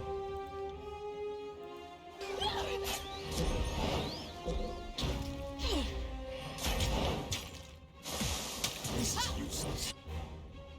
2 almost dead already. Excellent. I'll save the crush. And instead, area of effect on 2 dead guys. Will do. Try something This else. weapon is entirely worthless. Oh, they're still up? Amazing! To thrust them or not to thrust them? First, Barrack, heal yourself. Cooldowns as far as the eye can see. Oh, they've healed themselves. I will aid you. That's how it's done.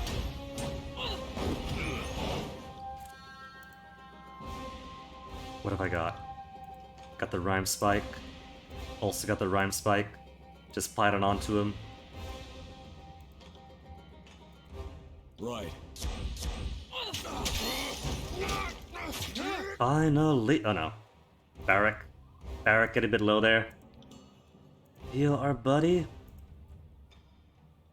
Now Z to reposition. Get these 2 into your cone. Right. No cone yet, but that's okay. Lancer, you got cones? No cones? Whatever you need.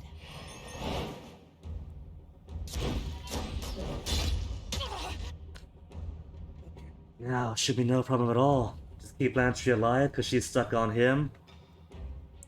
As you wail and generously heal. Get closer, though.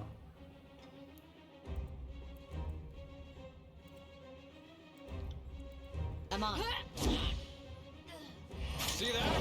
I'm not entirely useless. 54%. What is this against again? Haste? No. Concussive Bolt.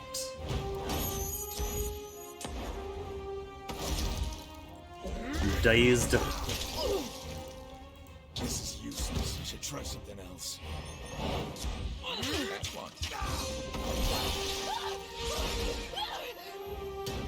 Poor thing doesn't stand a chance on us now.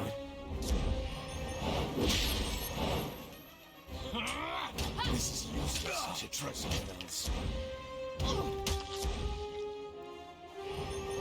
I need to try a different weapon. Well then maybe try focusing more on your magic sword, man. By your command.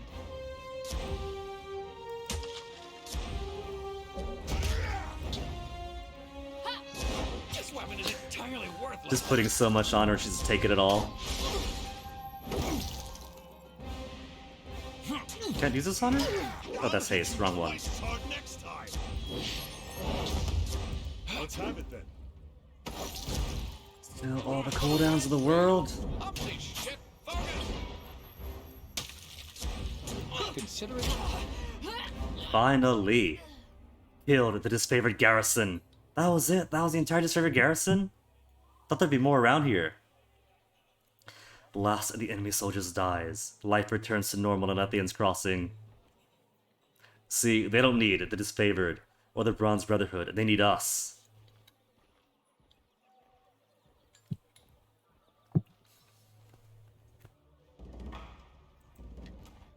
What do we get? Iron Guard gauntlets. Heavy armor though. Of course. Not really feeling the heavy. Is that a chicken? No, that's a cat, isn't it? It's a pig. It was an animal. I knew it was an animal. Clothes hangers?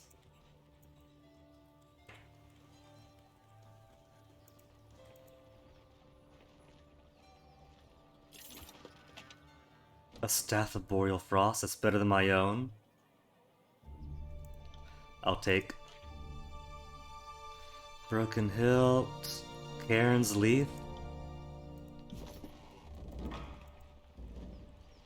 Investigate this item. Oh, I could investigate stuff. Got it.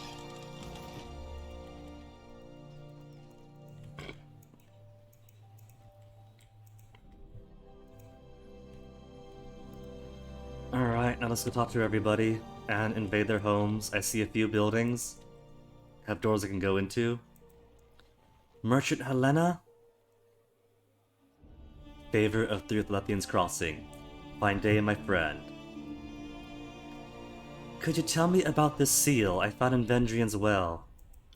Can't help you there, never seen it. What have you got then?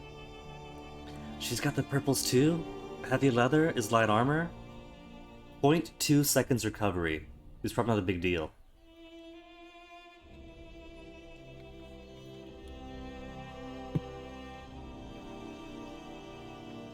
Warrior's Girdle gives haste. 10 athletics. Cool.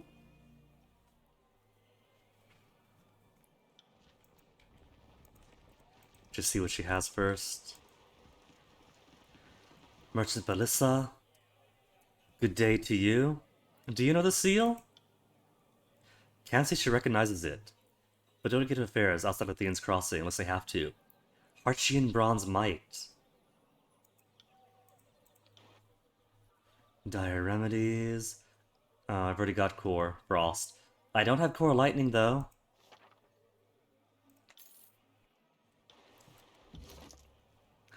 Time to learn another slew of spells. Lightning this time. Charge Fist, 2-meter range. Interrupt Strong. Interrupts them, sends a flying bat, that's it? Put some power to it. Power does nothing. Electric Jolt, 8 to 14 shock. Stuns for 1 whole second. 9 to 16 and 1 whole second of stun. Fulmination. 1 and 2. Is that initial damage and then subsequent damage? 14 to 21 shock. 5 to 9 shock. AoE. 50% shock damage taken for 4 seconds. Ah. Waves of electrical energy charging enemies with shock vulnerability. Following final wave unleashes all contained energy upon foes in a violent surge of power. Could make it 1625, and then 5 to 11. Grounded Core.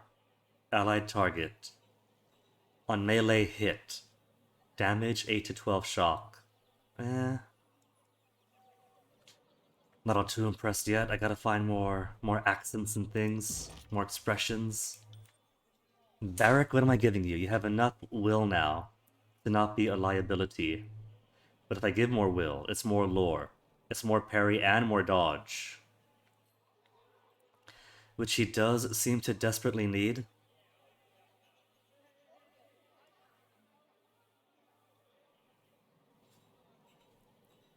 Yeah, more wits then. He doesn't have very many spell slots though, so there's not too much benefit to it.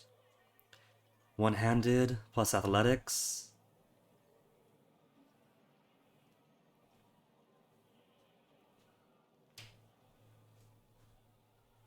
Finesse. Also gives one-handed, but then parrying. Parrying, which is already so high. Vitality is just hell. And control live with us anyway.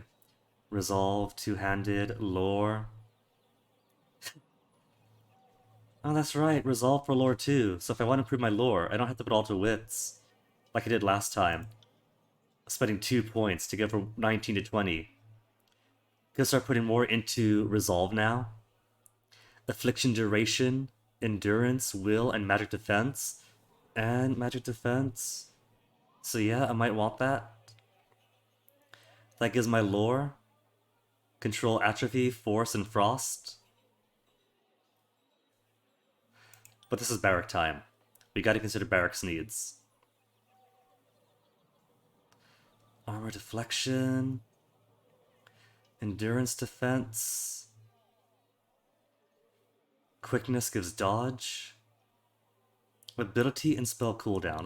Let's remove those penalties. And give him what? Barrack and nearby party members take reduced damage. 5%. 5% reduced damage. But I guess it builds up to 10. And then 15. Which still isn't all that much, but it's him and nearby allies. Engage what additional enemy? Engage yet another enemy. Defensive benefits from shields.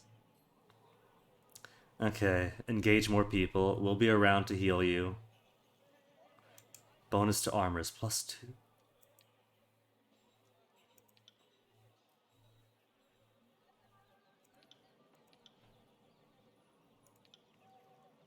I got that already. Oh, hence the confusion. I was like, where's the button?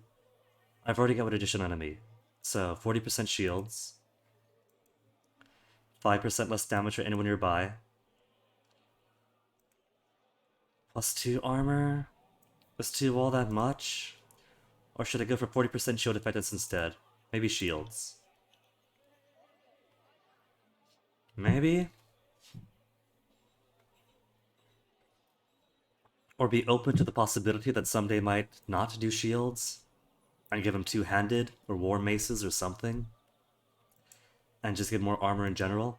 But a +2. But maybe +5% for all anyway. I don't know the meta. Just gonna do what's fun. Wrath. Disfavored, full-on Wrath now. Undying Fate Binder, passive. Shielded for 40 damage for 30 seconds. If I fall to low health. Cool.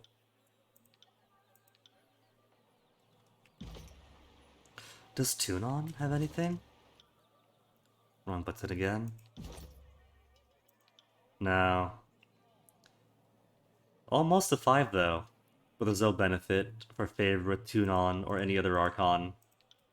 Okay. Merchant Tychus, what do you sell? Seal? Someone else might know. Sells Relentless.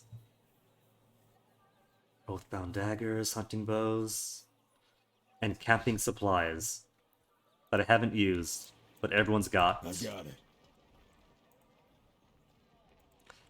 Praxis? Oh, these are down too. We can go to the roofs. So much of the city's opened up now. Don't recognize it, other merchants might. Tier Forged Bronze Great Spear. Two-handed, 4 DPS, less accuracy, less recovery, less range. Well, for me. How about for Barrack? +2 wall, but less armor penetration. Great Spear. Vile Tongue is poisonous. Unweapon crit, poison for 8 seconds. Gotta be a crit for it? Alright, Bronzeman. You were up here before. Archian Bronze. And seeing who else is about? Nobody else about? Alright.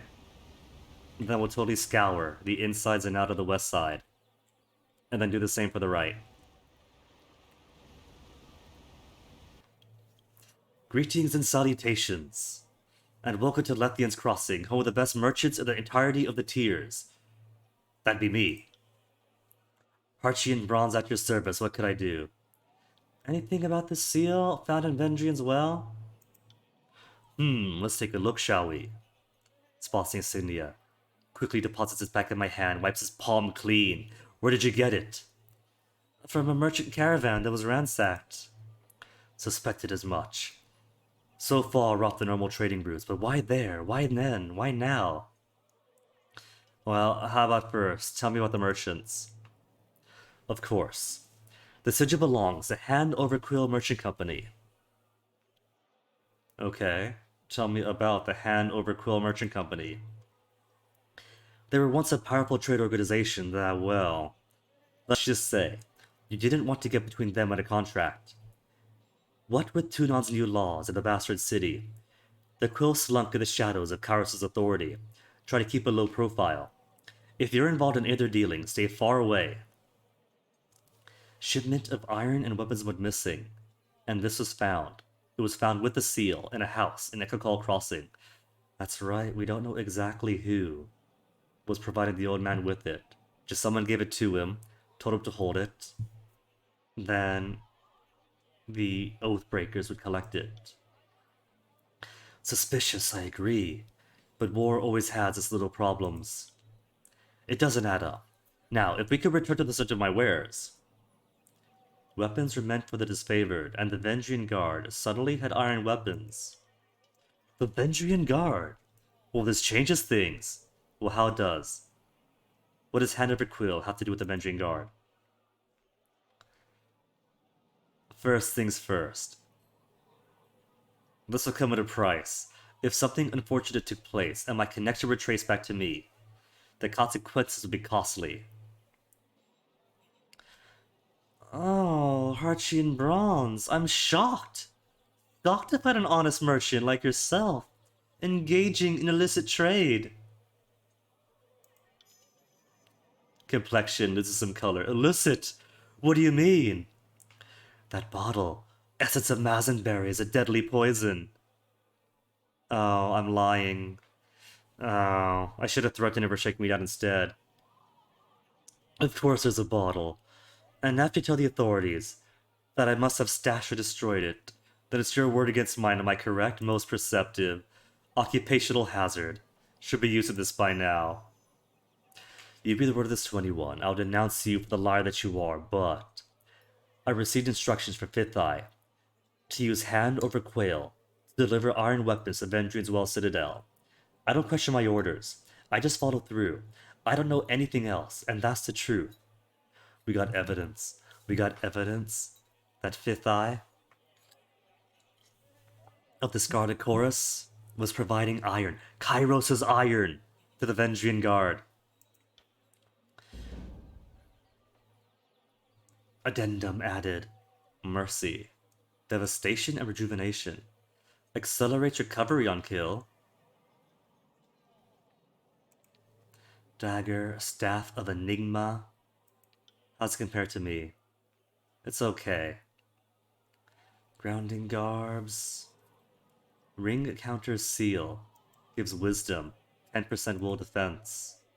Mantal of Mirrors. Spell Reflection. 20% incoming hostile spells back to the attacker. Honestly, pretty cool. Sigils of Fire. Brooding I think I have, right? I know the Sigil. Illusion Core I have. Bleeding I don't. We're just gonna spend all of our time learning all the spells yet again. Sell all the junk, now that I don't need it.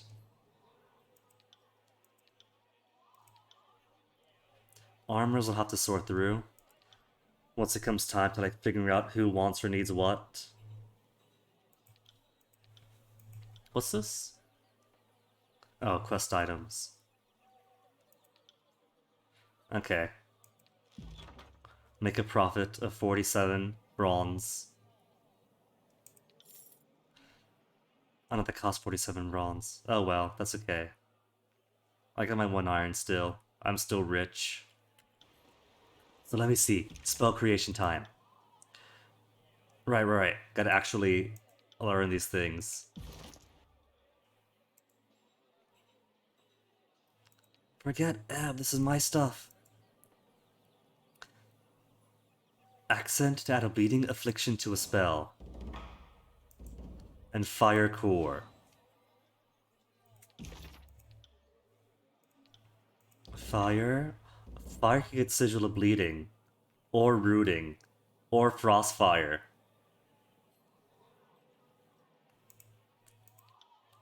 But what can we make? Sigil of focused intent. 12 to 33 fire. And mage fire affliction right off the bat. It starts with mage fire affliction. Could add frozen to it for frozen and mage fire. Or bleeding. How's bleeding do? Raw damage over time. What's the raw damage though? I don't see what the raw damage is.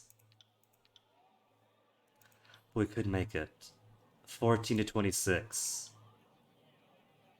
Plus bleeding for 10 seconds. Or additional freezing. Movement speed reduced by 3. Animation speed reduced 70%.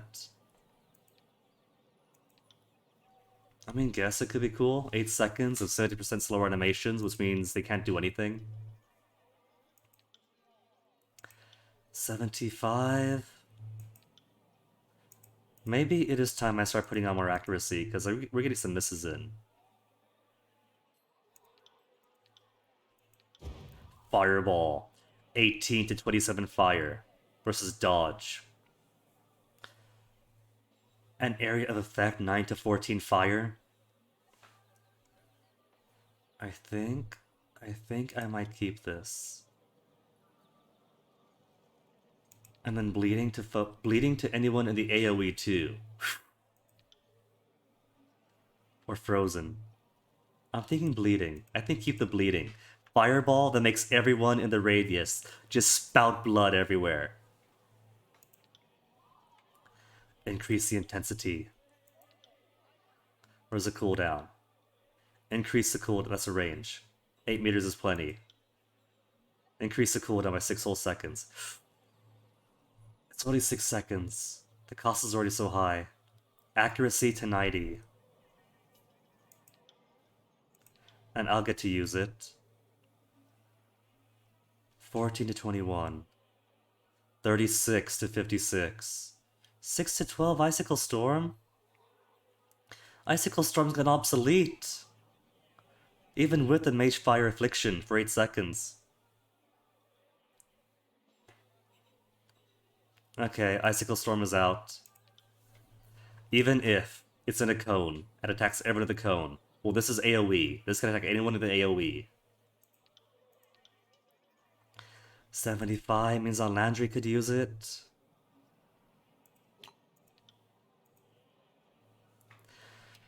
And I guess take out the bleeding for Ib. 65 is too much for her. 60 if I give a bit of range. 60 if I make it quicker for her. She's got so many spells though. She's got so many. Maybe it does behoove me to give her a second healing spell.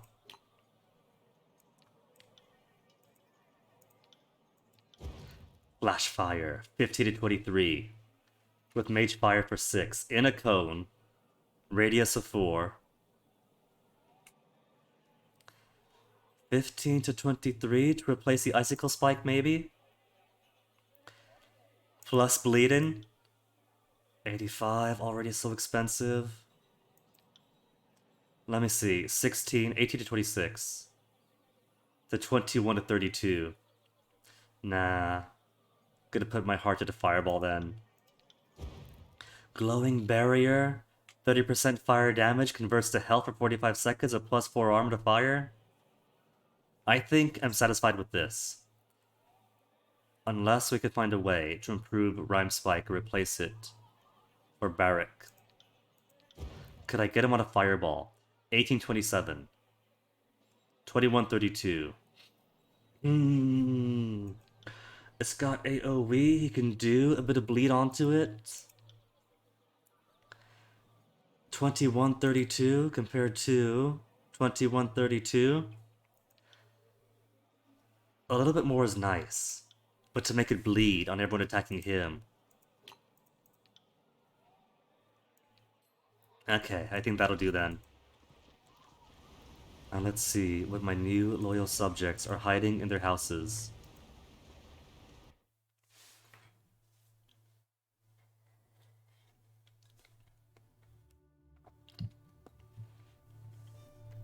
I'm sure if warrants were invented yet, this might be an issue, but warrants have not been, so as the man of the law, it is my right to come around. Come in and enjoy, Mistress Sophia. What pleasure it is to see you in my establishment, Fatefinder.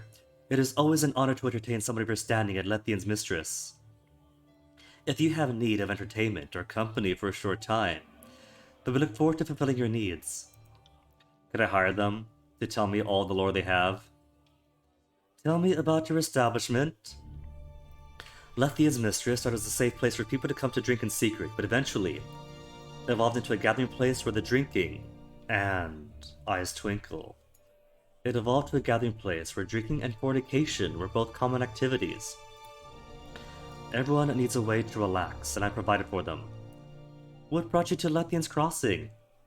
One of Lethian's mistresses, of course, and where Lethian went, so did I. She was very adventurous, and not really the type to settle down. I may not have gotten all of her attention, but I did end up having a nice business, and I've been very comfortable. And if I had to share her with various men and women around town, I was willing to be generous with her time. Have you had food and drink? Plenty to eat and drink, if my desires include those of a less carnal nature. What has she got? Just food and drink, there's no parchments?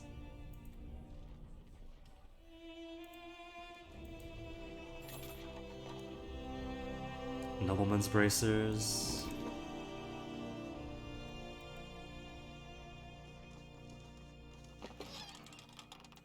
More whetstones.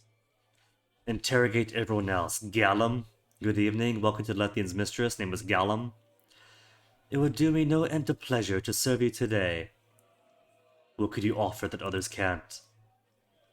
If you want the ground to move and for the walls to blow down, the man for you. Give you the Earthshaker's delight, and trust me, you will never want to hire another performer again. He's got magic? He's got Earthshaker magic?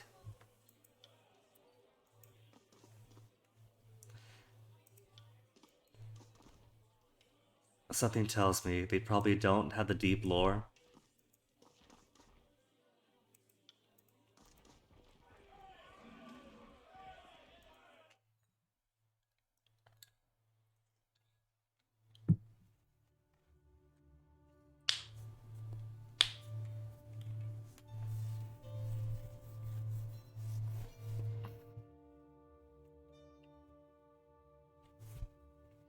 How do I get more spell slots for everybody else? For myself, there's a few options.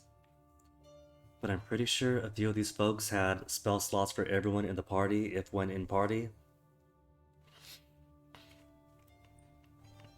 Come on, game. It's just a city. You can load a city.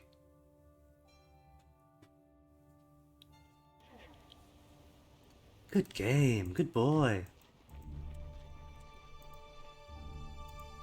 Camp supplies, never going to use. Nothing else down here. There's a door, but it's a fake door. There's a kitty! Bridges and ramps at Lethian's Crossing can be raised for a safe place for this. Oh, cool. They got their own hiding place? They're so used to invaders.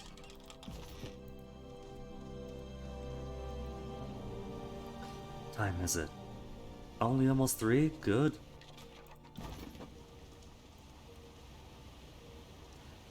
Melita. Once I loot everything else here. There's a bridge. Bridge comes after. Bridge goes to a settler, a central building to the other side.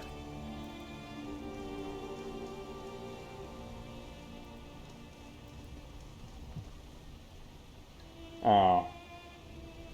She has a name, but we can't talk. That's okay. Buildings then.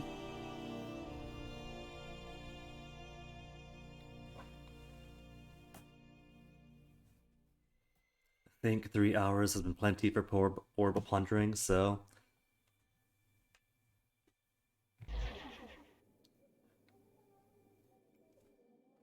Gotta love the cloud of yellow smoke that rises up every time we enter some place, like we are demons being summoned. Don't mind me just collecting your tax. Kaila?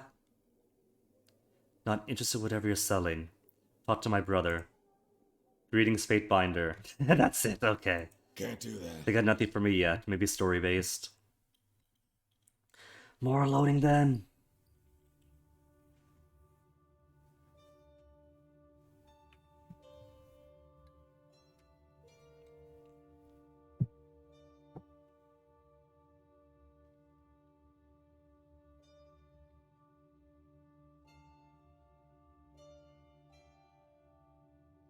We were just here, game. Did you have to unload the entire city? Is that what it does? Does it unload the entire city? When entering a small... I guess it would, wouldn't it? When going map to map? So this big city map have to be reloaded several times for going in and out of small rooms. I really can't remember how long the loads were when I first played. Back on a laptop in 2016 tech.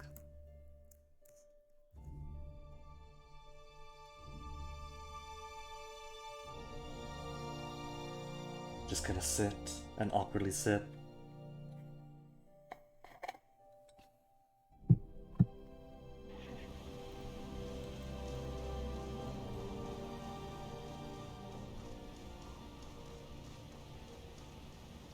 That's my secret. If you want it to work, but it doesn't want to, threaten it with awkwardness.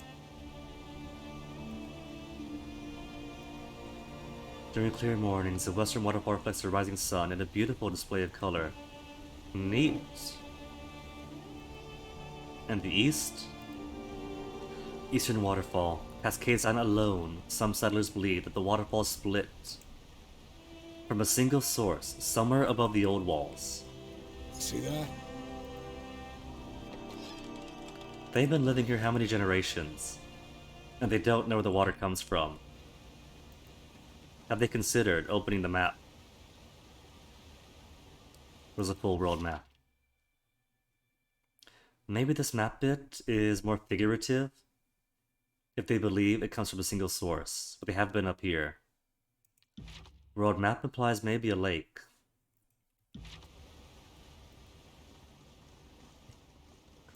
Still no doors, no people, more kittens. Group of lollygaggers, but nobody's got a name.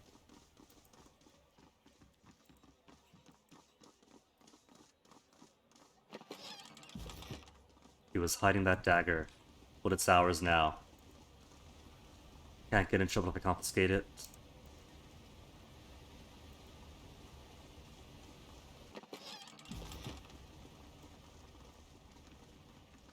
Anything else here? There's a door here, the ones below. A couple below. To the loading zone!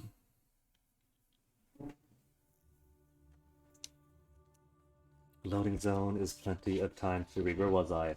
Where was Six and Elia al Asra? Here on Mayersi, we believe in Kabenya, the goddess. I know, we should not. Back in Mayersi?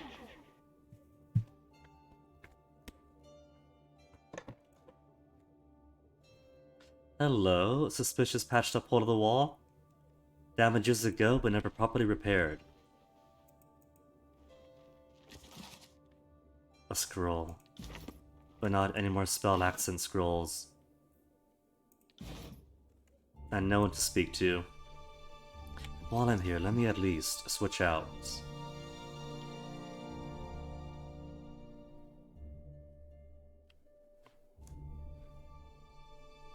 Staff of Boreal Frost for better Staff of Boreal Frost.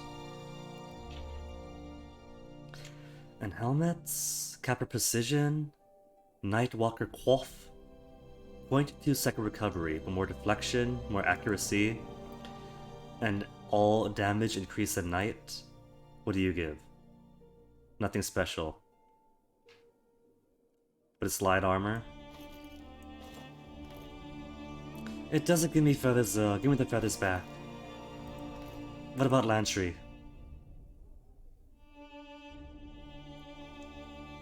Everything increases. It's nothing but benefits. Sharp. Hit precision. Maybe I'll give hit precision to Ebb for spell hit precision. Sorry, Ebb. Gotta cover that fantastic hair. Hate to do it. I'll come back. Nightwalker Quoth. It looks so goofy on him. Alright, let's see what else we got. We got some armors, don't we? Stone Shield Boost. Less discovery. Disengagement Defense. I don't think anybody's got a stress disengagement defense. Heavy armor. You know what? Let's go sell these armors. Forget about... What was it? Sentimentality. Armor we start with, so hold on to it. It's just gonna clutter up the party stash and confuse me on what's what. Gotta go through everything one by one.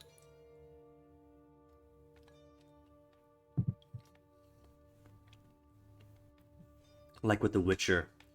Part of the reason gear from quests and exploring is so garbage in Witcher 3 is deliberate design philosophy. They didn't expect the player to be so sentimental. When a guy says, here, take this sword, it was my heirloom from 5 generations back. They expected players to be like, this weapon's garbage, sell it. And that's what the storage chest is so unoptimized in Witcher 3. They thought maybe it'd hold some sigils or whatever else, materials. And not an entire armory worth of things. Turns out for Witcher, I forget the details, but it's something like it has to redraw all the icons every single time you do everything, which is why the storage chest lags so badly. There's a mod to fix it. But that's all down to deliberate design philosophy of, I thought you guys were gonna sell all this, why are you holding on to it all? That wasn't so hard. Don't mind me, just stealing your stuff. Phaedra and Dea. A bright-faced woman. Welcome to Lethian's Crossing, Wanderer. My name's Phaedra, and this is my beautiful wife, Dea. What brings you to town? Is there anything I could help you with? What could you tell me about Lethian's Crossing? Lived here most of my life, but honestly, I'm not sure there's much to say. We're a center for trade and a waypoint for travelers. The walls are a little bit scary, but you could use them over time. Looks at Dea. What about you, dear? Dea shrugs. What is there to say? The town was alright, but living under the thumb of an occupying force makes it hard to truly relax. I mean, good news for them. I slaughtered the disfavored, so they're free. How do you feel about the disfavored? I don't have an issue with them. The curfew may be a bit strict, and it gets hard to keep track of every rule they invent, and all the regulations they've enacted. Otherwise, it left us alone to our lives. Whereas, if they gave the town to the Scarlet Chorus, they'd be terrorized, and this place would be gang central. Anything is better than having the Brotherhood, Day exclaims. Give me 100 rules for every Brotherhood member driven from this town. But they hate the Brotherhood more. You haven't always lived here? Several years before Kairos' invasion, I moved away from Lethian's Crossing. Being granddaughter of Lethian came with a responsibility that I wasn't ready for. I met Dea in the Bastard City, and decided to stay for a while. We were living in Bastard City, but we heard about Kairos' forces moving to Tears, so we took that as a motivation to move. And I think we got out of there at just the right time. We traveled a bit with a couple of caravans, but nothing really seemed like home until I returned to Lethian's Crossing. You never realize how much you can miss a place until you've been away for a while. Wraps her arm around Dea and squeezes. Aww. But I could live anywhere, as long as I have this one with me. Too sweet. It's true that trade hasn't been as vibrant here recently, but I'm sure it's simply a temporary setback. The merchants will sing and dance for you, try to convince you their supplies are unaffected, but everyone's feeling it. I have faith the world will set itself right soon enough. People call me a fool, but I don't see the benefit in bemoaning your fate. You take what life hands you and you make it work. So after all that, you're Lethian's granddaughter?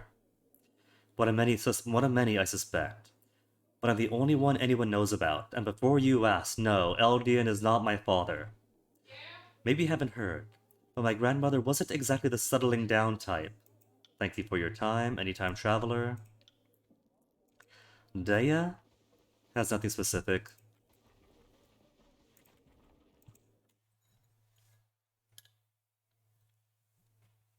Daya's too busy drawing blades of furry.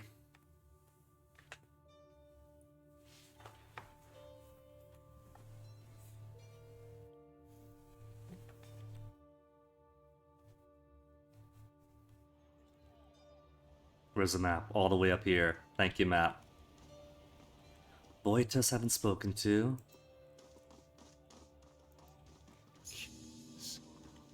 Oh, I see it. Hiding in the rubble. 2 whole bronze. Oh my goodness, I'm rich.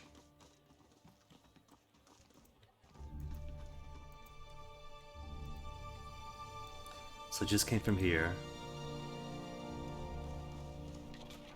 Camp stuff. But I'm max on camp stuff, I can't do anything with it. I guess that's a design choice. 2, they don't expect you to be stingy with resting. But there's no real reason to, I guess. Early game, you can go back to this favorite camp, there's free resting. Then after the first chapter, you could always go back to your spire to rest. If you need to rest. Welcome, friend. What brings you to my humble trading post? Show me chat for sale. They got javelins, great axes. Forge-bound apprentice armor. 1.5 seconds recovery. Ugh, no way, no way. A forge-bound hammer is one-handed, crush damage. Better forge-bound hammer? Sigil of fire. Sigil of volcanic weapon accent. I already know. I don't know this one.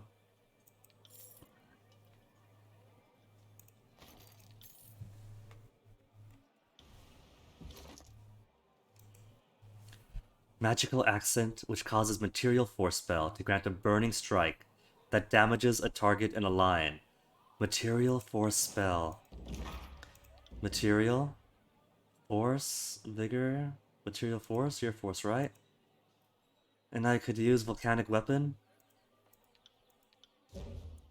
Concussive volt? Bolt? No? Not for force? Not for force then. I could put bleeding onto concussive, but I think rooting them for a few seconds is better. Illusion, which one then? Go one by one till we find something? No.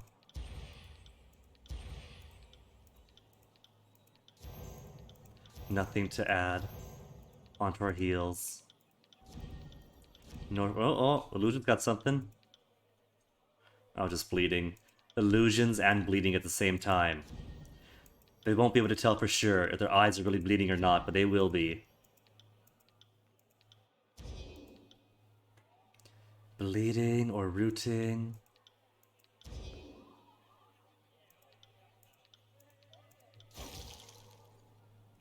Nah.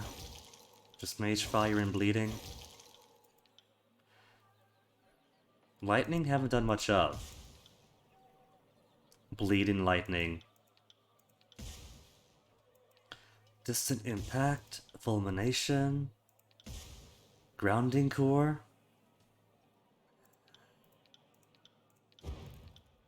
Alright. Got the accent but can't use it yet. Understood. So Voita shop from. 2 more doors. Don't think I've used this one yet.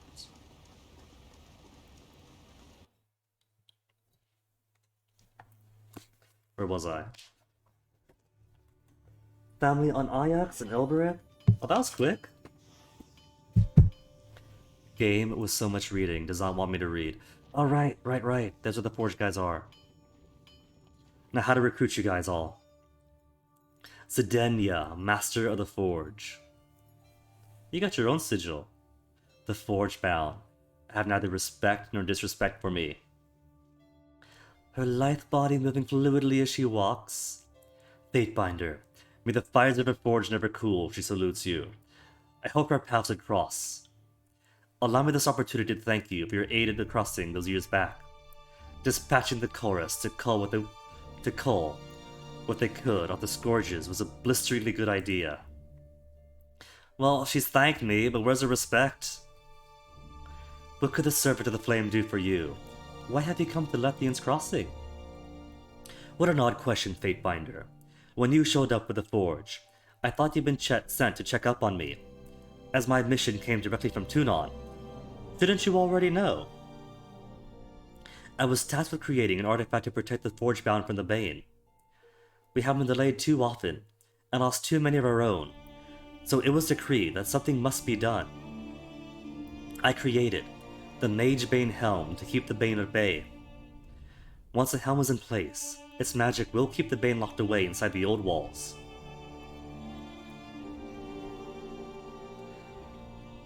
Why did you create a helm?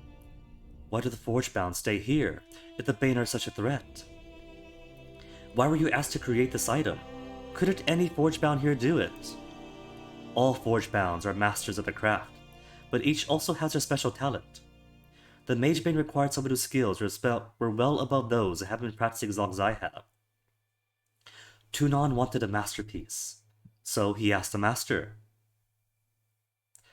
And how do you become a master of the Forgebound?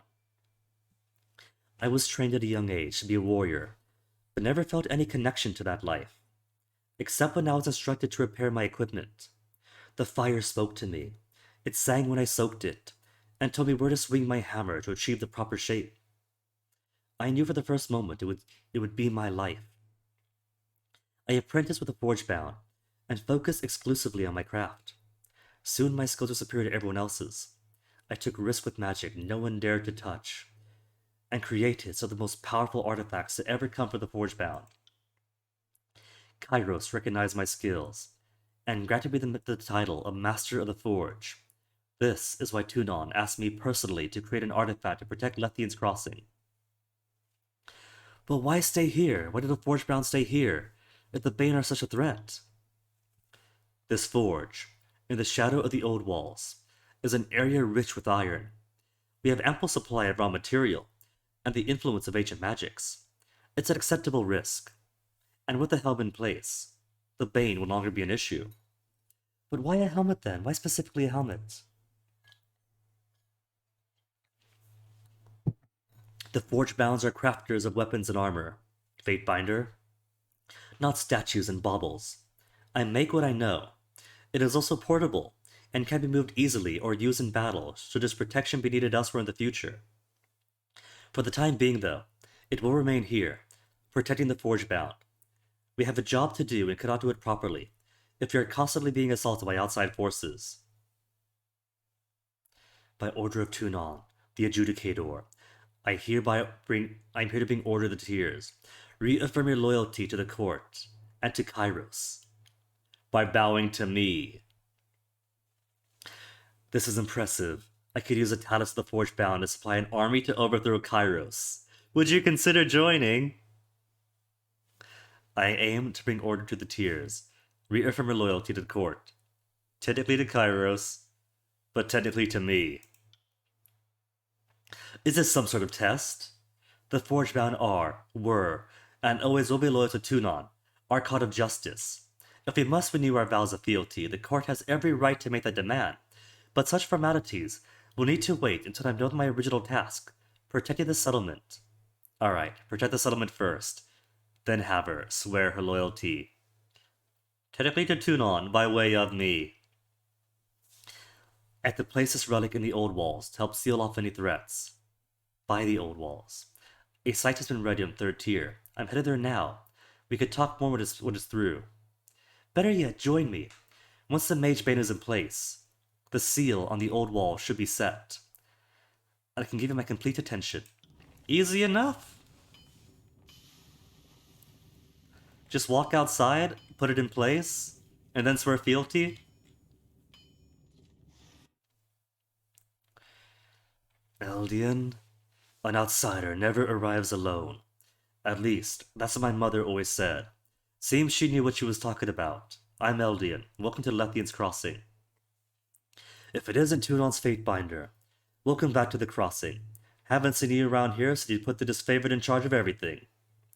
Must say, my memory seems to be failing. Something I never thought I'd say. He winks. The way people talk about how you came through and drove the Brotherhood out of town.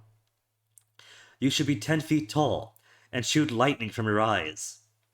I seem to remember you being a little more human. Can't always tell the content of the pie from its crust, though, can you? For instance, who would get the town to the disfavored, and then walk in and kill them all? Not that I'll miss the rules and schedules, but one has to wonder why you would switch sides so readily. But enough of my prattling. You didn't come here for a history lesson or to get my opinion on your grandeur. The Adjudicator sent you for the Archive of Song, I assume. The Archive of Song? She's here. What could this old fool do to you? What was that about the Archive of Song? Siren, the songbird. Feels like it's half the town she's got mooning over her in that hovel under the river. It's on the first tier, if you want to find her. Feel free to take her with you when you go. But seeing as you're not here for her, what can I do for you? I am here for more encyclopedias. Question about our settlement, I'm the one to ask. The dubious distinction of being the eldest living resident of Lethian's Crossing. Been here for a lot of its history.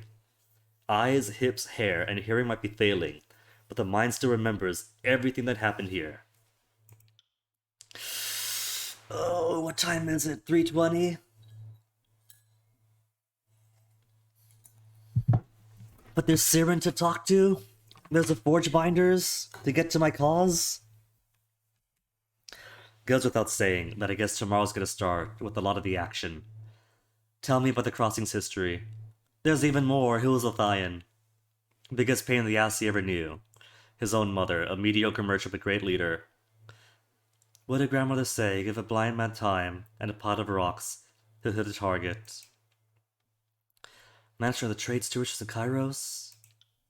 Kairos gives, Kairos takes. Next year, Lithian was stricter for trade rights. Had a large staff, but no goods in trade and no means to pay anyone. But was stubborn.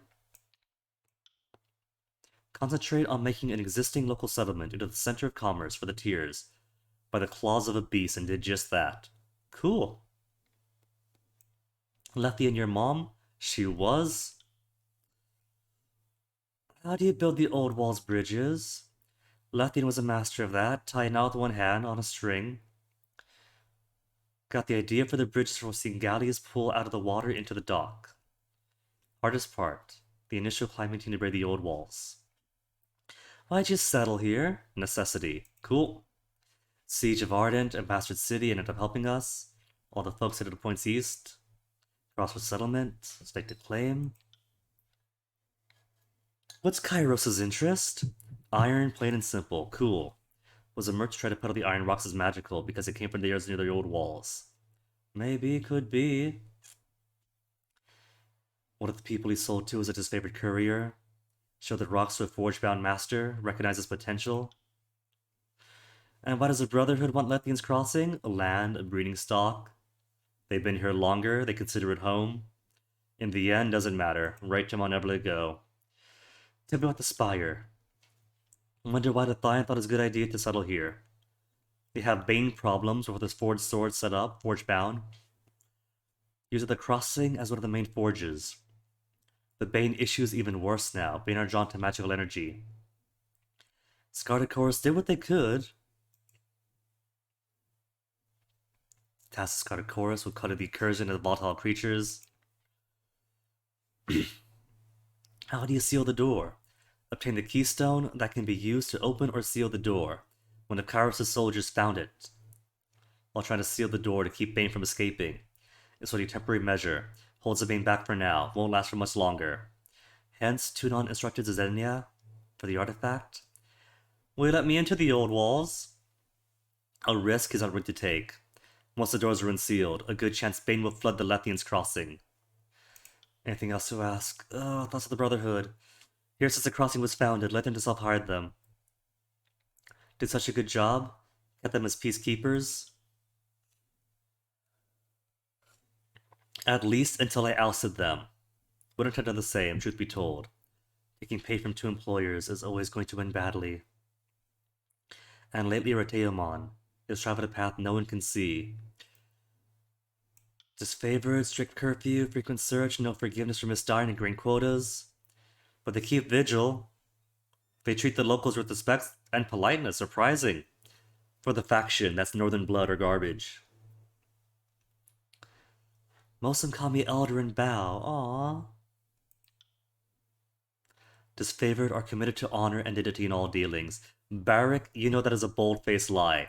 All this talk of Southern filth this, Southern filth that. Not the situation would have been chosen, but things could always be worse. What of the Forge-bound? They toil away the forges day in, day out. Delivered food and kittling. Okay, what are the Earthshaker mages? A few pass through. Headed to the Stone Sea. I'm glad they keep on traveling. Scardicorus? No strong opinion. They didn't seem to care much about leaving the settlement behind. Alright, directions around and been ever already.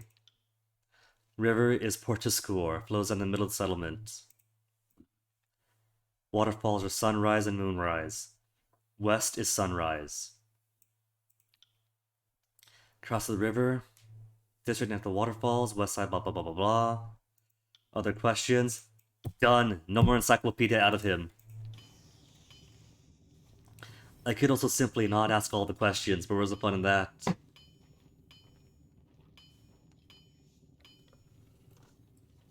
And he looks important. Lahara, master of tempering. Which means more folks to talk to. Let me loot first. Got it. Forge-bound hammer. Cool. Just parchment. Plans for a headhunter. A mythical blade known as Headhunter. If I inspire upgrades. And more people to talk to. Oh my goodness. I don't need to, but I will. Something you want. Is there a problem? Yes. But these are forge-bound matters. Okay. Nothing gets for the High Court to tune on. What's he do? Keep things running smoothly, upkeep mostly, second back to Lahara. And Lahara? Do you kill my left hand or my right?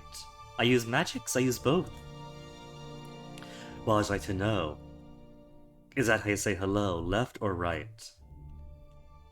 What hand is he holding the staff in? I'm gonna say left because I'm a lefty. Noted. Lahara, master of tempering, forged master of Lethian's crossing. Tasks exceed the hours left in the day. No harm in pausing work, if it means speaking with the Honorable Fatebinder. Forge bounced out of zero wrath in favor. She's got the encyclopedia. Why do you want to know if I cut my left or right? To make weapons for me. The gauntlet is the hardest piece of the panoply. The most rewarding to work. So many scales, so many different sizes. Then there's the rivets. Imagine you see a lot of battle in your line of work. One gauntlet, and is invariably going to wear out before the other. Alright, give me the encyclopedia entries on Lethian's crossing. Don't get to see much of it, only this. Lethian and her merchant crew, some of the area, that's just history. Might have been run by Kairos, except someone found iron, and now here we are. And the Forge-bound? For centuries my guild sought the union of magical and manual perfection. Forge is dominant concentration of study, but not all Forge-bound work metal. Some are weavers, carpenters. And what do the other members fancy themselves chef? Wise and mighty Kairos, been kind to our guild. And he's been true to his word. To put our weapons and armor in the hands of those who would change the world. Forge-bound iron has trampled the tears, and all that oppose Kairos' forces may rest their head on forge-bound spears. If the thing about Barrack is that we have to find a forge master, a forge-bound, who isn't bound to Kairos, this might not be the right one then. What can you tell me about the forge-bound master? So Danny is the best leader I've ever had the pleasure working under. Guy's a forge bound with Sunny's turn hand. Cool. Ulantis is the second. Can you make me something magical? No. But almost everyone asks. What she can do is use her magic to swing my hammer with perfect precision. Why make weapons if you could kill your foes?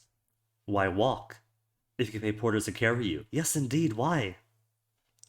How exactly does your magic help make you things? Most important rituals bind the crafter, tools, and materials into one entity. Cool. Speak of something else, disfavored. Treat us as honored guests, or used to before they all died. Given privacy, autonomy, food, and protection in return for the best iron in the tiers. But no fool to read too much into their kindness. We are a war resource, exist only because we feed their insatiable need for quality iron. Can you make something for me? Can. Most certainly will. Kairos invented cues for a reason. Didn't realize the request was so thoughtless, my apologies. Favor with the forge binders! Only 39%! Unreasonable demands every day, but it's not the volume, it's a purpose. I do resent that Kairos demands reduce our work to mere quotas. Should be allowed to customize the work of every soldier. Only apprentices have anything to learn from making the same size helmet again and again. Are you well? You look weary. Ecstatic. Ritual of the Forge links heart to hammer. Blood beats only when I strike my ingot. Forge runs too hot. If I hold my breath, it becomes too hurried. Is that how you excel at your craft? That and practice. But could it kill you? Should hope so. Alright, now about Barrack. What about him? I would hope you would examine him. By not exactly edict, but by rule of Tunon, gavel and all. None who are loyal to Kairos may remove him from his armored prison. But we could certainly have someone examine him. Did the educator not issue an injunction against precisely that action? Indeed, he sent the decision by bird to each of the guild's workshops. He warned everyone. If you merely look him over, that's not against the adjudicator's decree. That was his decision. Now I'm deciding otherwise. No. I speak with the Archon's voice, and so play mom and dad with it. I'm not a diplomat, not a war mage.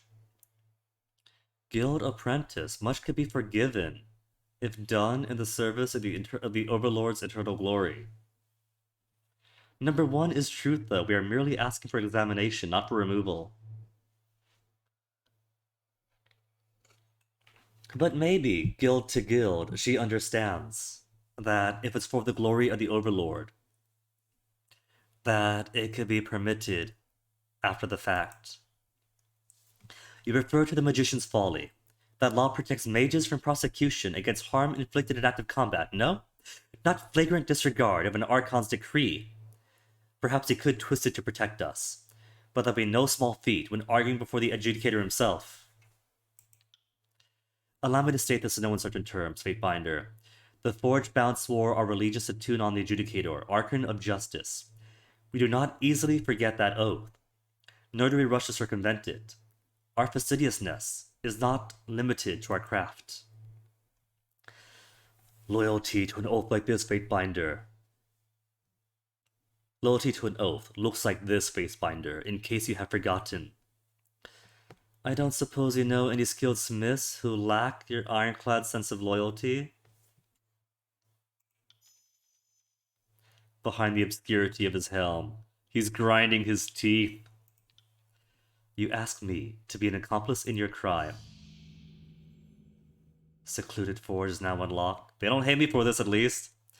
There may be an individual who could help you. Rumor has it there's a mage smith of some manner in the Stone Sea. Oh, well, there you go. That's so far away. By all rights, she should have been killed. So I assume that she worked out a deal with that glowing green bastard Nerat. Cannot provide you with a name. But if you might ask around Halfgate, if you had the misfortune of being out of that area, appreciate it, Lahara. Goodbye, Fatebinder. The conversation never occurred. The secret's between you, me, my entourage, and everybody in this cramped room.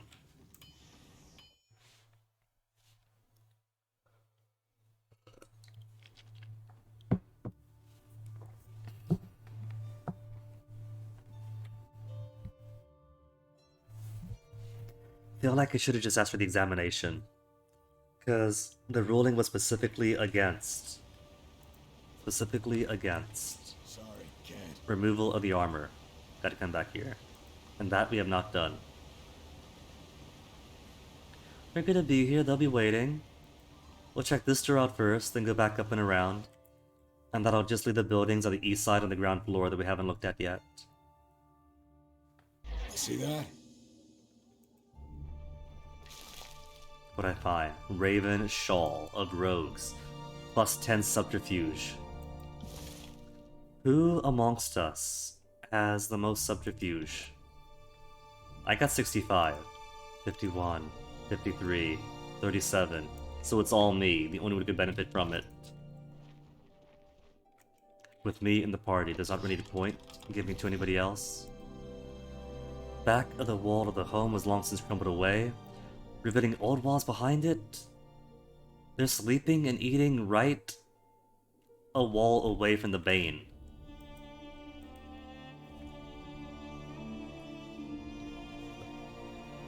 Guess that room exists to show us the condition of the place.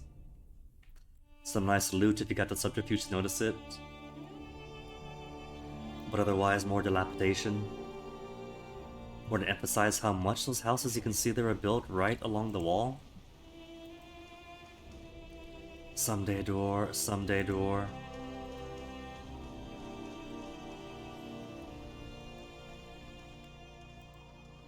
Sorry, can't.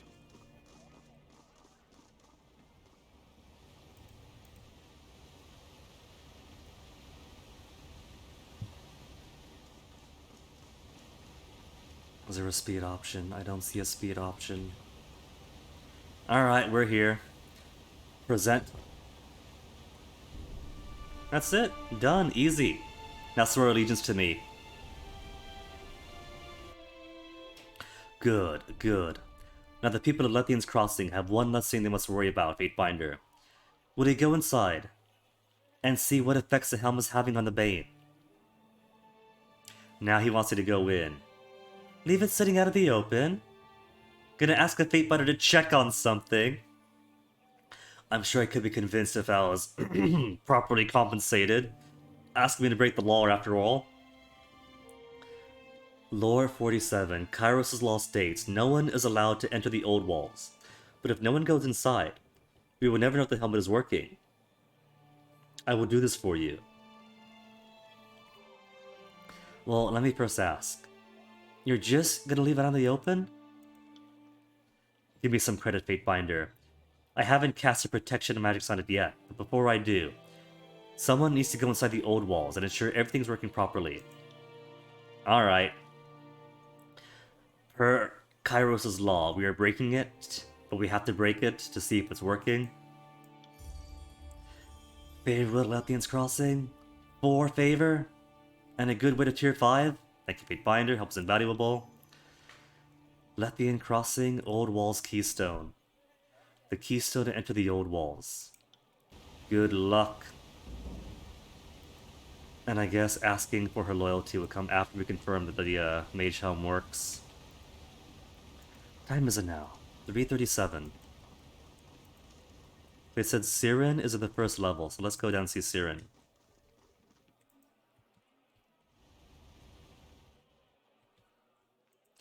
All the way down. Where's my turbo button? Where's the speed up?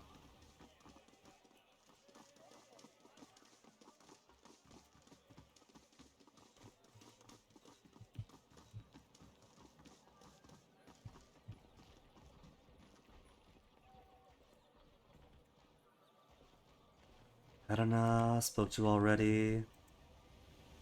Now we got 2 buildings. Which one is it?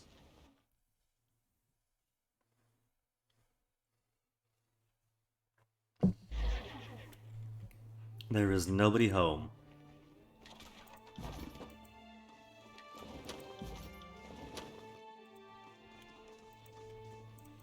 Gonna civil forfeiture all their stuffs.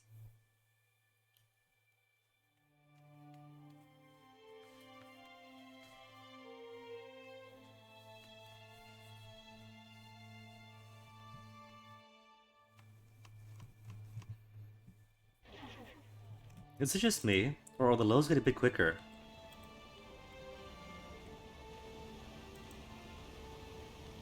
Nothing else down here, just making triple sure.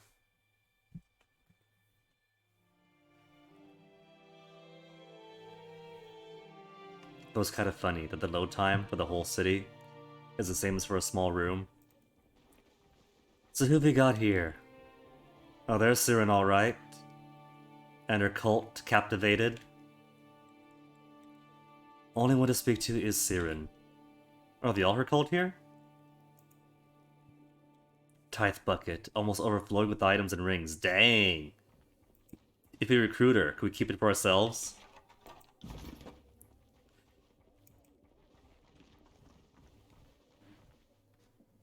Siren stands here, surrounded by a group of villagers, speaks to them in soft, dulcet tones, holding them hypnotized with her hand lotions. Alright. Well, look who's here. They get to read for me And what again! brings you to Lethian's Crossing? Can't imagine it's the scenery or the quaint locals. Have you come to spoil my fun? Tunon probably insisted you find me, didn't he? Because we can't let Siren have any fun, can we? Tunon has Let's mentioned none of the control her. sort. Let's tell her what she can and can't do. Let's use her to destroy nations. Can we? The crowd around her appears agitated. The air in the room grows heavy and warm. But enough of that talk. What do you think of my followers? Very nice. As long as they don't get out of hand. Siren, did we have this problem already? You shouldn't be doing this, Siren. These people don't truly love you. You're manipulating them. She has her own loyalty and fear. She's at 80%, 83%. Didn't we have this problem already? Very nice. It all feels scoldy. Either way, I'm gonna scold her. Very nice, as long as you don't get out of hand. Oh, stop that, Fate Binder. It's not like I'm hurting anyone. Well, at least not yet. Laughs and the feeling in the room bowies. Enough. Want you to join me. Someone with your power needs help directing it. Stop the emotional manipulation. Now you're coming with me, so keep an eye on you. We're not gonna be full on dad. Enough with the Siren. Join me. Why on earth would you want that? I can't imagine you're doing it out of the goodness of your heart. Oh, Tunon must have had a hand in this. Or Nerat. Maybe I'd rather stay here where people won't insist on ordering me around all the time. Nerat is going to rot by the time we're done. Although, you did activate one of the spires, so 1.63% loyalty. Learn from, and you are right. I'm certainly not going to make any significant advances staying here with a bunch of nobodies worshipping me. Oh no. I just realized. If you recruit her, that's a brand new party member. Which means a brand new party member to pour out all the encyclopedic knowledge on her entire backstory, her relationships with the political factions, what she thinks of every traveling companion. Watching you in action could give me the edge I need to unlock a spire of my own. She aspires to a spire of her own. Fine. I will allow you the glorious gift of my presence in your party. Alright, join. Well then, let's go. If you're gonna teach me the wonders of the world, it's not gonna happen here. I really wish that the party was bigger by 1 or 2. Because we get one more after this as well, if I remember. So that makes it what then? Only 4 guys and 3 in queue at all times by the end? It wouldn't hurt too much if it was a party of 4 or a party of 5. Let's say Barrack. Thing is, right, I want to keep my magic-y folks. But Barrack doesn't have much magic-y himself going on. Maybe I could tank myself. Stay in the front for others. He's pretty good at absorbing damage. She's level 8. Nobody else is level 8. Sorry, Barrack. We'll see you back at the Spire. Faithfinder.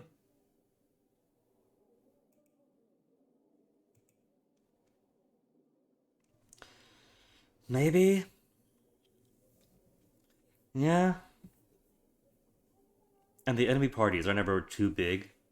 4 or 5 at most. So, a bunch of mages directing their attacks on a single one each time could make it easier. We'll see. We'll try the full mage thing.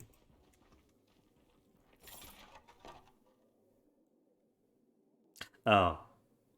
The rings. Oh, we did get to keep the rings. Cool. Alright. Breath. She's got breath mechanics. Tutorials. What's breath? Power.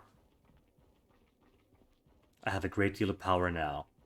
Reviews with powder tears. Investigate the origin of the power.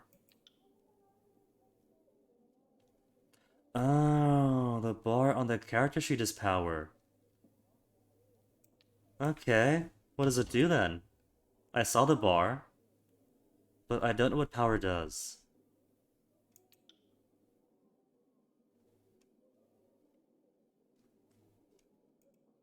Oh, cool.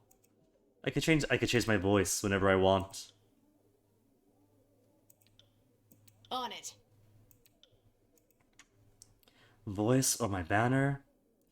This blue is feeling too green now. What about regular blue?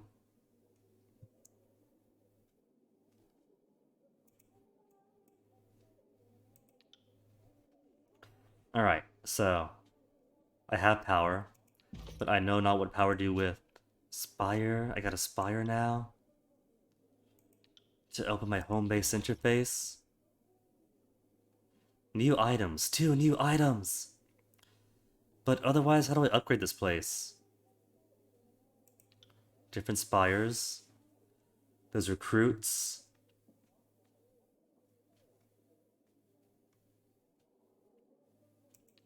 Could dismiss folks.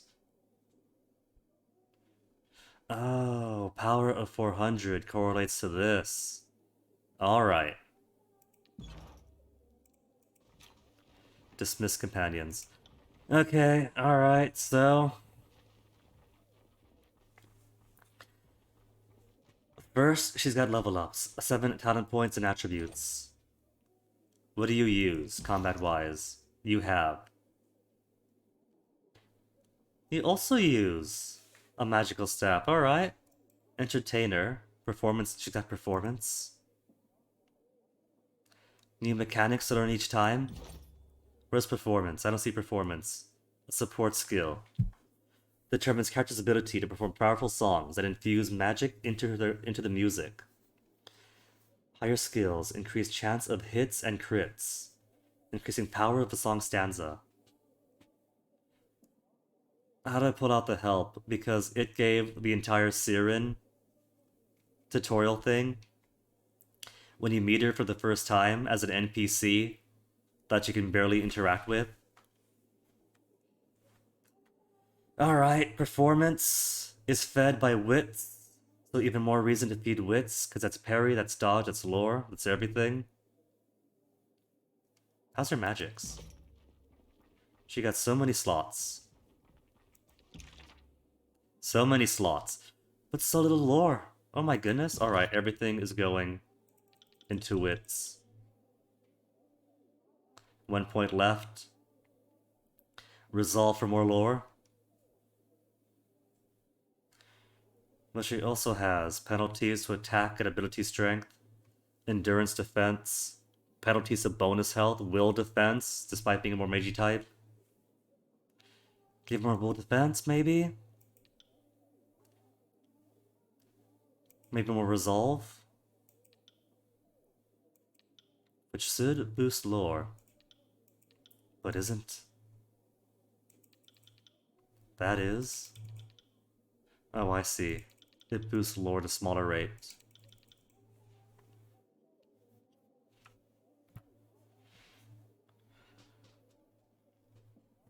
Well, she's only level 8, so she's got time to sort these out and then do other stuffs. Let's fix your health, you roll defense.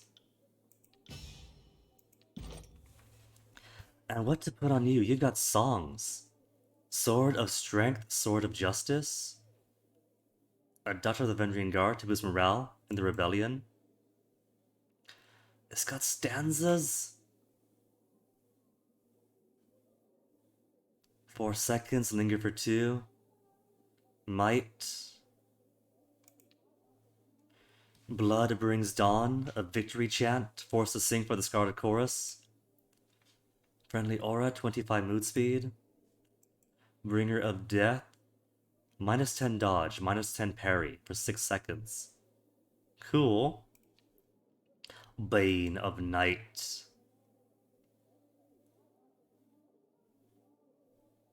It's got different kinds of stanzas. 8 armor arcane, 8 armor raw, frightened for 9 seconds. So does she like mix and match these different stanzas together? Red runs our blood. 4 might, 8 armor corrode, resolve, 8 armor shock, sundered. What else does he have? Requires level 9. Evokes qualities that is disfavored. Dodge and parry up, resolve, 2 armor all, shielded.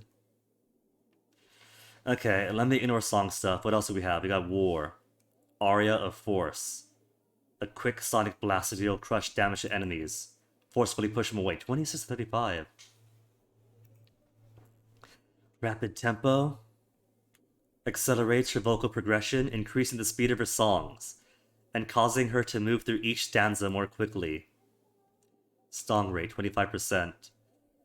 Siren's voice fractures the armor of her foes. Enemies in the area cannot defend against Siren's voice, and have their armor sundered for a short time. 16.8 seconds of sundering. Resonant field, a shield for 20 damage until damaged. Learns to precisely channel her voice towards nearby enemies, gaining an accuracy bonus to her offensive songs. Gonna be all about the songs, isn't it?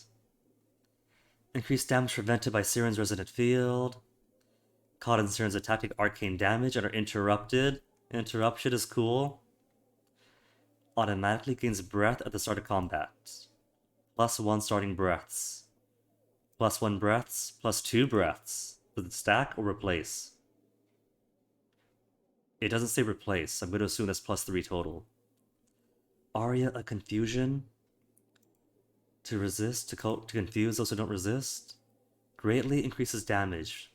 Prevented by Siren's resonance field. Cry of Despair. When Siren's defeated, her final breath unleashes a potent wave of vengeful emotion.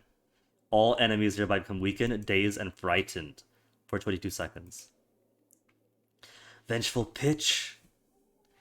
Maintains a field of sound around her, retaliates against her attackers. Melee attackers, damage reduced for a short while. For 6 seconds, it's so short. Aria of Storms. 29. It takes 7 breath though. So everyone else is cool. You got no mana cost, you just got the cooldowns. But breath is kind of akin to mana then, isn't it?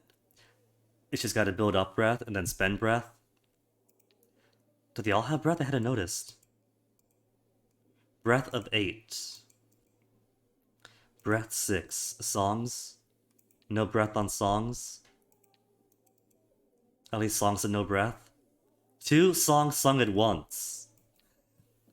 How about the peace line? Aria bolsters the party's resolve. 20 parry, dodge, resolve. Slows her vocal progression, reduces the speed of her songs, causing stanzas to last longer, while the languorous tempo was active. So the opposite of rapid tempo. Dissonance increases effectiveness party's armor, causes foes that strike allies in melee have their attack damage reduced a short time. that strike allies in melee. Okay. Thinking about it. Non-threatening appearance. Causes foes to underestimate her, granting her a large bonus to disengagement defense. Inspiration. Inspires a party, increasing experience from magic and subterfuge skills. And grants Siren additional spell slots. I'm definitely feeling additional spell slots. Endurance will defenses. Seep into the mind of her allies, draw them to lucidity, and lose hostile effects. Safely control her voice over long distances, range of defensive songs. Retains breath for several minutes. Increase amount of breath at end of combat. So your start of combat breath retention, your end of combat breath retention. Or breath starting with and breath retention. Which, given how infrequently combat is from minute to minute, this feels more useful than this. Unless you're really just charging through the story and going fight to fight to fight. Control over her voice continues to improve, increasing range of defensive songs. Wave of icy winds that wash over enemies, leaving them frozen for 13 seconds. Immune to engagement. Guise of innocence. Dang. Wait, does that mean she never gets targeted at all then? Because engagement is people targeting you, right? Maybe it more means like melee engagement. Because melee fighters, they have that little red dashed line. And if you break it, they get the free disengagement attack of opportunity. But range casters and archers have no such dotted lines. Aria of Memories. Recalls happy memories, begins to sing. An embodiment of her memories will serve to protect her and her party by forcing others to attack it. Maybe full on peace then?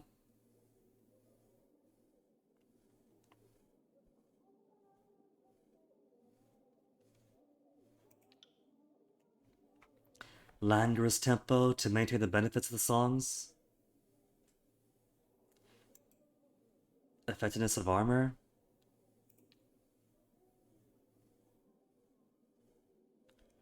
Bonus disengagement defense.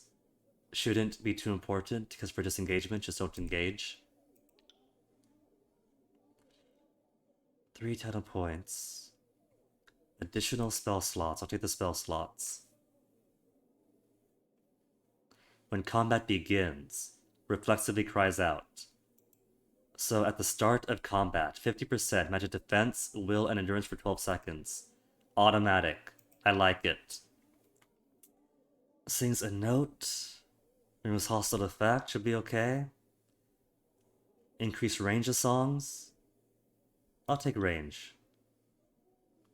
You require disarming guise. Immune to engagement. When not wearing heavy armor. That requires this one? Oh.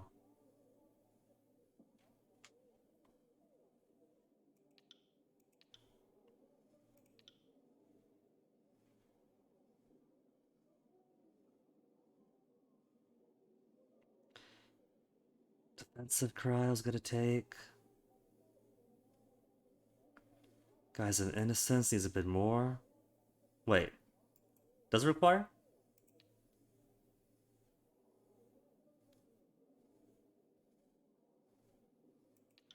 Spell slots. Control own voice longer distance.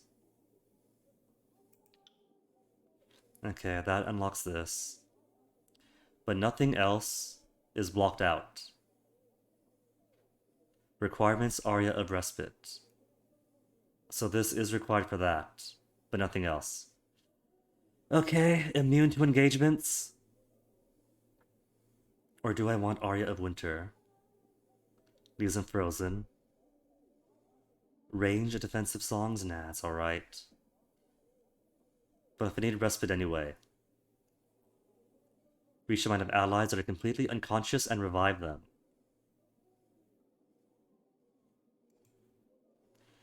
Random hostile effect, maybe if I get silence. I get silence every once in a while. But could use a revive.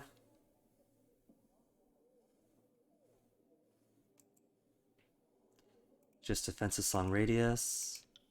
There. As so. And then no melee engagement. Range might, but nobody else will.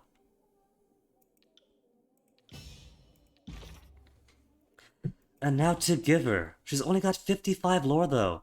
A level higher than everybody else. But as bad as Barrack. But at least she has more slots, so she can make use of it. Let me give you a fireball.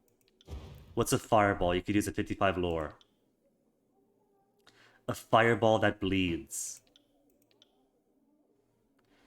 21 to 32 is cool, but make them bleed. Make them all bleed. And maybe some heals. Everybody gets some healing.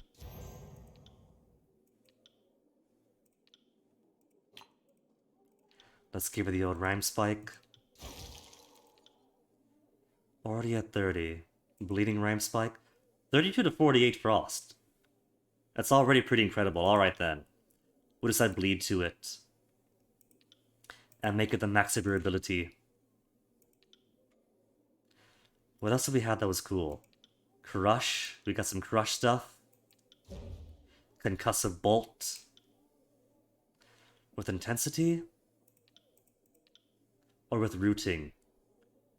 Rooted and dazed for 12 seconds. Vigor is more defensive things, right? Titan's Touch. Surge of Glory. Champion's Fortune. Illusiony things. Unravel Minds.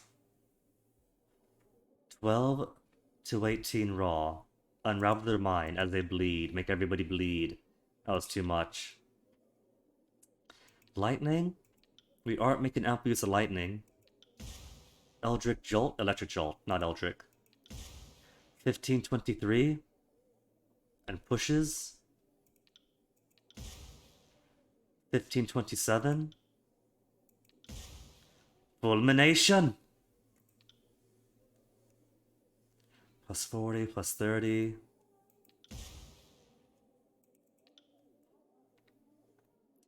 Everything to make everyone bleed forever, all the time, every when. And what else?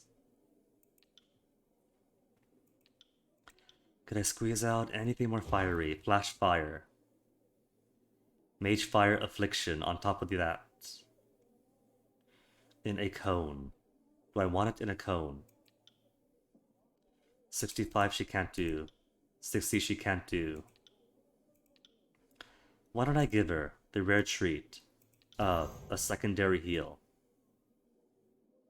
36 health, we'll give her 30% health and 36.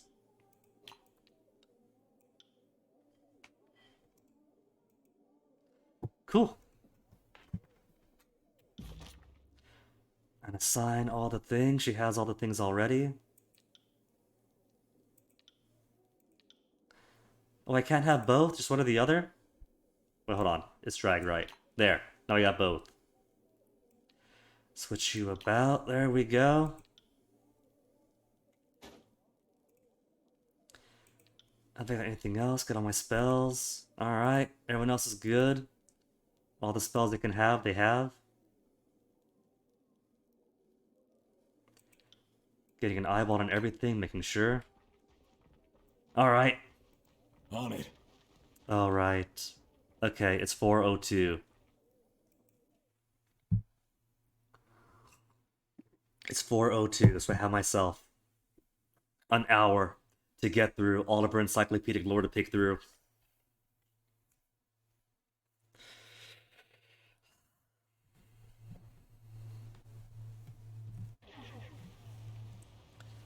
Speak with Siren. Fatebinder, it is good to see you. By this point, I've usually been passed off to someone else for more training. See, that's much less green. That's a proper yellow on blue. To fly Palawan colors. What do you need? Loyalty 2 not met. I want to know more about you. Tell me about your homeland. What's there to say? Fuzzy memory, harder with recalling. Born in a northern village, farm without a name. Bunch of families. Settled near each other, that's my village. Nothing but my home or past is worth dwelling on, Fatebinder. Hard to remember my father, my mother is dead. The only thing people ever wanted from me was my song. The gold is so powerful, bring the songbird, need the blessing, crops are withering. What's the bitch done? Nothing in your past is worth dwelling on. It looks to me like you remember something. Suppose that an angry mob that fears you, and what you can do stones your mother to death and she shields you with her body and sticks to you. What do you remember about your family? Open all the old wounds? Go through what didn't take it from your home when you were a child. You can't miss a child you never got. You were taken from your family. Technically, at the time you were taken, there was no family left to take. But Karos' forces got in war of my talents. Decided I was better used taking over the world and helping local farmers. No one left, what happened? What do you think? They're dead. Father might not have cared. About me, about us. But Mother would never let anyone take me while she lived. Without anyone to protect me, was whisked off to Karos' court. Describe your father. Worthless, hopeless, devoid of human emotion. Don't all teenagers think such about their fathers? Sometimes I feel like we were complete opposites. He seemed incapable of feeling anything, and I was nothing but raw emotion. Nerat let it slip that my father sold me to Kairos and was responsible for my mother's death. Someone had to egg the crowd on. Someone had to tell Kairos' men where I was. Alright, and your mother? She's dead. Don't have much to remember. She loved me, that much I do know. But just as I wonder if what she felt was love or fear, fear for me or of me. Mother loved me when no one else did, when no one else could. The world wanted nothing but my voice. And all my mother wanted was my happiness. All I want's the spell slots, forget the voice. Only person in my life that did. Tell me about your mother's death. No, Fatefinder. I can't, please, don't make me talk of it. Tell me what happened, I won't ask again is a threat. Okay, Siren, I will never ask you to tell me again that story. She's a kid, she's a teenager, according to Tears. 15 is the minimum age to go to war. She is literally the minimum age to go to war. We'll leave this buried, be respectful to our subordinates. Too painful to remember. Father's death? Loyalty 2! 96-3! Disappeared. After my mother died, I was kidnapped. Didn't hear anything about him for the longest time, assumed he disappeared, but never seen him again. Someone brought word he'd been found and killed himself. See, that seemed from earlier, right? About dialogue and lore in video games being a checklist. But by simple virtue of having characters have personalities and hurts and likes, there's a lock on the endless data dump if you don't want to make enemies.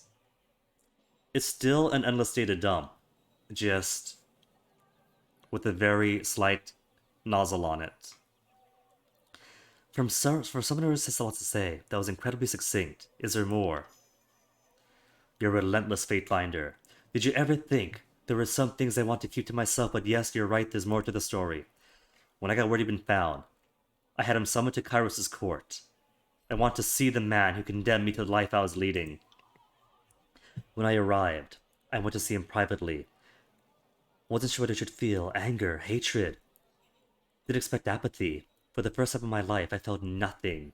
Standing there, staring at the man who ruined my life. Waiting for him to notice me, my heart was dull and disinterested.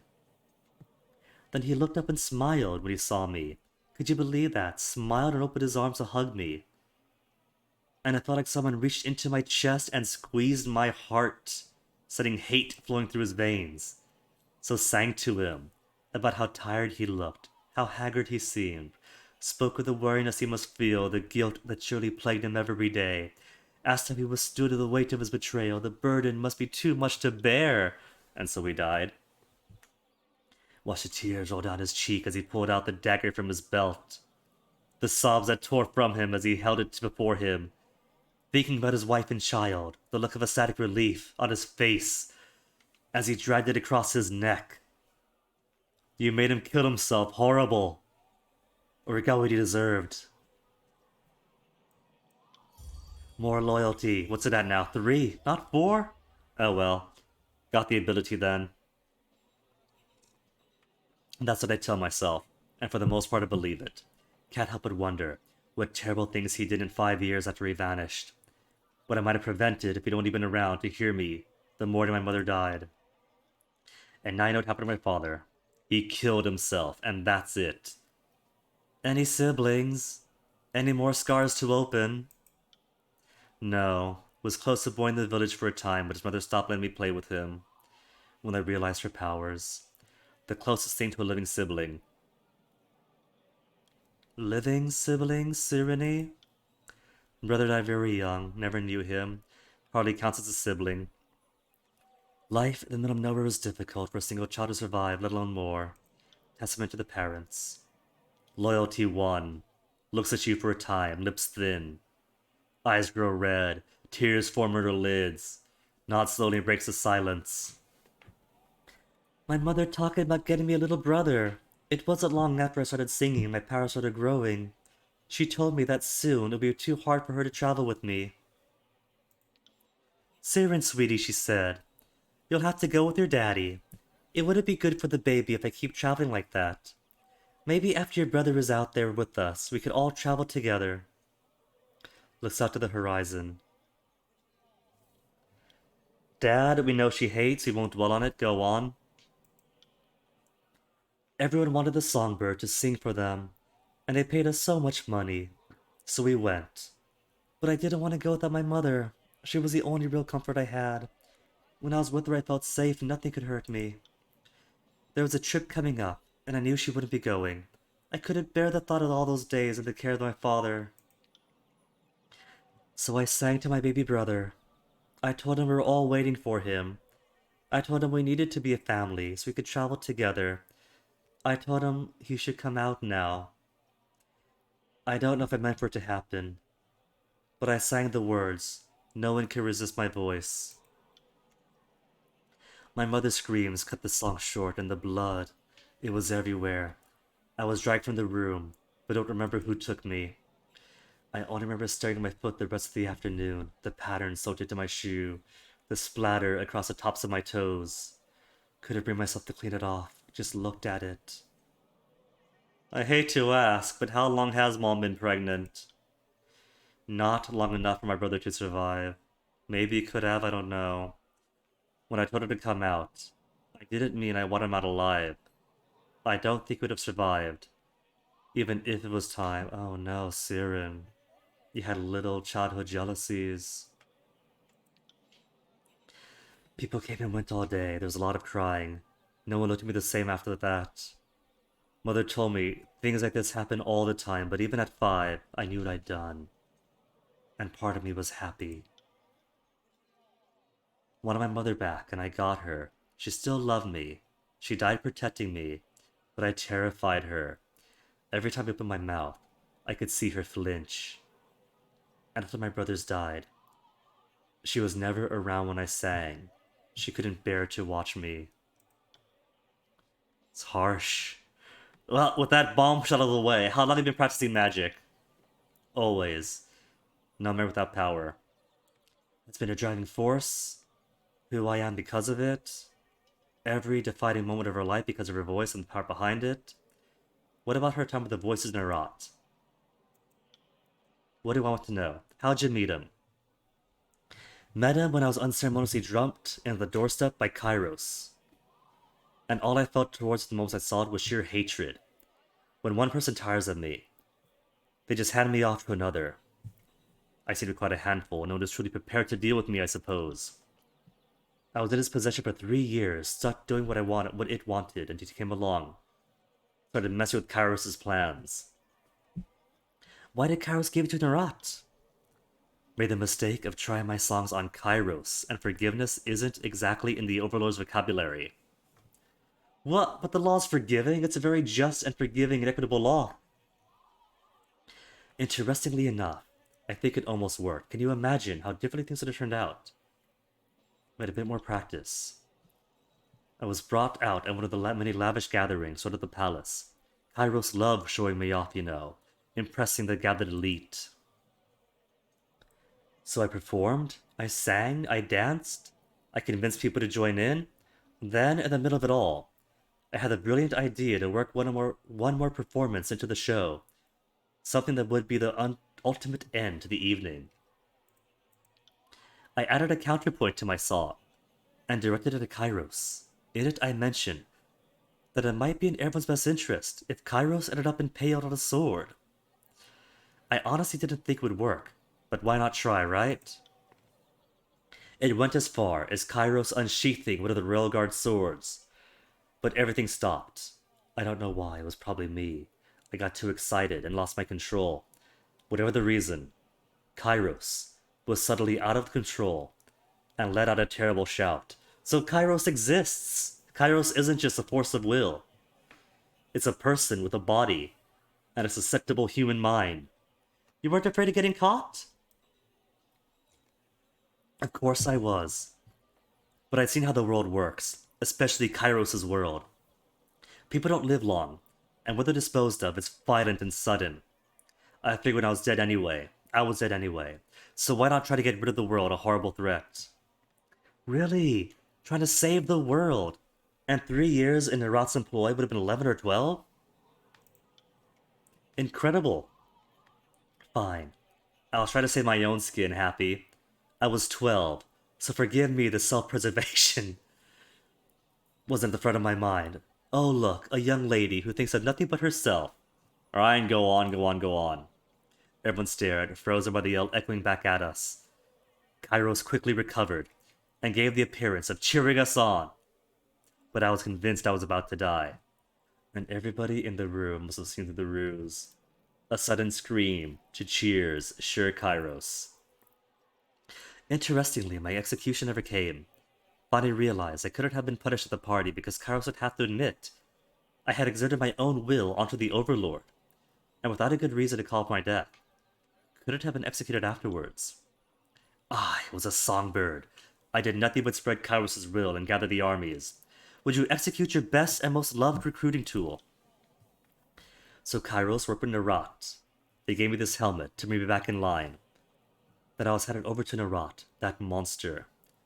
Because it's the one thing in the world I cannot control. Present company excluded, Fatebinder.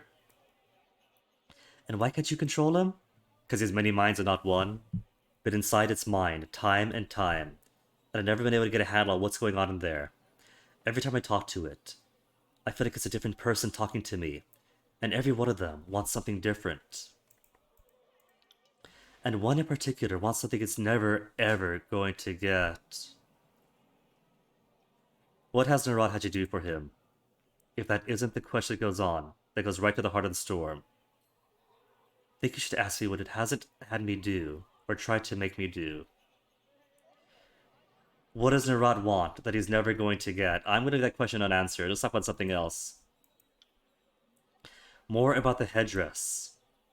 The bane of her existence. And incredibly painful to talk about. Why not? What's it do? Makes me impotent. Have any idea what it's like to have the hurricane raging inside of you, for the gale crushing against you to be released, but only feel a gentle summer breeze. Kairos and Nerat made it just for me. If I attempt anything more powerful than a simple tune, it will kill me. Isn't that wonderful? To be so terrified of a mere child. Why do you have it? Attempted execution of Kairos aside. Might have tried to kill Kairos once. He and Nerat decided I posed too much of a threat, so they muzzled me. Why not just take it off? I was their attack dog. They put on my teeth. You could hardly be surprised if the dog tries to bite you. Gee, Fatebinder, I never thought of that. Here, could you unclasp it for me so I can get out of it? Because I'll die if it is removed the proper way, you simpleton. What's the proper way? If you can't take it off, why'd you try to get me to remove the helmet we met? What would it take to remove it? Someone beating the information at Nerat or Kairos. The only ones who know how it was constructed, how it works. Oh. I don't recall being able to take the helmet off, so I don't think it's possible this game. We have to wait out that sequel, once Paradox releases the IP. So Obsidian can make it with their fat monies they've been making with Microsoft. I may ask people to try to remove it, but they won't be able to. Not gonna stop me from asking. How do you know you'll die? Because I doubt Narat and Kairos will go through all the trouble just to play a trick on me. Something this subtle, this elaborate, this long-lasting isn't really their style, at least not Narat's. Plus, Narat told me the helmet would kill me if I removed it. And while it might be a lying monster, it loves telling the truth if the truth causes extra bits of pain. Why not use magic to guide you? They tried magic, it didn't work. Spells can be broken. Counter spells can be found. Guards can be bribed. Why not do an edict then? Kairos does edicts. Edicts can't be counterspelled. If you believe Narat, you believe Narat. He could be toying with you. Tried removing it. Not gonna risk my continued existence on a maybe. Plus, I already tried. When they first put it on me. Got one of the worst headaches I ever had. So leave it where it is for now. Alright. But then why ask me to remove it? How could someone so powerful be so stupid? Because she knew I wouldn't be able to. Simply the opportunity to try and control the Fatebinder. Dang. Alright, something else, do you need? something else. Loyalty too. Have a way with words, Siren. Were you instructed with how to speak with others? Of course! One of the only good things that came of my time with Kairos was my education. Teachers insisted me train the proper way to speak with the royal court. Could she give us training then in diplomacy? Was frequently mistaken for someone older. So I think I got away with a lot more than I would have otherwise. For all the failings, they made sure I was properly educated. Favorite class was learning how to talk people into doing what you wanted without using magic. Can you believe that? Why in the world would you risk it? Could you teach me some tricks? Or a class like that likely behooved your unique talents. If you can manipulate someone with just your words, imagine the power of your compulsion. When you add your sigil to the suggestion. Did you think the class was created solely for my benefit? Wouldn't put it past Kairos if it was. Want me to teach a trick or two? Yes, please. So either way, we get to learn.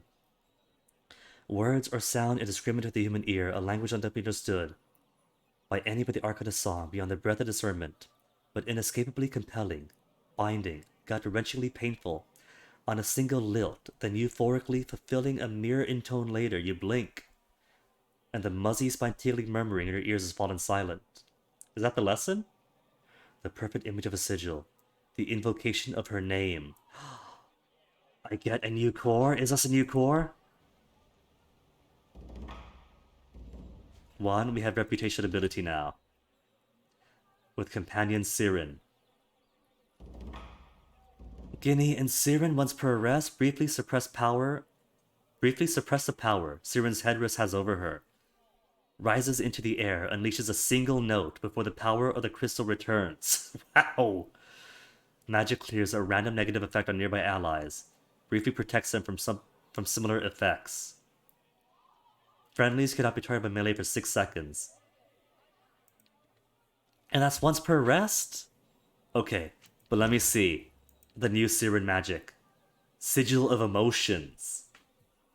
Fortify and undermine the mental humors, creating passions of the target, ranging from apathy to blinding rage. Is this where the Blood Chanters got the frenzy skill from then? The Blood Chanters of the Scarlet Chorus are self-professed masters of sigil emotions. Develop the technique through the study of Siren, Archon of Song. Enrage Mind, Enrage Affliction. Recovery reduced by 25%, health increased. Well reduced. Recovery reduced? That makes it quicker, right? Cause an ally to fly into a furious rage. Gains the effect of the enraged infliction, at the end of which it returns to former state. Taunting Jest, Taunt Affliction. Forced to attack the taunter. Oh, if he's at a barrack, give it to him, make him taunt everyone. It's an AoE. It's got damage. Range of 8.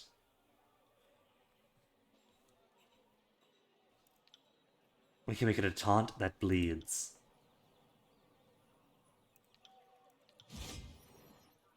Wave of Despair. Movement speed. Dazed Affliction. Fatigue. Recovery increased. Quickness reduced. Alright, pretty cool stuff. And I'm sure we got more to talk about, don't Good day, we? Fatebinder. What do you need? You know, and all the rest is encyclopedia. That all was on her. That was all subjects on her. What do you And now need? there's encyclopedia for the rest. Okay. Cyripedia. What's going on with the tears? She knows a great deal what's going on, since she's the root cause of at least half of it. How long have you been here? Since beginning the occupation. What you think about Tunon? Makes me uncomfortable. Nothing behind the mask. It's dark and empty. What you mean? Everyone has a presence. It's how my magic works. I reach into them. Convince their presence to what I want. He has no presence. I reach into him. There's nothing. If you reach into someone's mind to control them, how do you influence entire armies to do what you want? Can't influence an army, but I can persuade them to feel the way that I want them to. To do a specific thing for me, get inside their head, requires a lot more effort. No one can keep me out, but if they aren't aware what I'm doing, I can't force them to do anything. If they're aware, then I can't force them. Not the thing on her head. What about Kairos? What do you want to know? How'd you come to work for her? Her father sold her. Put her to school at a horrible time. Unleash my true power. Did they believe when I tried to run with it? Why were you punished? Assume my abilities were exaggerated. Powerful mages would spend years training at their art, and she's but a kid. Embarrassing. Grew tired of their condensation, hated them for treating like a child, but she was. Their rules, their discipline, their training. They killed my mother, but made them pay for it. So she got bored in class, teachers joining voices putting me to sleep in the afternoon heat. So she had a little bit of fun. Distracted, and let the defenses down. Didn't consider her a threat. So go on. Started humming. Nothing that would distract his attention. A lullaby his mother sang to her. To invade the man's mind with the song taught by the woman that they had destroyed. Got inside of him when he slowed down ever so slightly, singing wordlessly, standing, working my hand motions. Completely unnecessary, but trained to be a performer.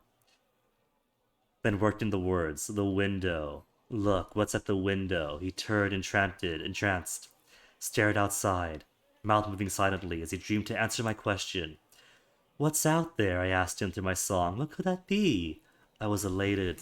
The fool had left himself alone and vulnerable that this 8-year-old had dominated his mind. You made him jump, didn't you? Of course. Did it mean for him to fall? He was looking out the window and reached up as if to touch whatever it was he was looking at, and before I could stop him, he was gone. It looked like he was really trying to catch something as he fell out of sight. And she's not even sorry he died. He was a horrible man, but didn't mean to do it. How were you punished? They wanted to cut off her tongue, even at 8. Wouldn't blame them. What she would have done, but Cairo said no. Possibly the one kind act she's done for her. So they muzzled her. Holding her mouth shut wasn't going to be sufficient, so they got creative. Sage magic, put the voice in stasis, when she wasn't in class. And they took pleasure in it under punishments. They gave her chores, berated her, beat her. And she could say nothing. At least 2 teachers in my class after the incident. And I was always accompanied by 2 guards. This is quite the repertoire at 8 years old. Both of whom had been deafened, so they couldn't affect them. Accidentally killed 1 man, and their act like destroyed a realm. So, what's life like with Kairos? For several years, surrounded by people who would smile to her face and sneer when turned away, supposed to be mentors and teachers, but resented her. Taught me to refine and control my voice. Could think what I wanted, let the weaker minded, blah blah blah. Everything though for Ikaros' edification, for signs of her power. Didn't see much of Kairos though. Paraded around like a new jewel, and said she had real power. Took a while for the luster to fade, but when I tarnished, I corroded through. How long did you work for Kairos? 5 years, 2 of training, 2 with training interspersed with travel, performing miracles in Kairos' name, that year being his pet. Wait a minute. You call Kairos him and her? Did I? Must have been a slip of the tongue, smiling mischievously. Is Kairos a man or a woman? You really don't know, do you? That's fascinating. I assumed a fate finder would have been given audience with him. It doesn't seem like she let you perform actions in his name without speaking to you, just swapping back and forth freely. That's part of the mystique, isn't it? If your enemies don't know anything about you, how could they properly plan? So why would Kairos let anything out that he didn't want the world to know? Tell me, Siren. No. A lady has to keep some secrets, and this is going to be mine. It feels good to have some power in this relationship. It's not going to matter once you defeat him anyway, she'll be gone. Oh, she's got confidence. That I'm going to kick Kairos' butt. Is this quite possibly the first underling to join in, fully expect me to succeed, and basically have no smarm about it? She anticipates this little underhanded rebellion of mine is going to work. What you think of Kairos? Honestly, didn't think of him as all at first. Wasn't getting daily reminders he owned me and could kill me anytime he wanted. Would have completely forgotten he existed. Don't try to misunderstand me. I despise him. It's because of him I don't have a family. Because of him, my mother is dead. And here instead of anywhere else. Okay, alright. Oh, talk about the Scarlet Chorus. They're scum. Never talked to another chorus member in my entire life. Oh, if I never talked to another chorus member in my entire life. Consider it a success, no matter what else happens. You worked a member? Absolutely not. Was being forced to work with them. Not powerful enough to force them to let me go. They had the numbers to overwhelm me, tried anything. So did what I was told until you showed up. What's it like working with them? At first, you're like a queen. Spent all my time recruiting, let's be honest. The Scarlet Chorus isn't choosy.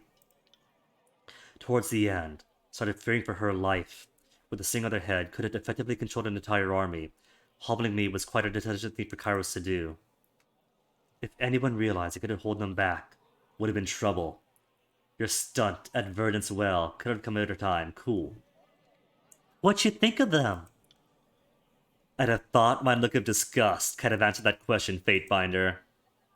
They're worthless, hopeless, disorganized bunch of savages who soon tear themselves apart from the inside. And to repeat their method? They run and grab anyone and anything they can get their hands on and hope they'll work if they beat them enough. The makings of a fantastic army to me. Repulsed by them and everything they do. Nerat is a disgusting excuse for a leader. Look forward to the day I could watch the life drain from his insane eyes. Am I clear enough for you, Fatebinder? Okay. How about the disfavored? Don't know much about them, Fatebinder, never got the chance to work with them. Graven Ash? Capable enough. He's organized, truly cares about his men. See them in action? Briefly. A few of their battles are in Kairos' conquest, but Nerat likes to keep me locked up tight. Never had the chance. Never worked with them? Not directly. Have been used to inspire people occasionally, and the disfavored were in those groups. But not much else to talk about. Other groups of the tiers. The Stone Talker tribe. Not even worthy of my attention. A beast is a beast. You can't ever make an animal be anything more than it is. Ah well, not everyone could be perfect. Local rebel groups, Vendrian Guard. Still pertinent? After the events of Vendrian's Well, would have thought no one would want to talk to them anymore. Really? After Vendrian's Well, they're riding high. Just because you decide to realign with them doesn't change my opinion of them. They may have held off Kairos' forces, but anyone could do that in an ancient fortress with nearly impenetrable walls. She wasn't there, those walls came down. Unbroken? Not much exposure to them. Ash was intent on dating with them. Didn't ask for my help. Bronze Brotherhood. They're not the most helpful people, but they say they wanted what's best for Lethian's Crossing. Plus, it was a lot easier for me to recruit my own followers with them around. Didn't have to worry about anyone being taken in by the Scarlet Chorus or killed by the disfavored. Well, they're all gone now. Mage guilds? Generally don't like throwing with the mages. Well, too bad, we'd powder our spells. Not had good experiences with them in the past, so I keep my distance. They're demanding. You asked them nicely and my dad how to cast a spell. They insist they're not a charity. They're not going to hand over their secrets, Ebb. And I didn't use my magic on him. That's gratitude for you. Sages. Can't seem too happy with them. It was their magic that bound my voice when I was a child. but they're an influential group with infinite knowledge. At least they were. Earthshakers? Incredibly powerful, but strangely focused on their studies. Why would you want to pour your energy to one thing? Branch out! The magic they're missing on is incredible. Forgebound? The group that Kairos used to make my hobble. The less I think about them, the better. Is that it? What do you need? Oh, that's not it!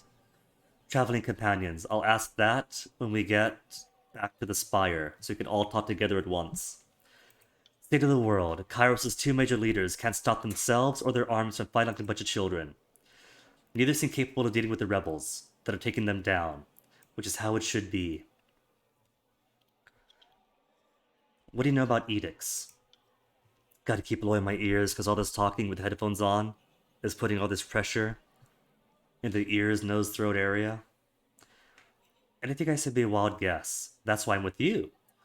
You have a connection to that power of this land beyond anything an Archon's capable of. It intrigues me. One Lord harnesses it. But I don't have the magic needed to enact or break an edict. At least in my current state, if I got this helmet off. If I knew how to take it off, I would. I'd remove it if I could, but without the stop asking. Just because escape is futile doesn't mean the prisoner is going to give up trying. It doesn't hurt to ask. So you must know stuff about edicts? You'd think that, wouldn't you? Okay. What do you need? Travel Are companions. you trading in gossip now, Yeah? Fatefinder? Or are you collecting information to use against us? How's your What do you favorite wanna now? know about? Fate loyalty is at 3. Verse and Barrack. I'll ask when they're around, so you can trade barbs. Ebb? She's got some power in there, that's for sure. And as long as I'm crippled, I will, begrudgingly mind you, admit she could probably win if we were pitted against each other. So modest. Although I'm more than happy to give her a try. Are you game, Eb? Think you could take me out? It's loading her response. How bad's it going to be? I'm sorry, sweetie. I'm confused. Are you offering me a duel or something a little more down and dirty? Ebb looks so silly with the helmet blocking her hair. Also, you're like 50 and 15. 15 minimum, I think. A little wiggle room is one thing, but Ebb, a bit inappropriate for our teenage 15-year-old subordinate. Have I got to get Ebb? I get that, right? Ebb is all about the innuendo. But time and a place, Ebb. Gonna mandate a 3 span of mandatory workplace sexual harassment training. You know what I meant. Oh, don't worry, dear. You're far too young for me. Still, now it's a I like hostile work someone with a little environment. wear and tear on them, and not just up here. Though I suppose I should watch myself around her. You never know how people will react to a challenge. And Lantry? I'm jealous of him. I've heard so much about the Vellum Citadel, and he actually got to see it before all the unpleasantness. The sheer amount of power lost that day is only dwarfed by the amount of power required to cause the destruction. And whose the power power to was stop that? it. Who read the The edict? sages have my respect. And, by extension, Lantry. Although, I'm not overly happy it was sage magic they used to bind my tongue when I was a child.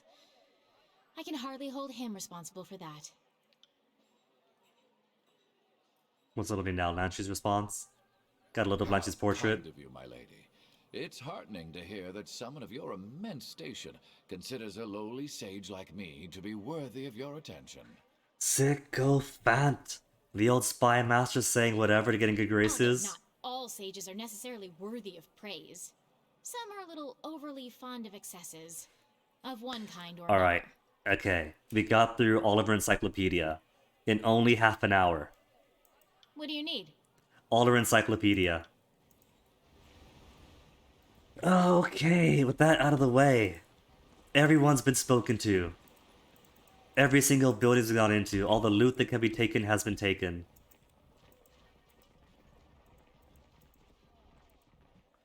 Now all that's left for Lethian's Crossing is to go all the way over here, all the way over. Meow.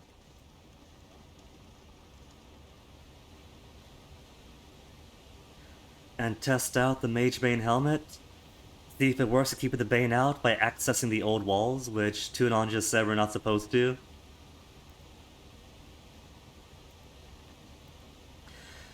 But it's 4:38, and yesterday was a special case of waking up at 11 a.m.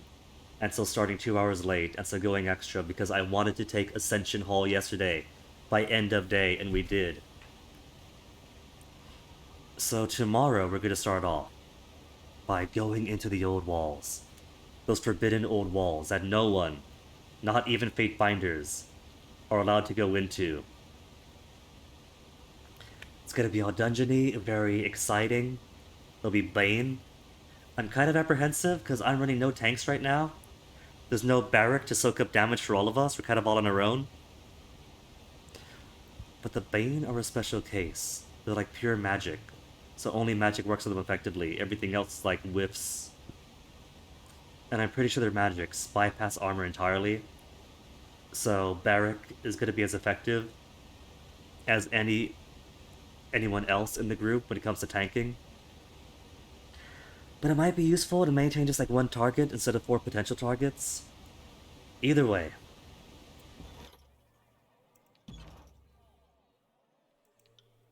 Last save in Tunon's court 4 hours ago.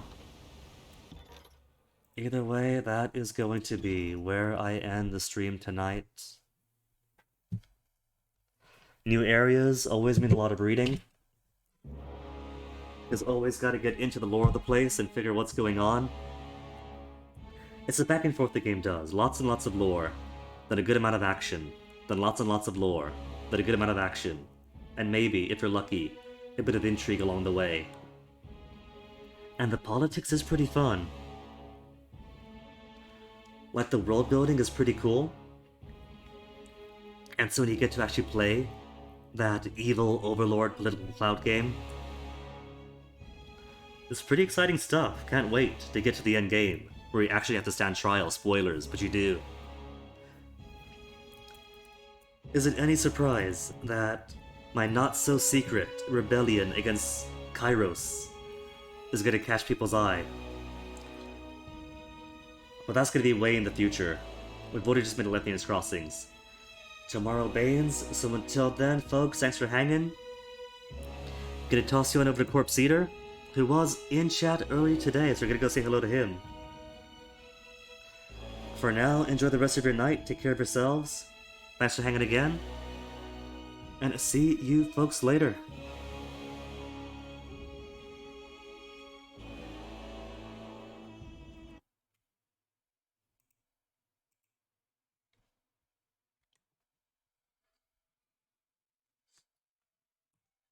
Hey, Kitty. I resized the text on that. I don't know why it's not showing anymore, but I guess it will resize it enough.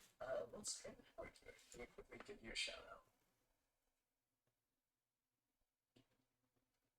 I'm using screen capture for this, so it looks a little weird, but there you go. How was the rest of Tyranny? Welcome in, welcome in. Raiders. Hope you enjoy Tunic. This is a interesting little mix of Zelda and Dark Souls, and it's getting very much into the darkness of Dark Souls right now. Oh, and this is a boss fight if I've ever seen one. Hello?